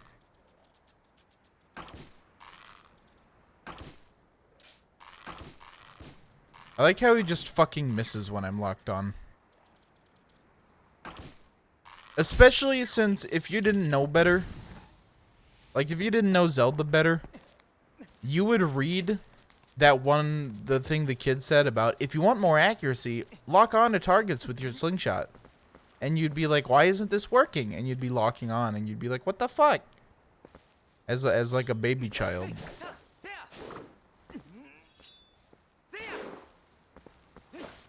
Like that, I feel like that could have been easily remedied. That particular problem. And I'm not just talking about that one enemy either. I'm like, if it happens once in the game, I can pretty much assume that it's going to happen elsewhere. Plus, I've seen it happen elsewhere in other Zelda games. With the same systems. And even the same weapon.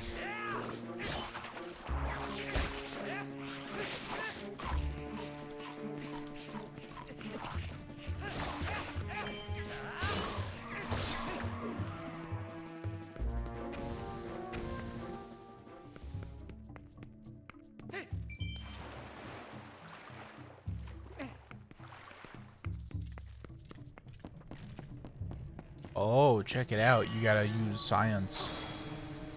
Science. Be blinded with science. Oh, you're supposed to use double science. Holy shit. This is really advanced. Yeah, sure, that works too. You know what? I thought I was supposed to just fly it to the thing, because, you know. Because then it would just swallow it, but... Oh, yeah, sure. Ba, ba, ba, ba, ba.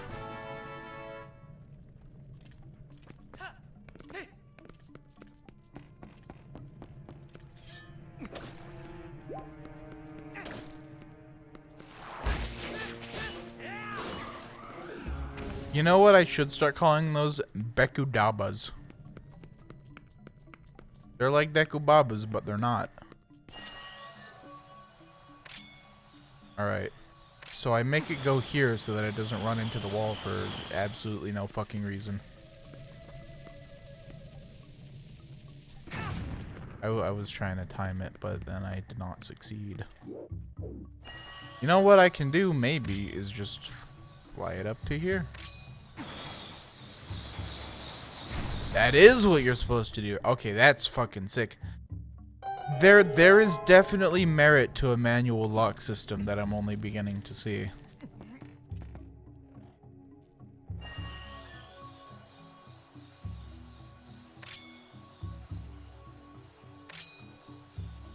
Sure, let's get this guy too.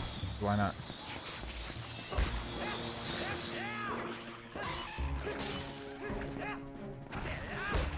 Oh shit! The one time the overhead swing has ever been useful. Oh, that's crazy. Is this thing gonna die? Am I doing damage? Because those, I can hear the whacks, but they're not the same whacks that are damage ones.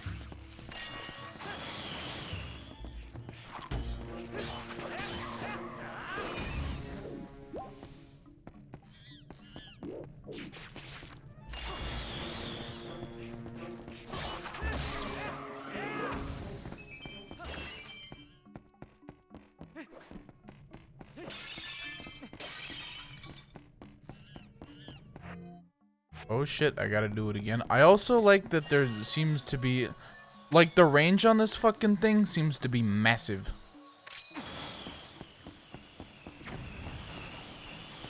Why did it exploded? Do I have to guide it better? Do I have to, like, put it here first and then... I assume it just fucking hit something random and exploded, like that tree. Yeah, that seems to be... You gotta be a little more careful when you're doing it this way. Which is really odd.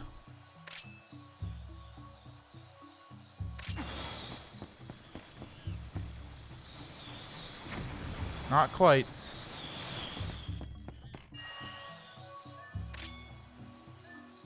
Okay, let's get it here. And like here maybe? And then here.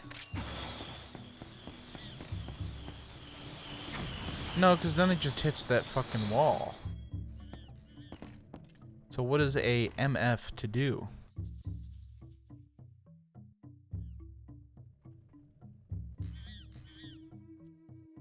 Maybe what I have to do is target it from a different place. Like, what if I were to do this, and then, like, that, and then, I don't know how well that's gonna work. I fucked it. And it also just exploded.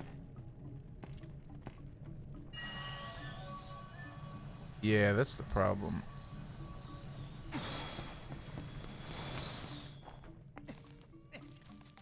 I guess that I have to put it in my hands. That I have to deign to have to carry this thing.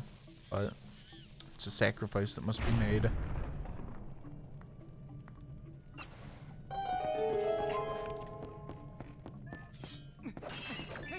Can't believe I had to stoop to the level of touching a spider. That's fucked up. No hero should have to do that. I like to advocate for heroes' rights.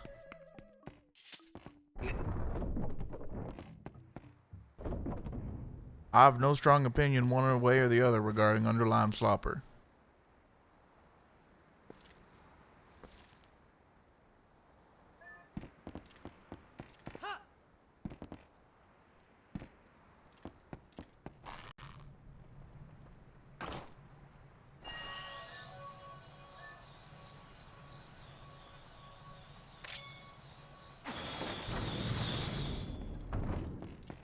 My lawyer has advised me not to state my opinions on Underlime Slopper.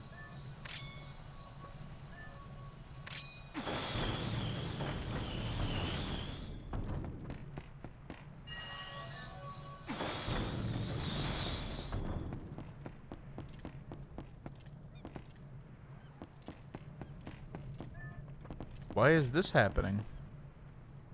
I'm not touching any buttons or anything, really. And now it's gone.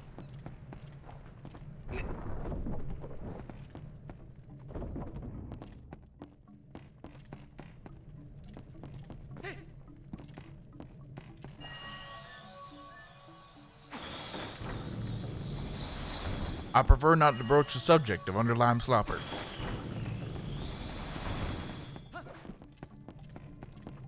Oh shit, let's check out these mushrooms. Fuck. Oh wait, shit, I can look at them closer. They do seem to just be balls on sticks. I would love to see the underside. And get a good look at if they actually modeled any gills or anything.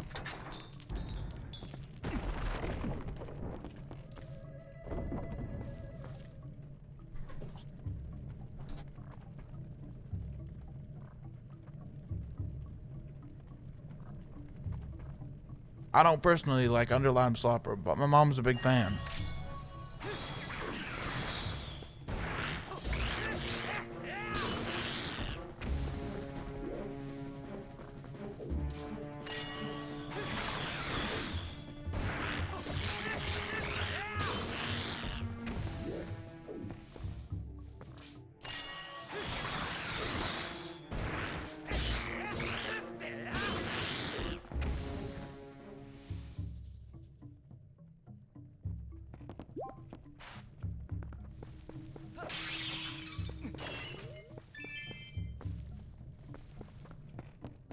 I haven't thought about Underlime Slopper for the past decade at least. Used to be all the rage. That's when they have their nostalgia bait movie.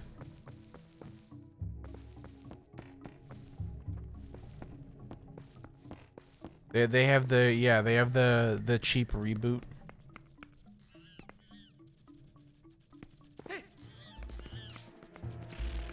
It's not even called Undertime Slopper, it's just called Underlime Slopper, because that's, at that point, that's what everyone remembers it being, so that's what it is now.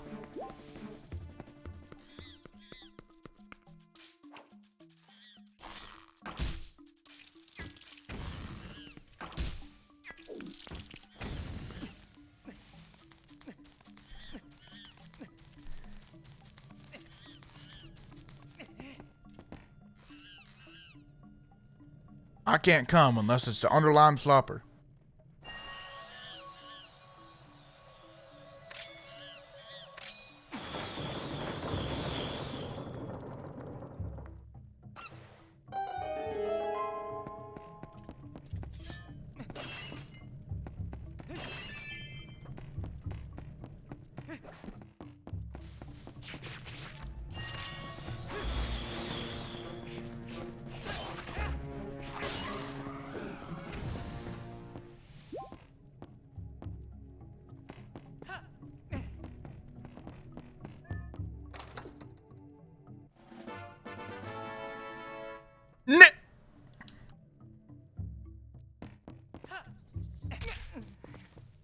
Noah.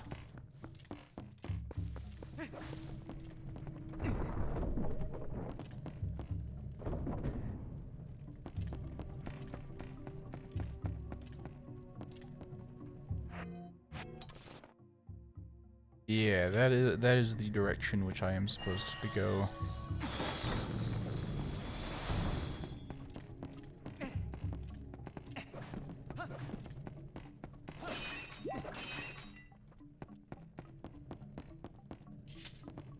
I haven't experienced enough Underlime Slopper to judge their merit.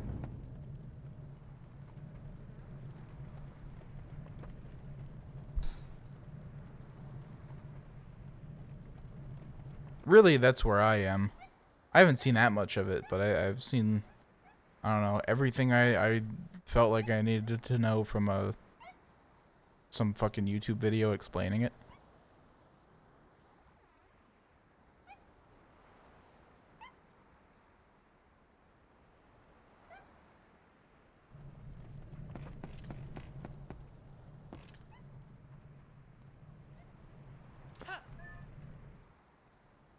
Oops, I pressed B.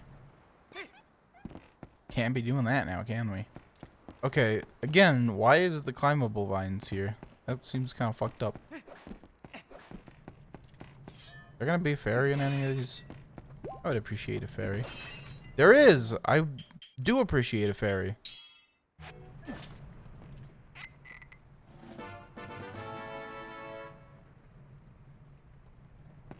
Eight hearts. You know, that's more than usual. Although I feel like that's as a result of there probably being a lot of hearts that you're able to get in this game.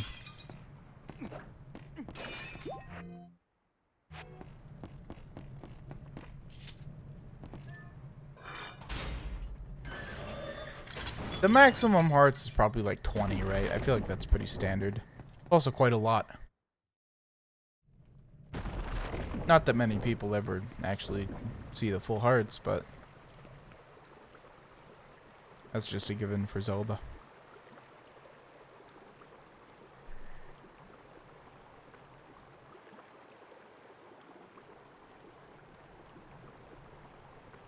Oh shit, they're scuttlebugs! Nathaniel Scuttlebug Bandy every fucking time. He hasn't even done one of those jokes for like 3 years.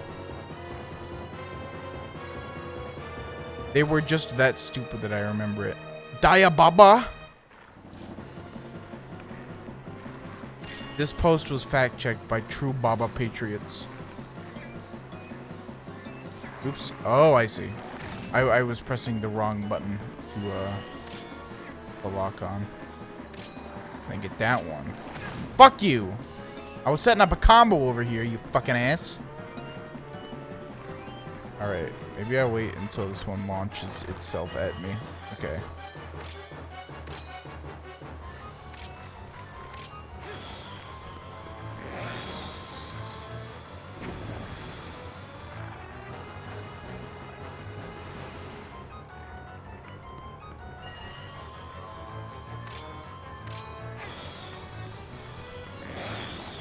Diet Baba. That wasn't the whole fight.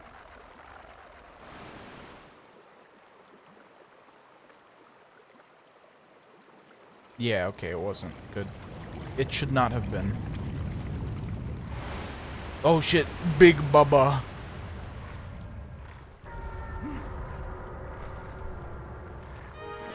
It didn't change the name though. That's really sad.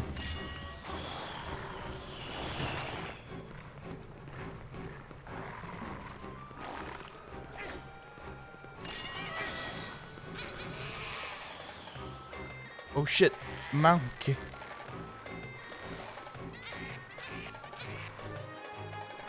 Oh, is it helping me now? Oh, it is helping me. It's like, I will help you. Your best should be. You are most honorable. Oops. That weren't the proper procedure.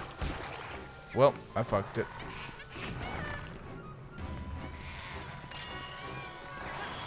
That wasn't either. Unless it is, like I'm supposed to. I should stop targeting most squirtingly.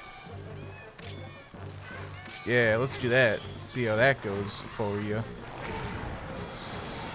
Okay, yeah, so I can just focus on the middle one.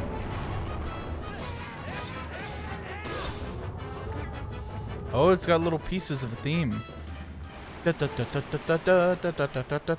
I have sung this on stream before and didn't know where it was from. I still kind of don't, to be quite honest. Where's the fellow when you need him? There we go. The fella is here. Link.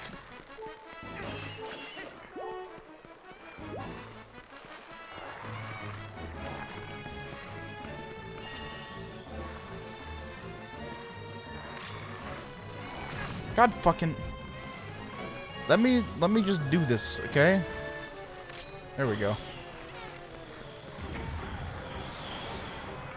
With the boomerang being as fickle as it can be sometimes. That was really the fight? Holy shit. That was short as fuck. Anyway, with as fickle as the boomerang can be sometimes, I'm pretty shocked that they were able to make it reliable in this fight. Oh, that was sick.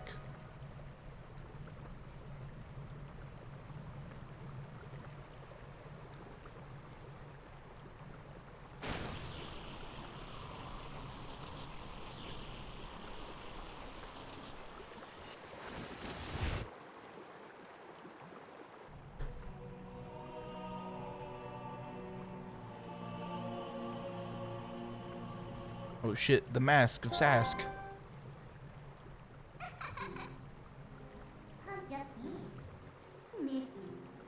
Used shadow, that's what it is.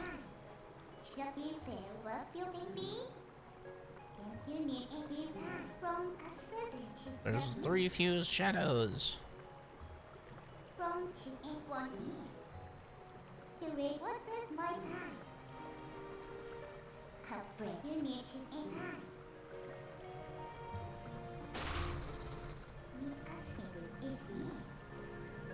It's cool that the warp, the warp out of the boss room is explained in this game, or has an explanation in this game. That's nice. I like when there are explanations for things instead of them spontaneously happening.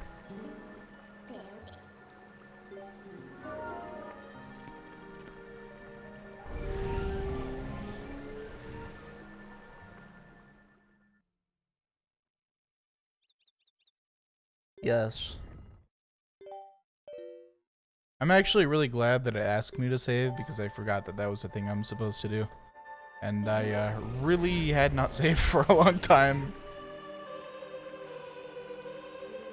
Really gay, but fuck. I'm gonna chortle every single fucking time.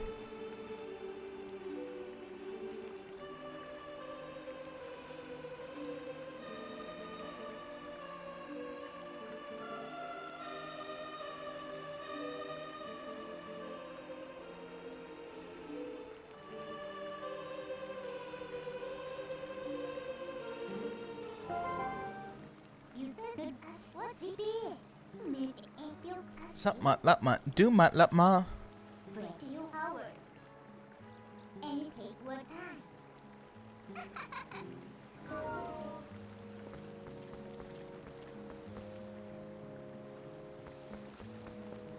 All right, well there we have it. That is the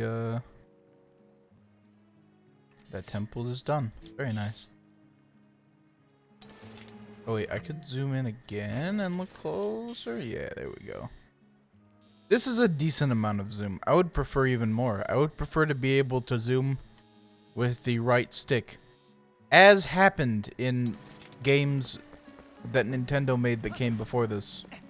So it's actually kind of baffling that they would not have this, in fact.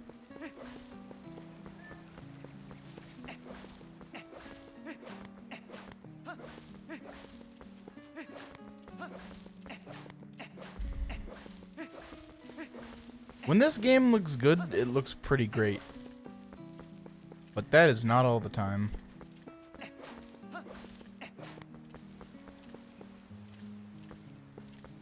Still don't have the bomb to get through that. I think it's just a shortcut. No, there actually is an area associated with that. Now that I think of the map. Oh, here's the version of the main theme that's in this game. Except that it's not the main theme, it's a different one, which actually is always better. The Zelda main theme, when it's the overworld theme, I don't know. I'm not as into it.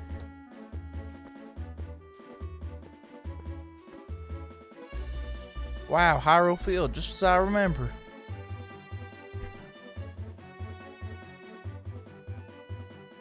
I think this is because in the larger map of Hyrule, oh shit, you can see the. Alright, that's a pretty cool first visual to have when the world first opens up. But if you look at the map, Hyrule Field is really not that big of a part of Hyrule. Like it's not the same hub that it was in Ocarina. Obviously.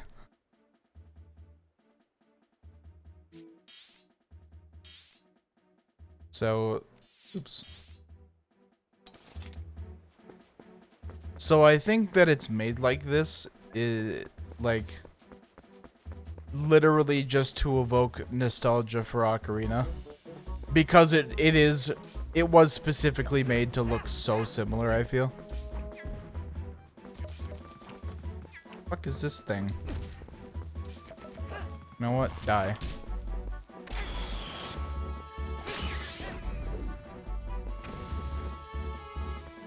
You know what's kind of funny, actually? What the fuck? I got a parasite. I don't have an empty bottle and I don't really care, but there is a parasite. Anyway. Like it was definitely made to evoke memories of Ocarina of Time. Because of how the sheer rock cliffs on the sides with the grass on top, and the wide open greenness, and the random little islands in the middle. Definitely kind of like nostalgia bait a little bit.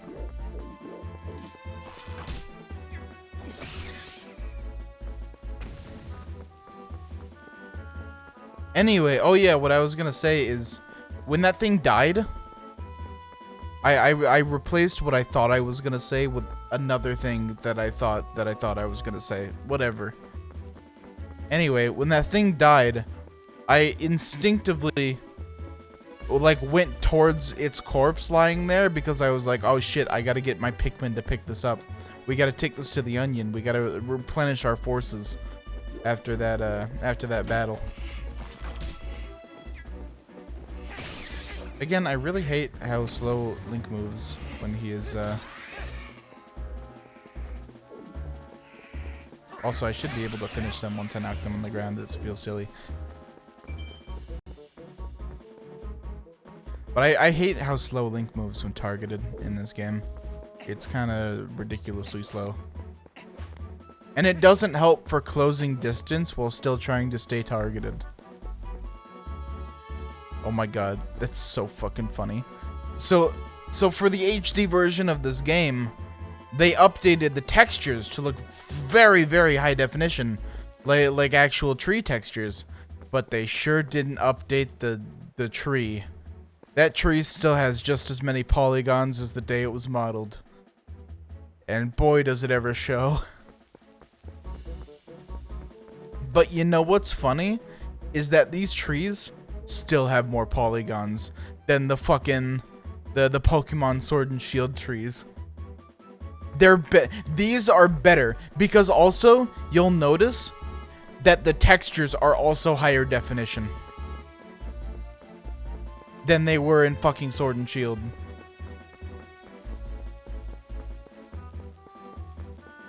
I hate Pokemon so much. I hate what it's become. I love Pokemon so much, but I hate it so much. Which is so sad because, man, that's fucking... There's so much imagination in it. And there's so much... I think there's genuinely a good bit of heart in it, too.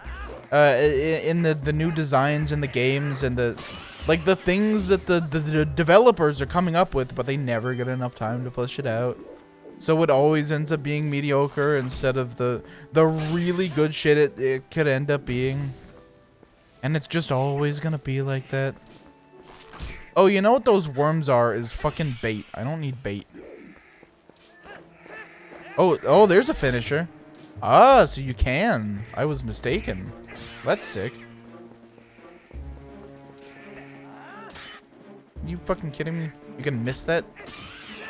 I feel like when you start the finisher, both you and the enemy should be locked into that animation. Like, the fact that I can get out of it is a little silly, surely. Also, Ring of Grass. If I could freely change to wolf form, I could dig that up.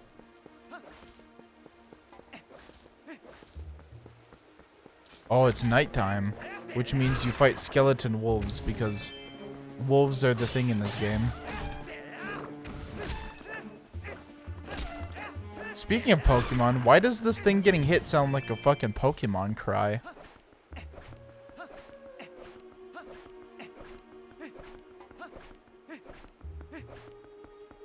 Oh wow, that instrument they're using, is quite literally from Ocarina of Time. It is literally the voice they use for Malin, and I know that because I've used the sound font. I would recognize that anywhere. It's kind of interesting though that they just decided they would reuse it because it does sound cool.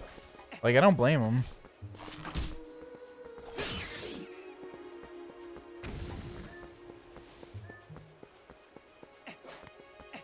But it is odd hearing something that I tie so strongly to the N64 games being in this one.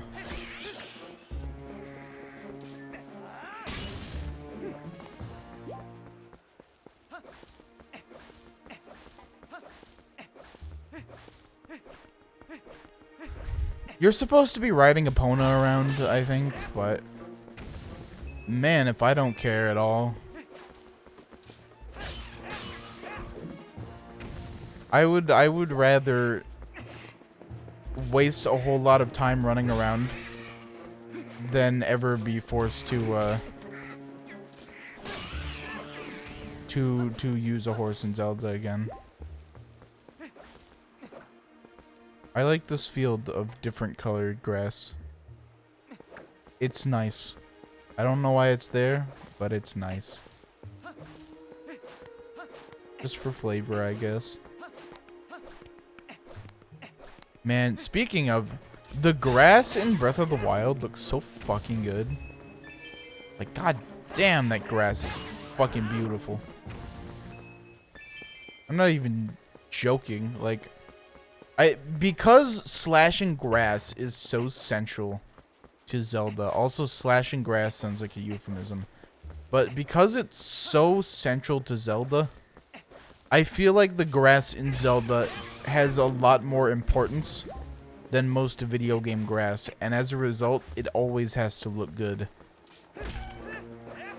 And the grass in Breath of the Wild fucking delivers. It delivers in a huge way. Like it makes me spurt out a small amount of jism just thinking about it.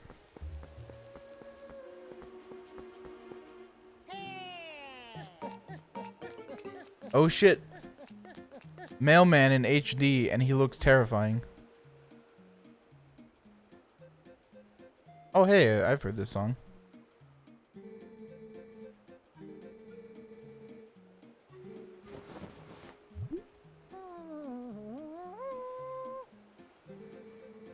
The faces in this game look great in HD, but they themselves do not look great.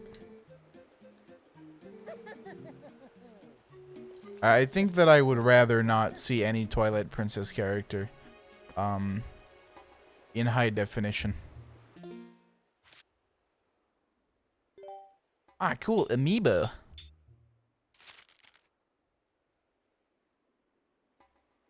Okay.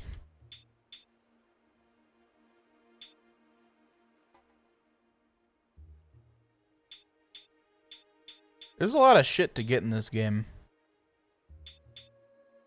So this is the shield, this is the better shield, and these are probably tunics. And this is the Master Sword.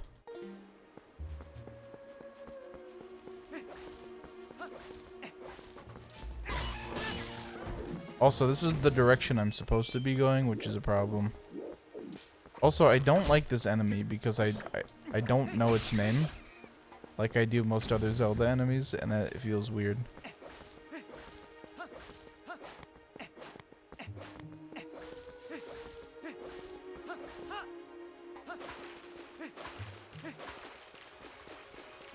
This thing that's going on up here, fantastic for atmosphere. Really, really fantastic. Also, I assume that as I clear areas out, this will get slower and I'll start to be able to see things in the distance, which is duly cool.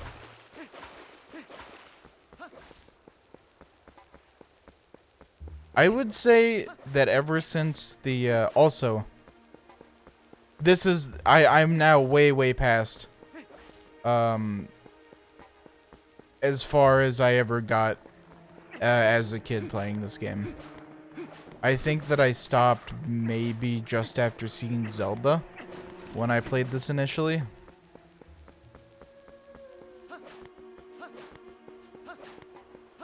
But I would say that everything after the... everything after and including the first dungeon has been pretty great. But everything before that first dungeon... torture. To put it kindly.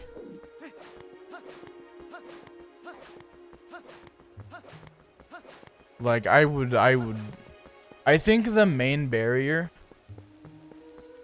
Given that the game after this is pretty good, I think the main barrier to me ever replaying it is always gonna be the start, because it sure is just long as shit. It's like 3 hours long and fucking nothing happens.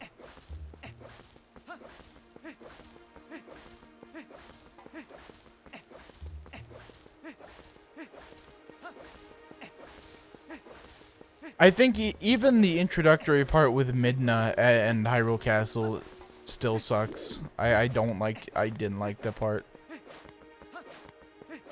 But the first dungeon and after were pretty great.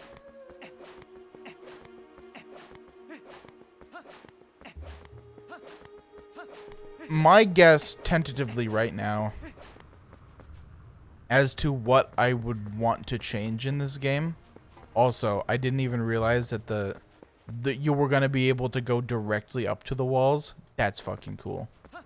Anyway, my guess as to what I'm going to want changed in this game, or what I wish was improved upon in this game, once I finish it, is going to be wishing that it was less linear.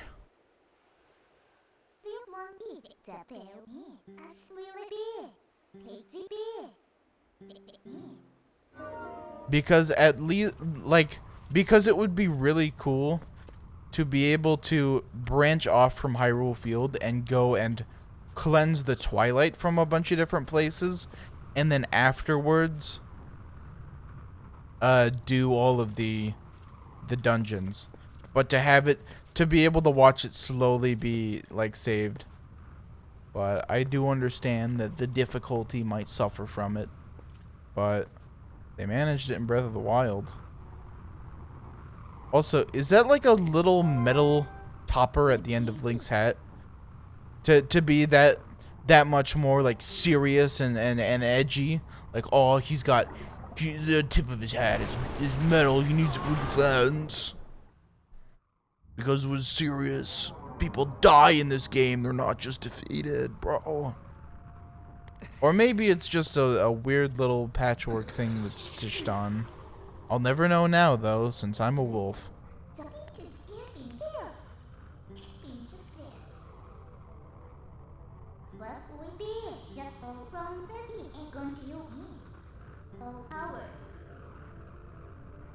You know what? She complimented my appearance while in wolf form and said it was better than my regular form. You just know. You just know.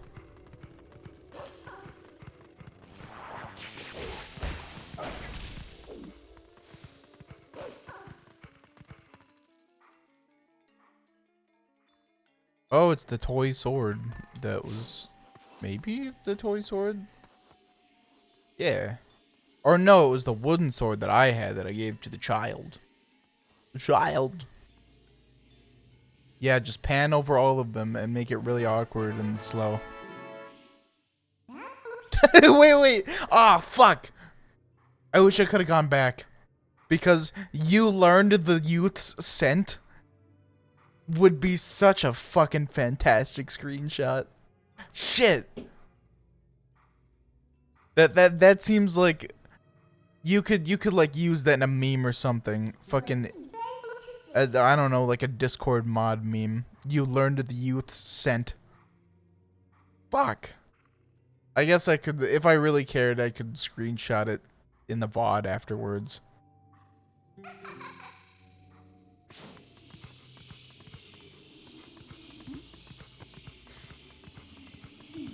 This is not only kind of cool, but also I think they might have done it better than like The Witcher 3.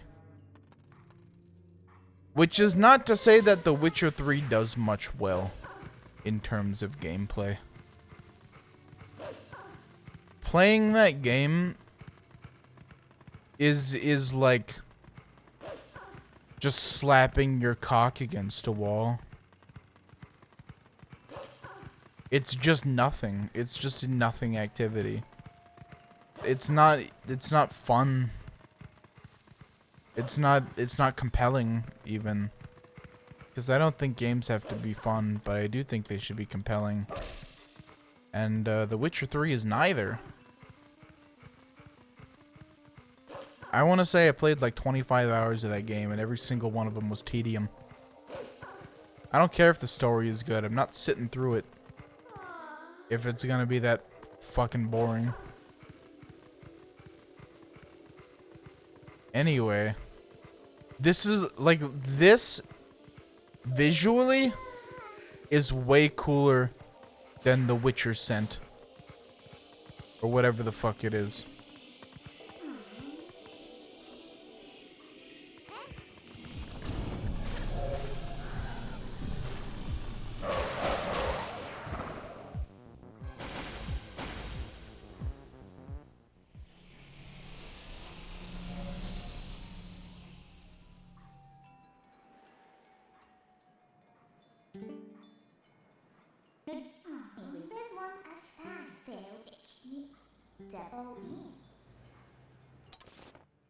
The map.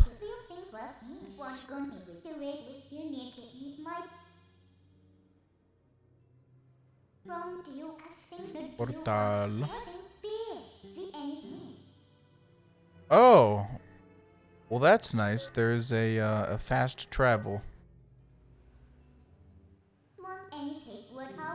Fine, asshole.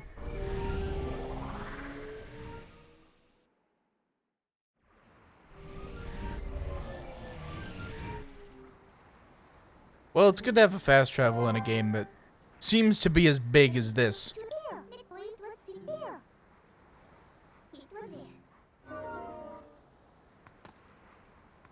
Wait, what?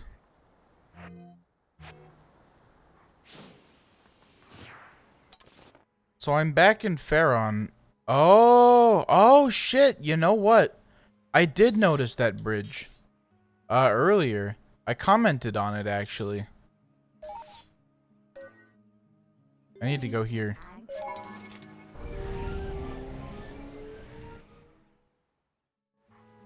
Yeah, no, I looked at it and I was like, that's probably not where that's supposed to be.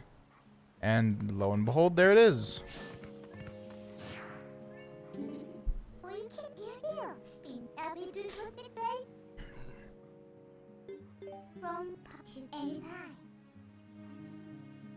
Okay, yeah, I should probably just warp.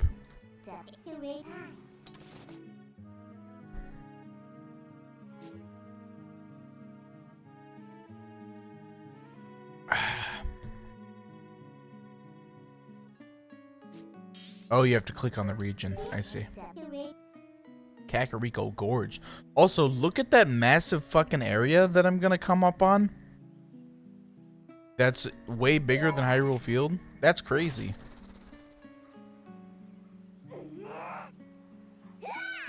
This game is gonna be long as shit, isn't it? I'm gonna really have to stream a lot.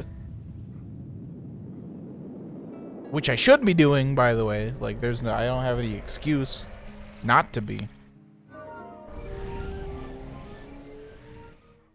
Especially being as unemployed as I am at the moment.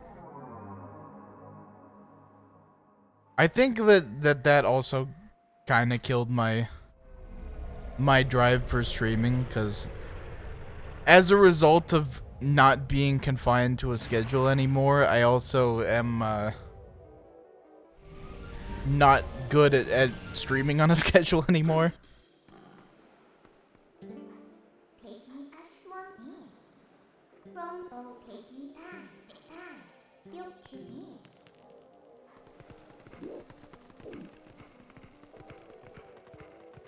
I like how in your first encounters with her, they try and drive home that she's like kind of an asshole.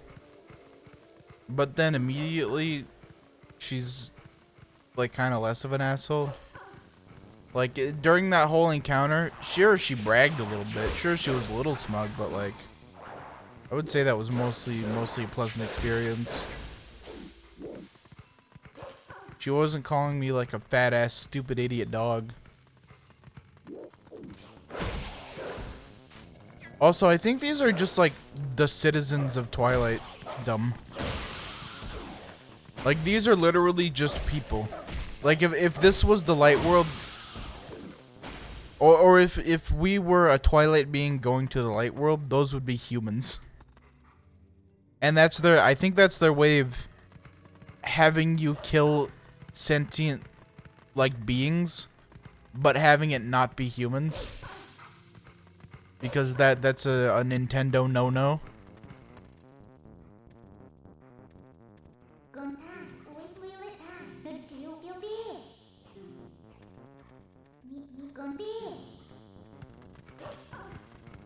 Anyway, as I was saying earlier in the stream, I feel that Wolf Link really does work best when he is in a wide open space like this.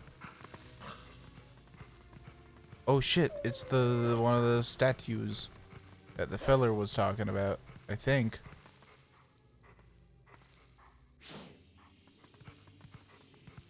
Except that I can't howl on command, so it's a moot point.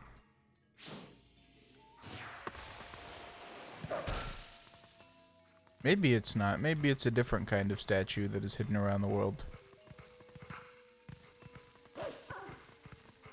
Also, I wonder if any of the things he teaches you are optional.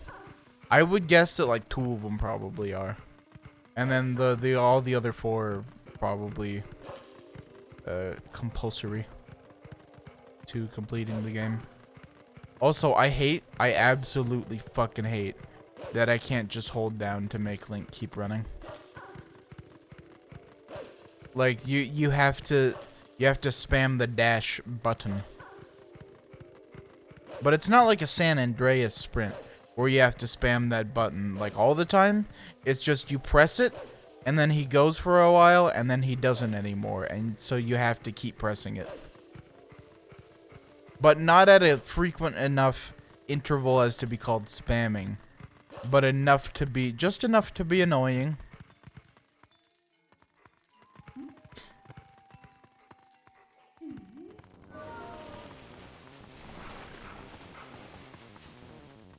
Also, Midna likes to go on about the power of Twilight or whatever, and she literally warped a whole bridge. But somehow she is unable to do any scouting for me. Or warp me to only the places I need to go. Like, goddamn. What a fucking asshole. She's not even that much of an asshole, but she is an asshole. You know?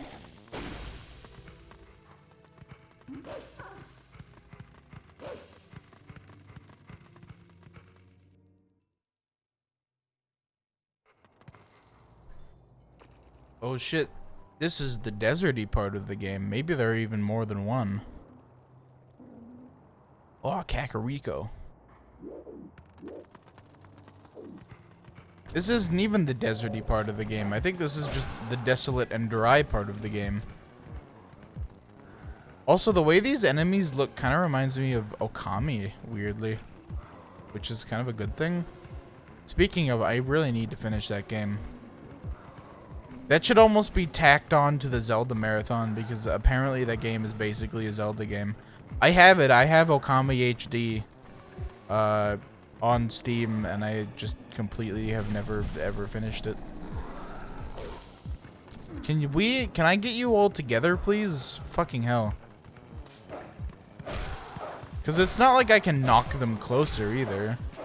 I literally have to bait them close to each other, and it's not happening.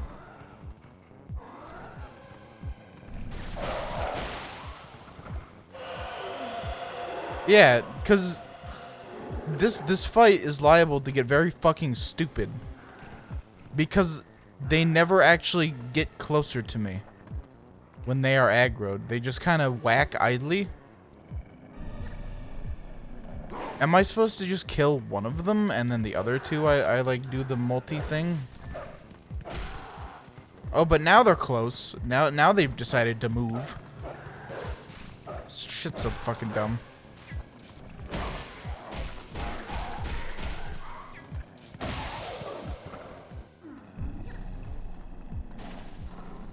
Alright, come here. Come hither, come yonder. Okay, that is what you're supposed to do.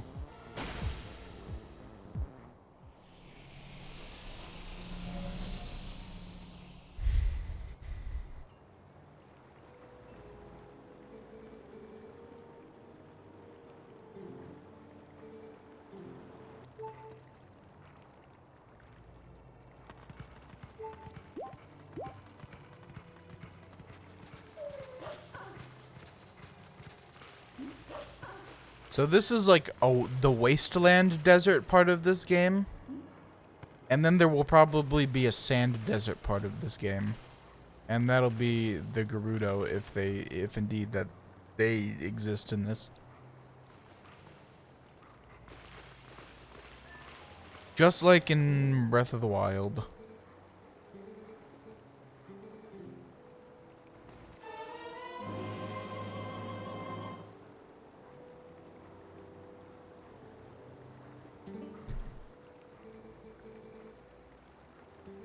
The insects of darkness.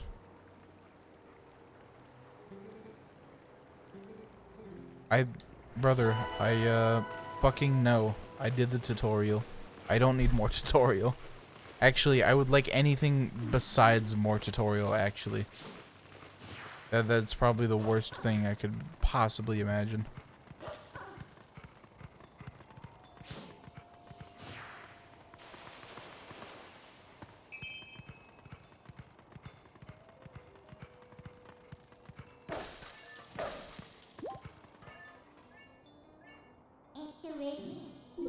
Yeah, and I didn't need the text box to find that out either.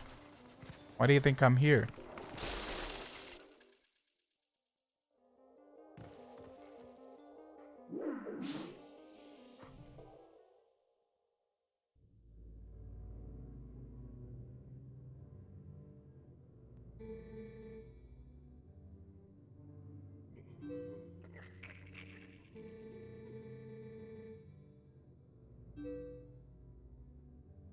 Oh wow, there's a character that looks actually halfway normal.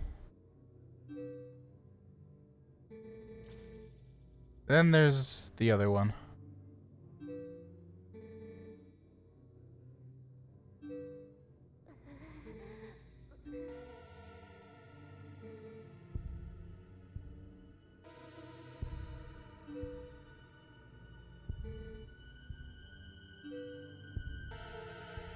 Why are the kids from Ordon here?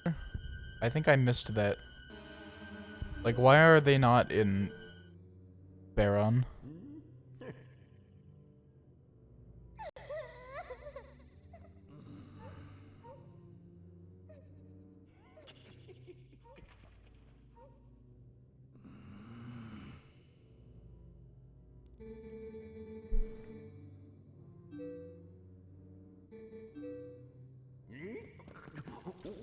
What the fuck is this, man?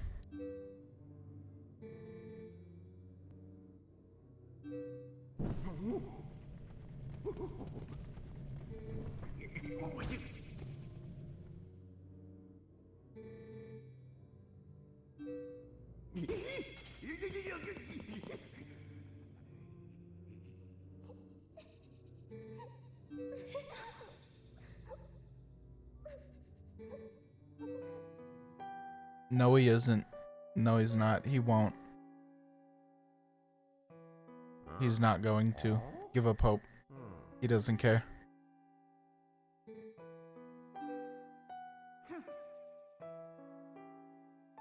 He's a wolf. He's driven by feral instincts now. All he wants to do is kill and eat you.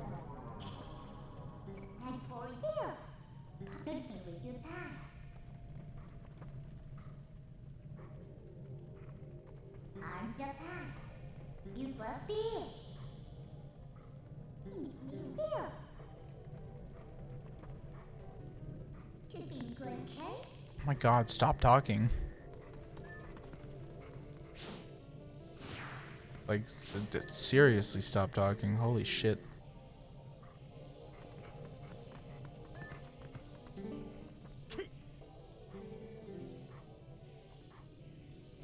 That like, for as much as Midna talks, I can't even believe she's not the one that people consider to be the annoying one. Like, how bad must Fi be in that case?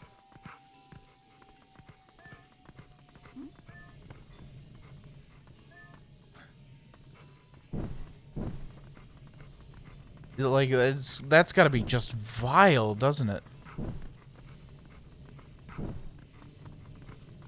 I heard that Skyward Sword HD very much does not make Skyward Sword into a good game, which is sad. But I will be playing it nonetheless. I like that this one didn't get lit randomly. I wish the Twilight Realm didn't rely so heavily on Bloom as its way of looking different. Because anytime you're in the Twilight Realm, this stops looking like a game that came out in 2006 that got remastered and now looks a lot better. to a game that just looks like it came out in 2006.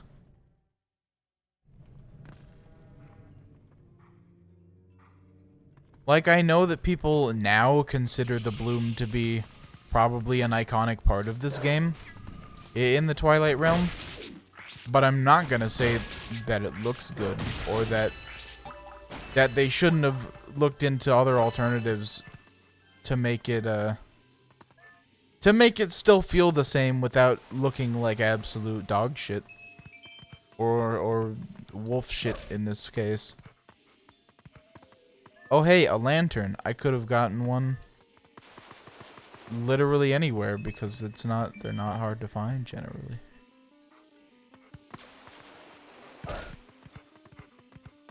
I don't know what these owl statues are. I still don't.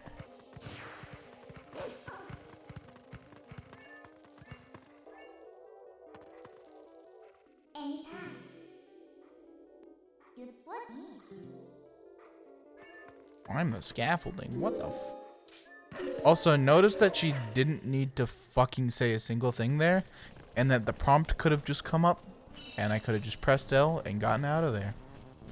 And that would have been more than fine. But alas.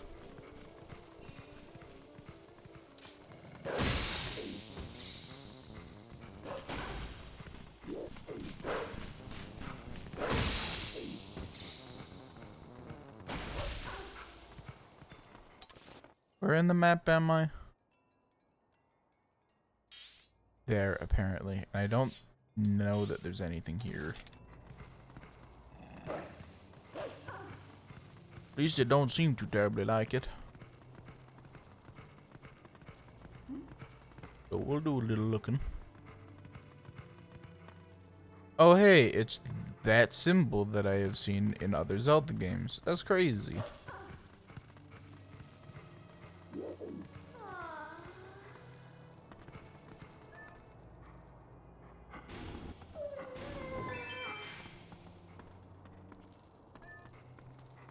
Glad that I can just stand in this hole and not fall in.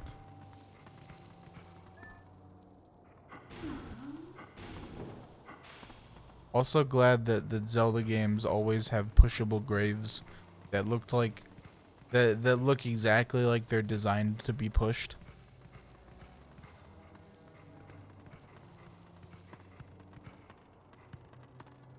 Like, oh yeah, let's make this grave openable very easily, because who knows who's gonna want to take that body out for a spin.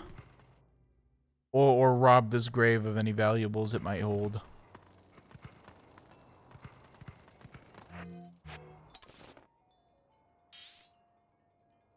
So not all of the bugs are located in Kakariko, but a large amount of them are. Also, I need to not be doing that. I need to keep it zoomed in because it makes my life easier. Although it does just start zoomed out anyway, so it's a moot fucking point. That's another innovation that video games would go on to make. Is keep the menus in the same state that I left them in. Because more than likely, I will want to go back to them almost immediately. Or at least I will... It is likely that I will be going back to the same menu over and over again. Because statistically, one of them will be used most frequently.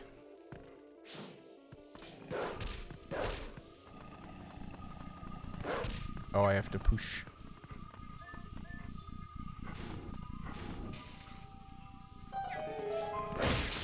You know what I miss? I miss my dog. Looking at this Link, this Wolf Link fellow, has made me miss my dog. Well, even more than I already have, because I have been missing him a lot lately. I love my dog. He's my best buddy ever. I saw the L prompt for just a moment here. There we go.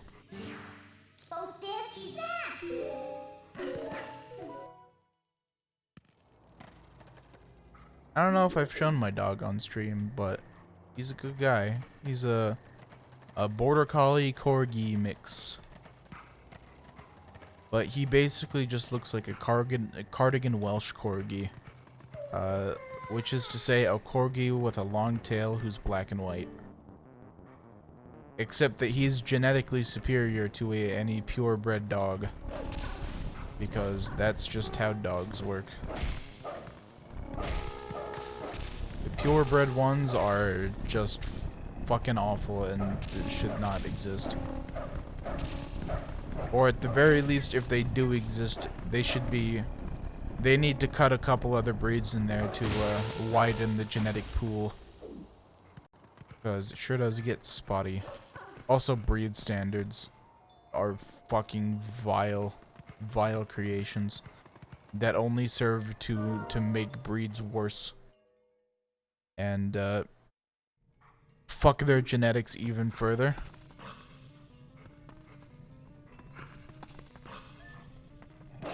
Oh, I can pick this up? Oh, that's so cute. Oh, look how gingerly he sets it down. That's a good boy.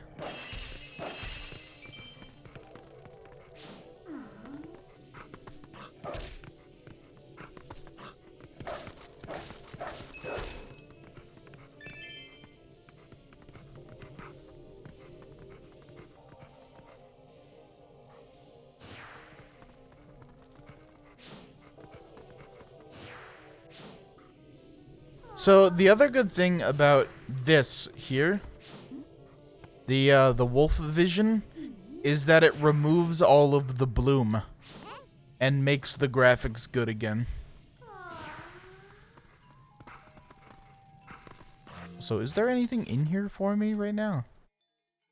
Probably should have checked that before entering. No, there really isn't.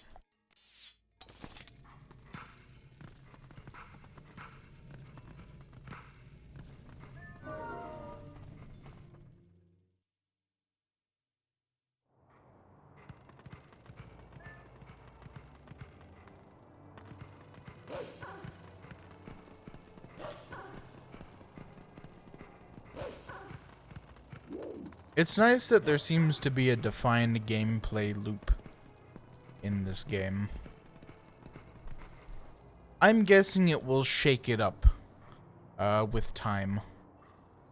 But I always enjoy when games have a definite like cycle of things that you're supposed to do or that will happen.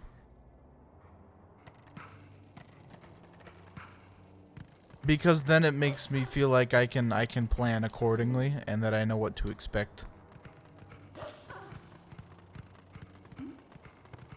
Maybe that's like a neurotic fucking anxiety thing to say. But I don't know.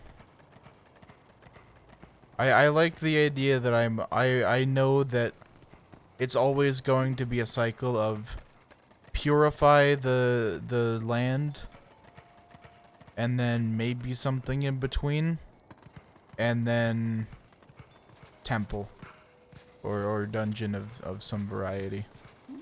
It's just nice to me.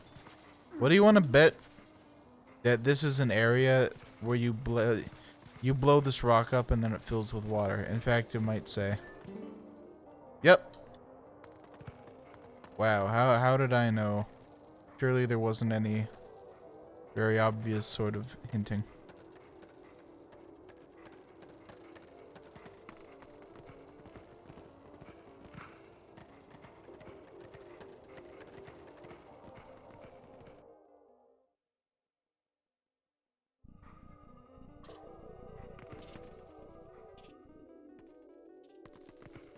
I think I'll purify Eldon and make it the light again. And then I'll probably stop the stream there. We're rounding out 6 hours, and it'll probably be like 6.5-ish by the time I finish this. I feel like that's sufficient.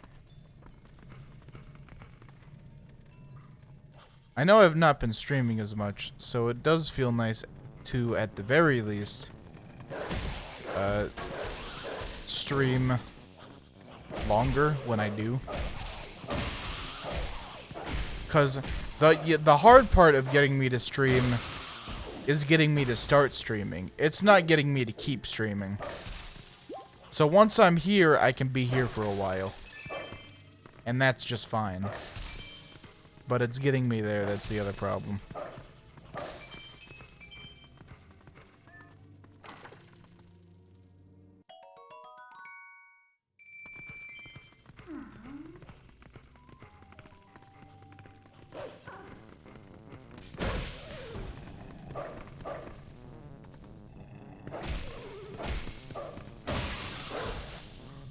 It's funny that it's pretty likely that I'll never see the attacks of one of those enemies ever in this game. Just because of how effectively Wolf Link, like, stuns and then kills them.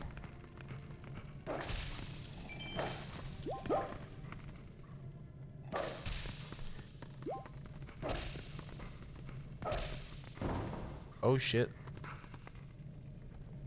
That's not even anything that does anything, seemingly. It's just a thing that you can do. Maybe this one, though. Maybe that hurts you, actually. Perhaps I should be a little more careful.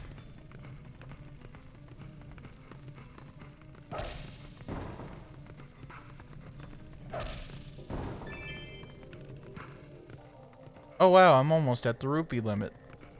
Almost as if there's been no reason to spend them at any point besides to get that bottle and the slingshot. Also, I just remembered I'm supposed to be bug chasing right now.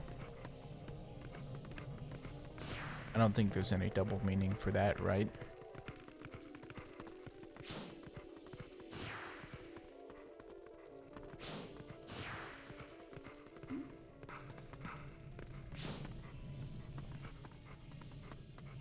There's the bastard. I see you. I know where you sleep.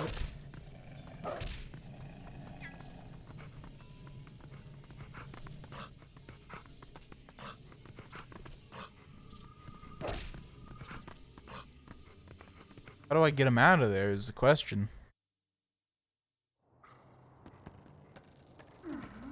Follow this chimney up, I guess. It is blocked.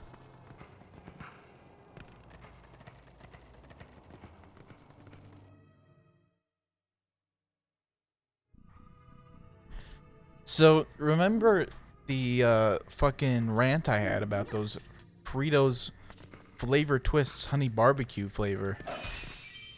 It's still fucking true, because I can still fucking taste them.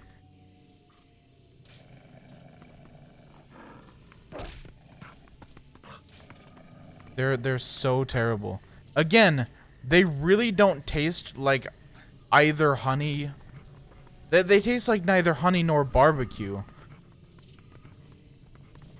Like there's not even like an essence there of honey barbecue. They're just bad.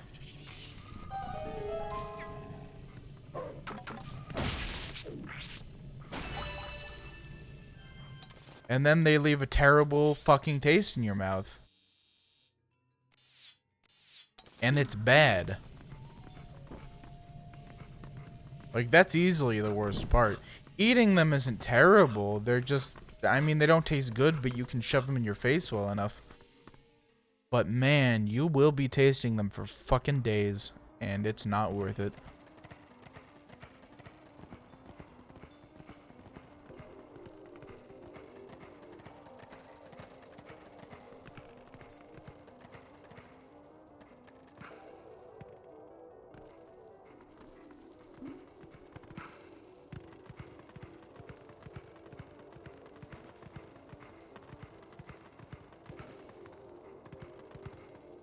It's interesting to see buildings that somehow are made of corrugated metal.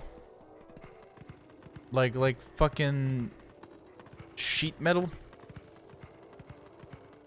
Like, I don't know how long that's been in existence as a thing that has been manufactured, but I feel as if corrugated sheet metal has not been around for long.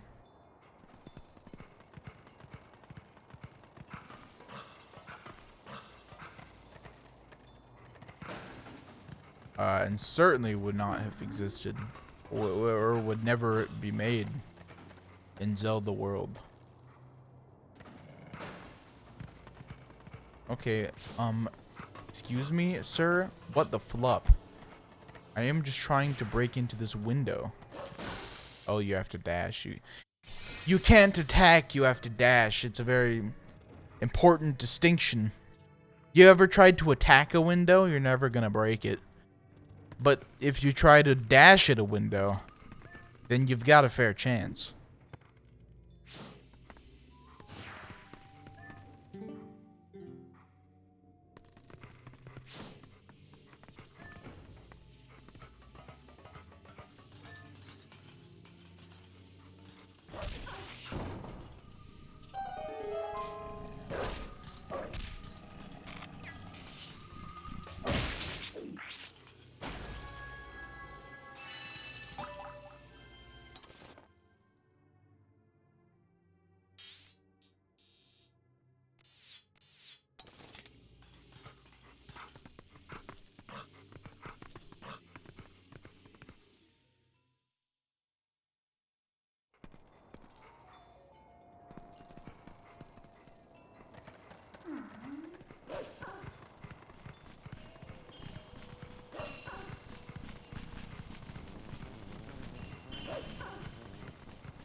It's interesting that this game is split into definite Wolf and definite Link segments. At least, seemingly for a lot of the game. Because I feel like, as with many things in Zelda, Wolf Link would be best served as a puzzle solving tool that Link is freely able to swap to.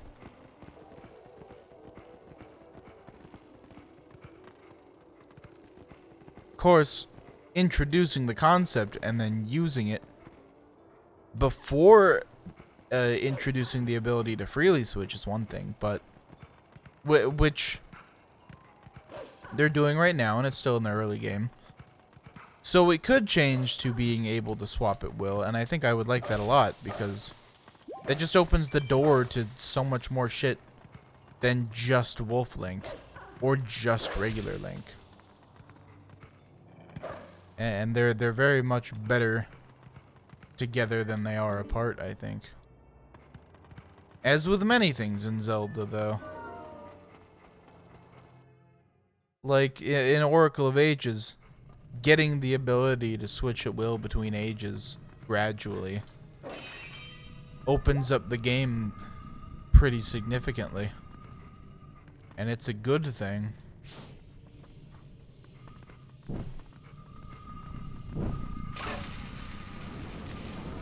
Uh-oh.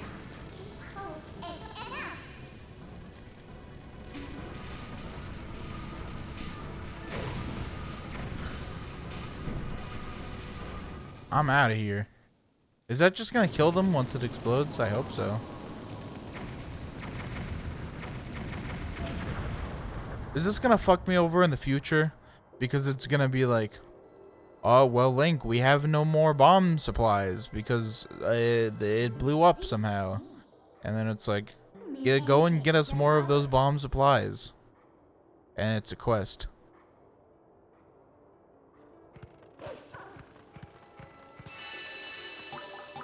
So sad that you had to sacrifice 100 Afghani children to kill one terrorist. But it's worth it, right?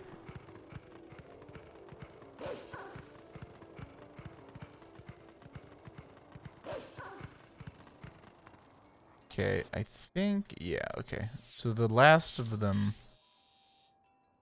good game, by the way, the last of them are elsewhere.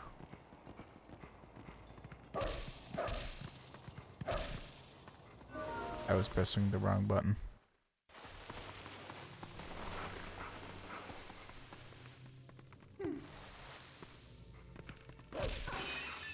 Fuck yeah. I want that, but with like 100 pots. I think that would be immensely fun to do.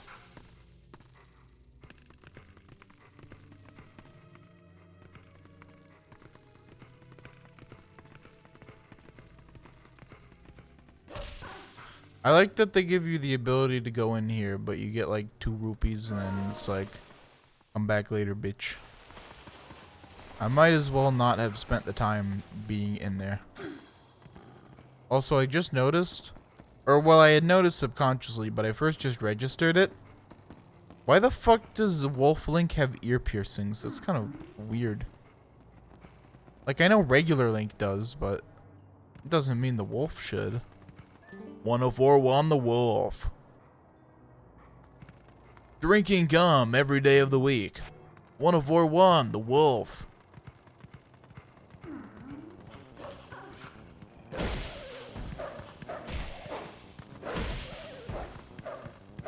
Oh man, this is prime spam B territory.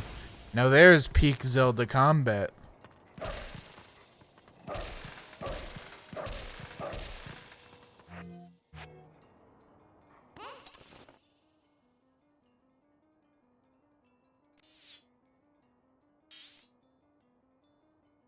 I really do wish this game was more open because, fuck man. I really just want to have access to everything right away because it's fun to explore. And that's like the best part of Zelda. Like, I want to see what is out there. That's the fucking best part of Zelda. And being slowly fed it piecemeal is somewhat infuriating.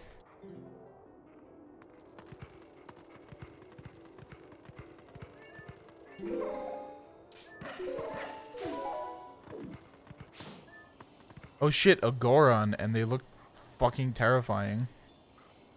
And they have rock nipples.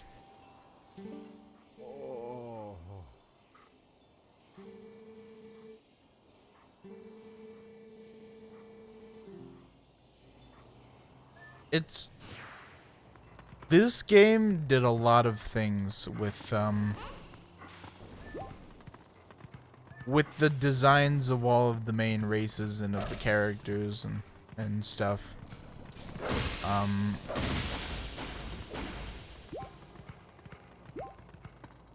And sure, oh fuck. Woo! At least I didn't fucking bottle it like I have previous sneezes. Or with most of the sneezes that I've almost had on this stream. Anyway. I think that the stylistic choices they made to make this a more gritty and realistic experience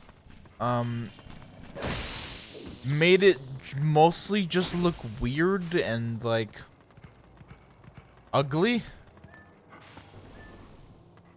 It probably made sense to do at the time, but I think it really hasn't aged well, and I don't think at any graphical fidelity that you could fix those designs even in the original and even with a full-ass remake.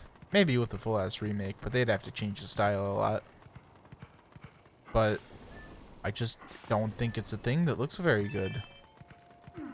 I think the characters in this game don't look very good.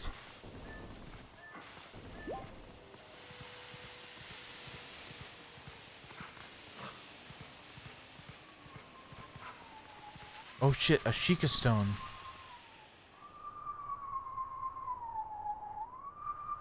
Really? It's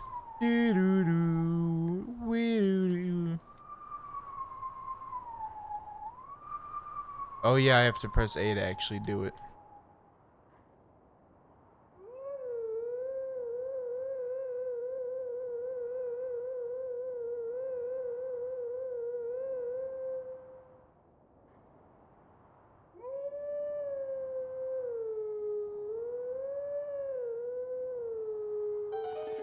Yeah, that works. It's a wow wow wow wow wow wow wow wow wow wow, which is interesting considering that that's a song from Majora. Also, this looks fucking cool as shit.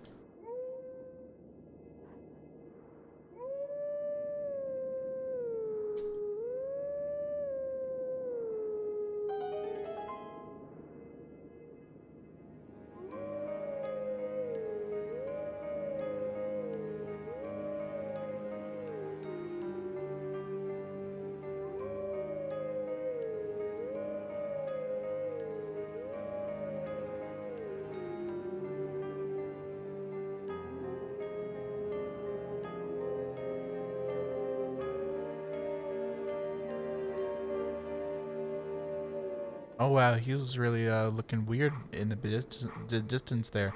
Fuck, that was cool though. That gave me some goosebumps.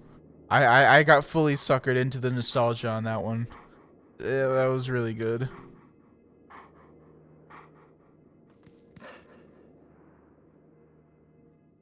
Oh hey, thank you for following Chupa2807. It's very appreciated. Oh, so they put it on your map. Like, hey, go here. That's cool.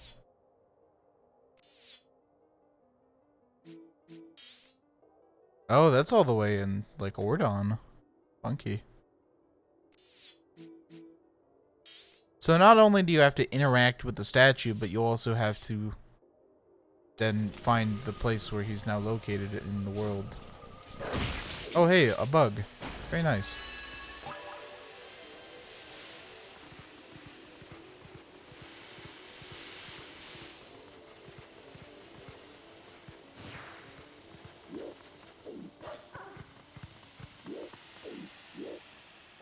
That's the same sound from, at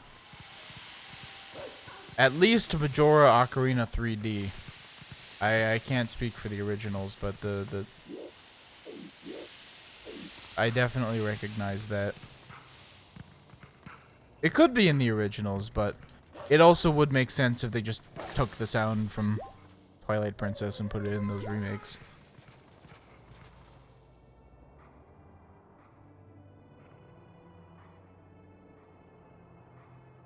Death mounting looks very odd. Okay, so now they're introducing more of these in a single encounter, which means that it basically means that you always just have to kill the last two at once, but that it doesn't really matter otherwise. You have to actually fight them. Instead of just using the instant kill button.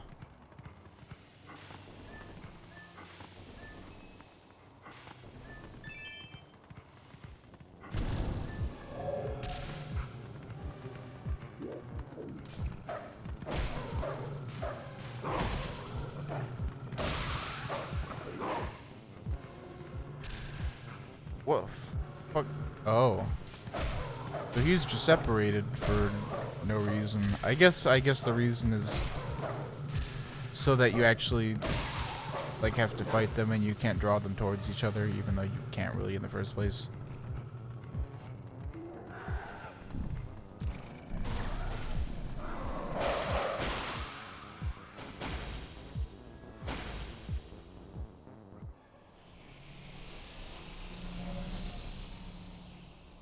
I'm glad that you get a little portal spot whenever you kill one of those. It's very convenient.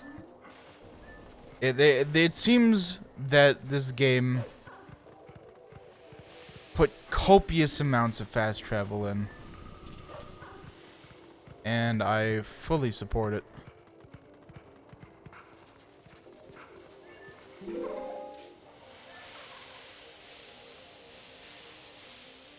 Just gotta wait for the gas to stop. But yes. Yes. But yes. Yes. What do I have to stand guard at a dead end at the bottom of the cliff? Yes. Unequivocally, yes. And they're not wrong.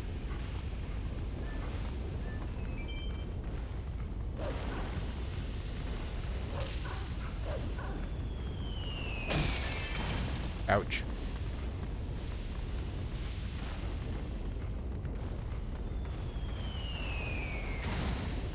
Oh, so it's piss.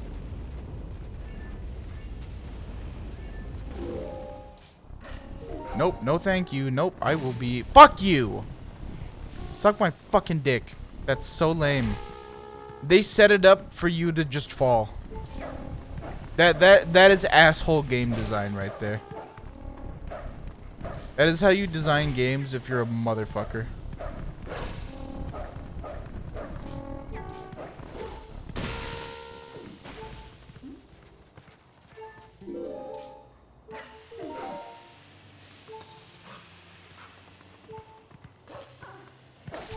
Guaranteed damage like that is so fucking lame. Like, oh yeah, here's a fucking situation that you're put in where you are forced to take damage. Good job, idiot, asshole, dumbass. Like, goddamn. Shit sucks.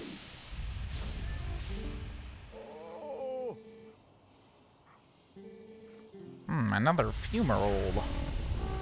Fucking nerd. What are you, a geologist? Some kind of geologer? Go back to your fucking nerd home, bitch, and go read your nerd books. And being a nerd. Fucking idiot. Oh, so it's a bunch of, a whole lot of penis then. With the world's worst enemy to fight is Wolf Link. I feel like that enemy was designed independent of Wolf Link. And they were like, well, we're gonna make them fight him. Oh, so this is always impassable, seemingly. Except for when I get far away and then it's not anymore. Bizarre. At least it doesn't take health. Why does it do that? That's fucking lame. Like, mostly, why does it go away when I get near?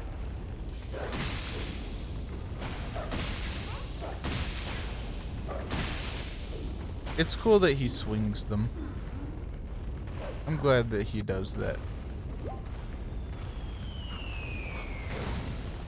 Also, that's a stock fucking sound effect, and it also sucks because they always happen to throw one directly on you at exactly the moment when you're stuck in an animation, and they fucking know it.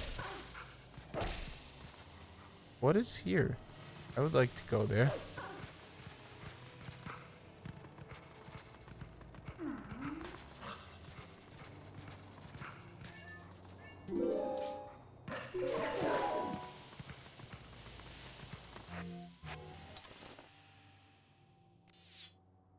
I didn't even realize that I completely forgot what I was supposed to be doing, but it is this.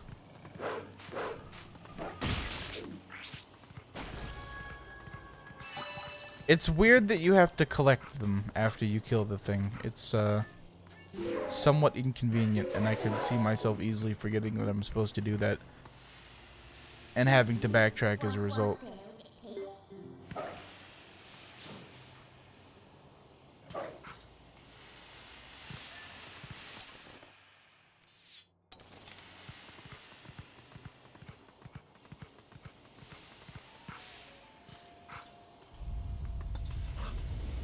Oh shit, I can just get in here now. No, I can't. Well, for a moment I had hope.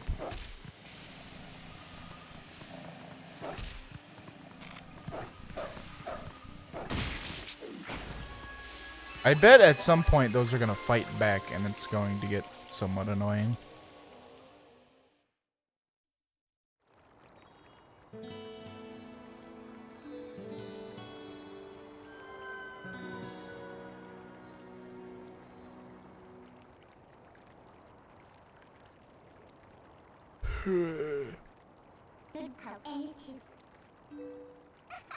Don't forget that for you, Shadow. Damn. I've been fused.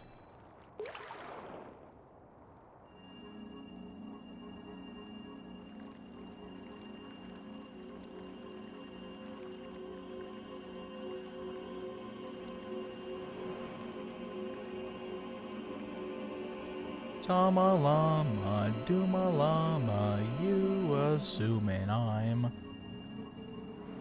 a human. What I got to do to get it?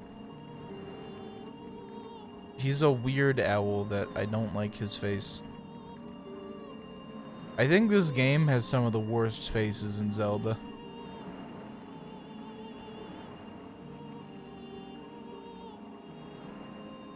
That's all a mountain? That looks fucking nuts. Less like a mountain and more like a fucking meteor hit the earth.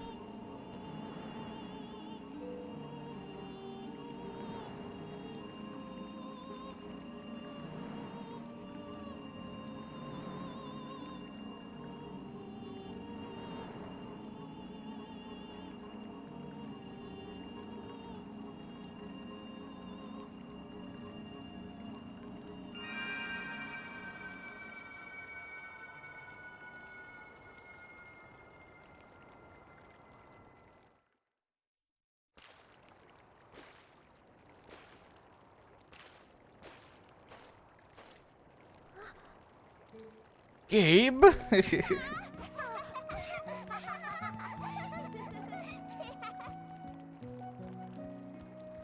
Fucking Mallow is consistently the single best character in this game.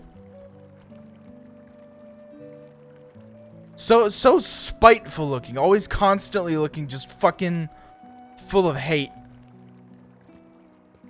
And it's great.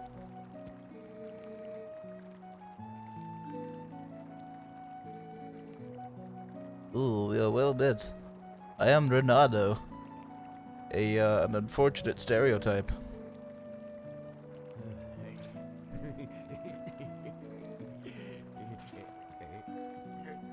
I feel like you can't even really use the excuse of like, different times, because this was 2006.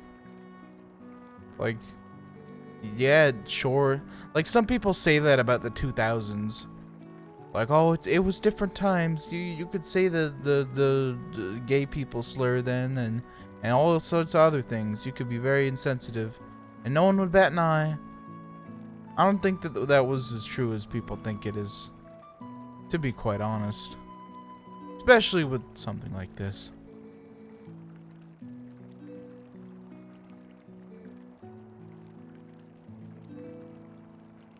Of course, I'm sure that most actual native people and or shamans would probably not give a shit at all about a single character in a Zelda game. And that I shouldn't be defending them when they don't give a shit. And I also shouldn't give a shit. And that is totally fair and pretty based.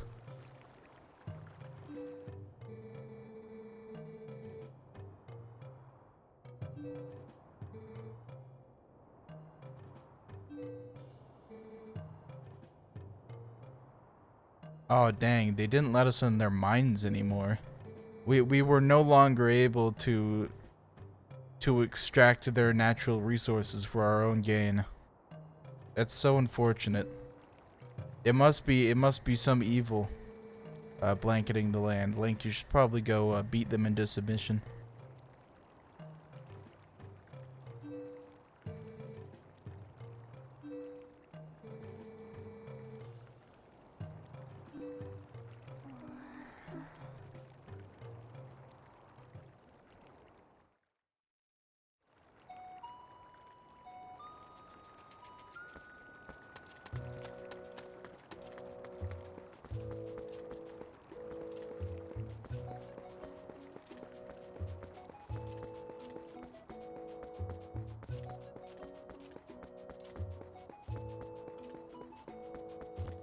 Watch how the camera goes.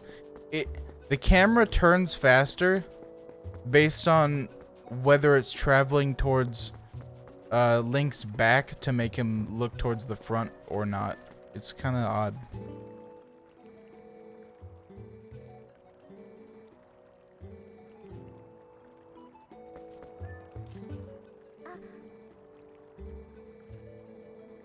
This character right now that's talking does just look like a Final Fantasy character. Like they would be very at home in like Crystal Chronicles or something.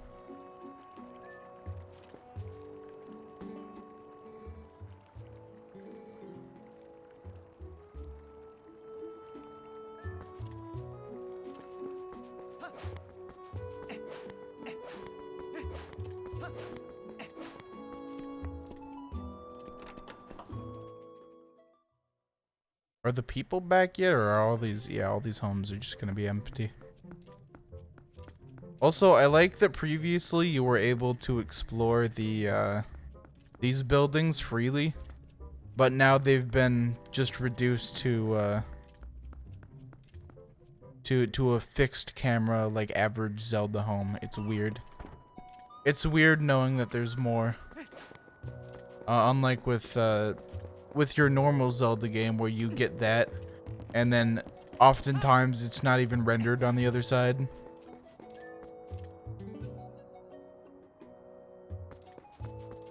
I'm gonna assume that there's probably no reason to go into any of these buildings. Seeing that I didn't really see anyone in any of them, besides maybe the bomb shop would be useful, because I did see that the fellow was selling bombs, and I also have full of rupees.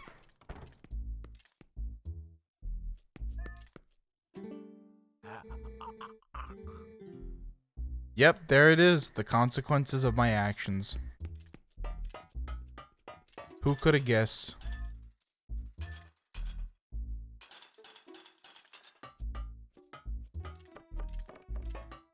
Seems like those are bombs, though. You should sell me those. I feel like Link knows that now that he's a human again, he has to take care and not knock over random shelves and shit. And that he's sad about it. Like, he sure wishes that he could once again just go mental and fucking do whatever he wants.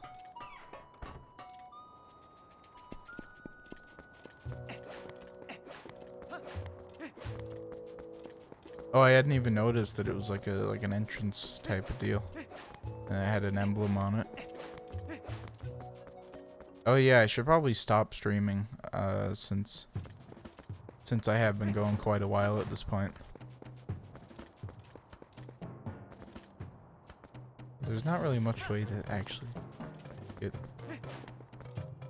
to the... Oh, there is actually. You could just climb this shit. Fair enough.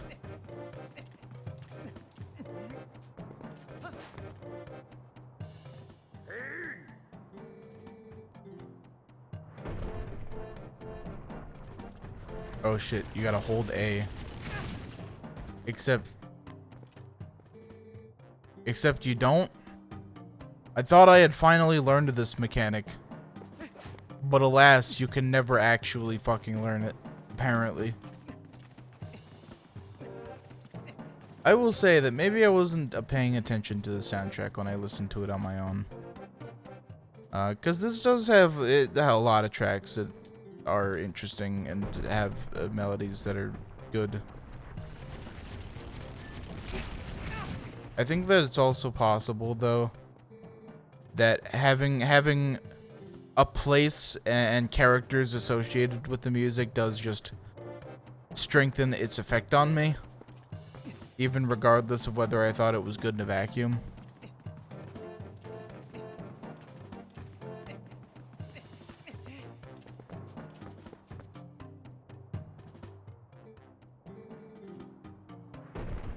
Am I supposed to just dodge this MF? You can't dodge the MF. Although, I feel like if I go all the way left, there might be a chance of me not falling. Although, the game definitely does not intend this. Like, it's... Pretty sure I'm just gonna get knocked off. Knocked off, eh? Yeah, knocked your mum off last night. You fucking twat. You're right, cunt. That time he just didn't grab, so fucking who knows. Suck my dick. Fuck you.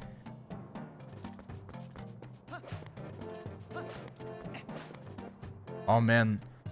Look at that skybox of mountains that actually probably exist in the real world that I could go to.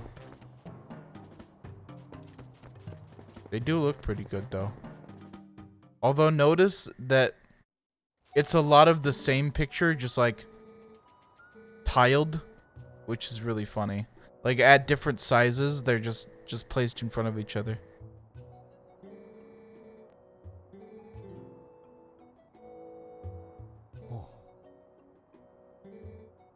Bow.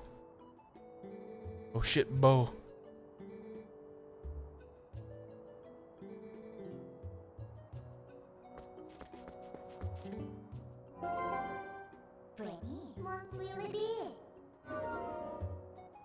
Can I warp? Can I only warp when I'm in the Twilight realm? Weird. That's actually really weird and also terrible. Like, I sure would love to be able to fast travel when I'm not a Wolf Link. Also, is the oh, maybe that's why I couldn't.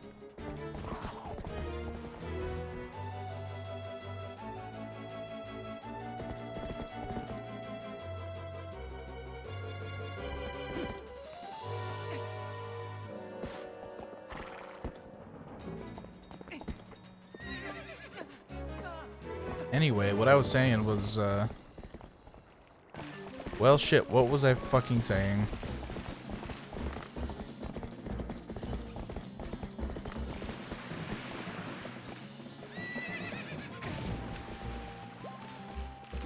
Failure.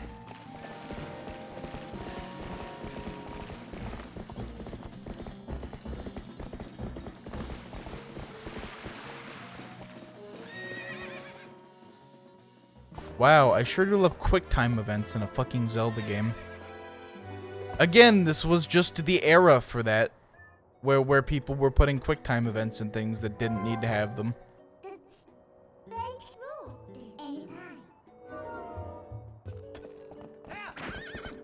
So anyway, my thought was maybe you're only able to warp as Wolf Link because, oh shit, check it out. Maybe you're only able to warp as Wolf Link because it enables you to solve wolf-based puzzles in places that aren't Twilight anymore. That would make sense.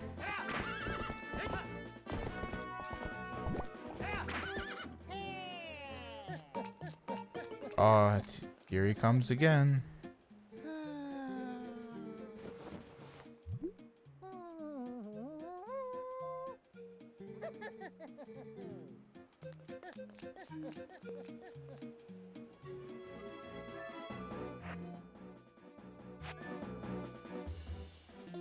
Down on the D-pad. There are so many better places that you could put the menu that they have attached to the fucking D-pad. Like the select button. All of that could go under the select button.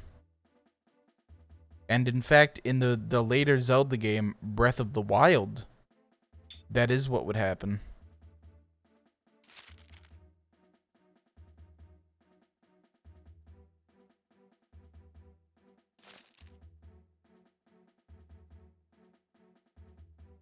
He's a good boy who can help you like an item, my son.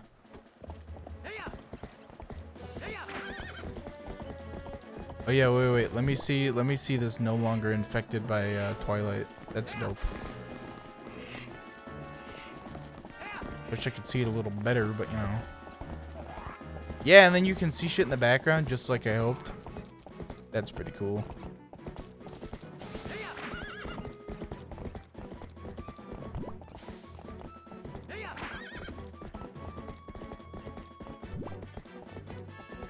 Wait a minute. Could I not go back to, well, I'm accidentally going back to something, but that's not what I intended.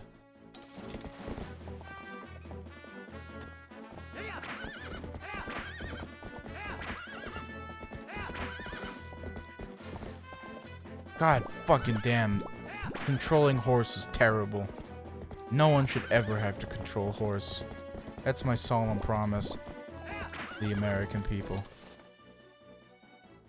Oh, okay, I understand. No, I don't. Where the fuck? Oh, okay. So I was going the right way, but I thought I wasn't going the right way for reasons unknown to both of us.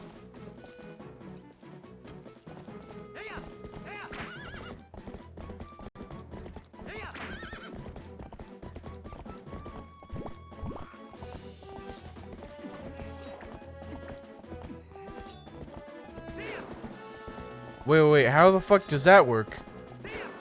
Oh, he swings it over his head, I guess. I don't think that's gonna hit much, though, to be quite honest. In fact, it seems like it's gonna hit basically fucking nothing. Unless you're trying to fight something in the air. Like, I can't see that having any sort of utility.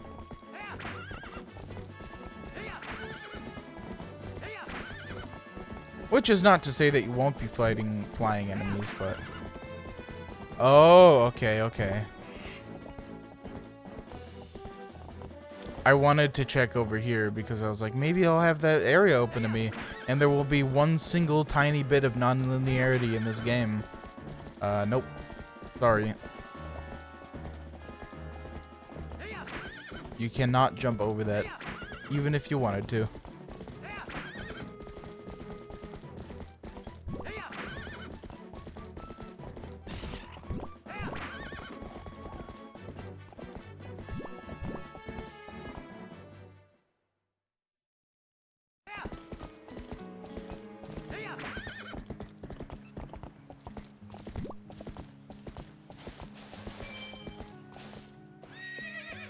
They are really getting their fucking mileage out of these two areas, huh? Ordon and Pharaon, to an absolutely obscene degree.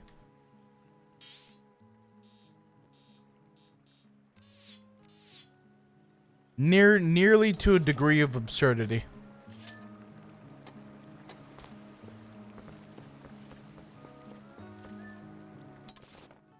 Wasn't there a wolf in this area? Or can I only see him while I am a wolf? That might be it. So I might have wanted to warp to him while I was a wolf. Oh well. It's gonna now be a whole ass dungeon before I can get that technique, it would seem. Hopefully it wasn't too useful.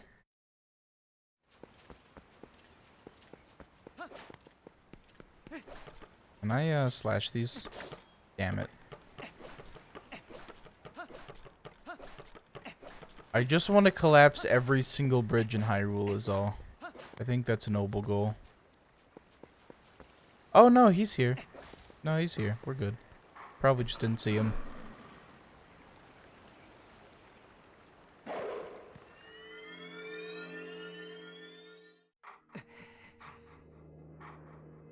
Or, like, on the map, I mean, I guess. I definitely saw him when he was actually there. I do.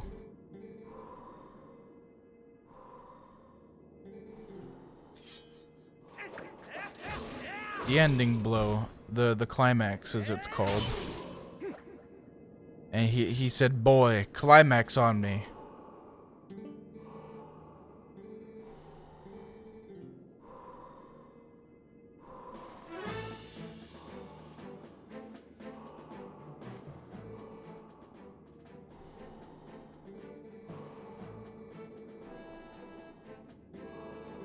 Oh yeah, I'm definitely gonna remember to do this instead of spamming the B button until they stop. ZR shield attack. Oh, it also jump attacks. Well, that's kind of shit. So it only shield attacks when it feels like it, basically. Whenever it decides that an enemy is holding up a shield, it will do the shield attack if you press ZR. Instead of just having it be a button that you can press to trigger it at any point. It's just completely contextual, which is shit.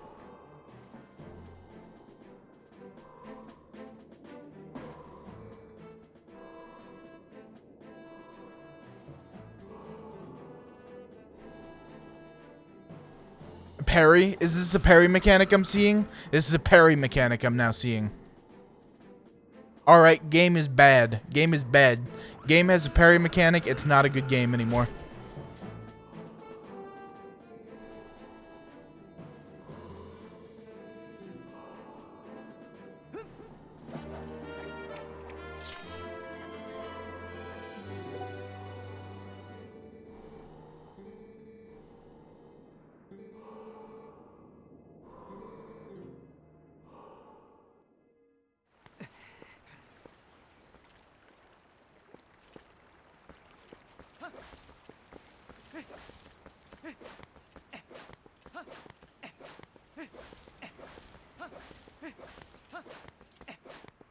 I think that my opinion of this game is increasing. Even by the moment after I got out of the tutorial area. I'm quite pleased.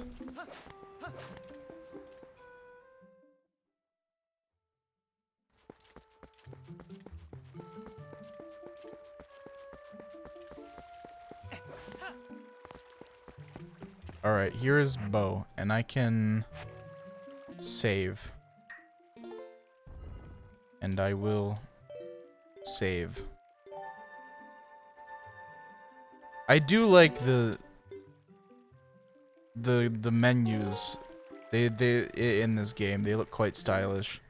Like, damn, that's just fucking hot. Look at that. Look at the little flourishes at the corners and all of the little details in the background, and oh man. That's fucking sex right there.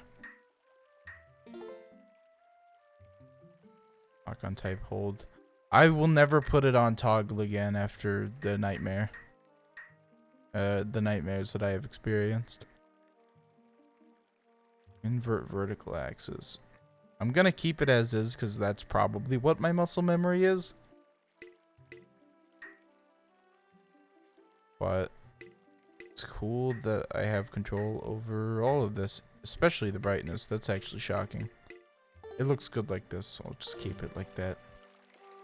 I think this has been... The brightness has never gotten too bright, and it's never gotten too dark. Which are two extremes this game is definitely able to swing to, so I think this is a happy medium. At any rate, that will be the stream for today. Again, thank you to Chupa2807 for following. Uno Kex, I'm sorry I didn't get you when you followed initially, but I hope you see this at some point, or if you come back, I'll thank you properly.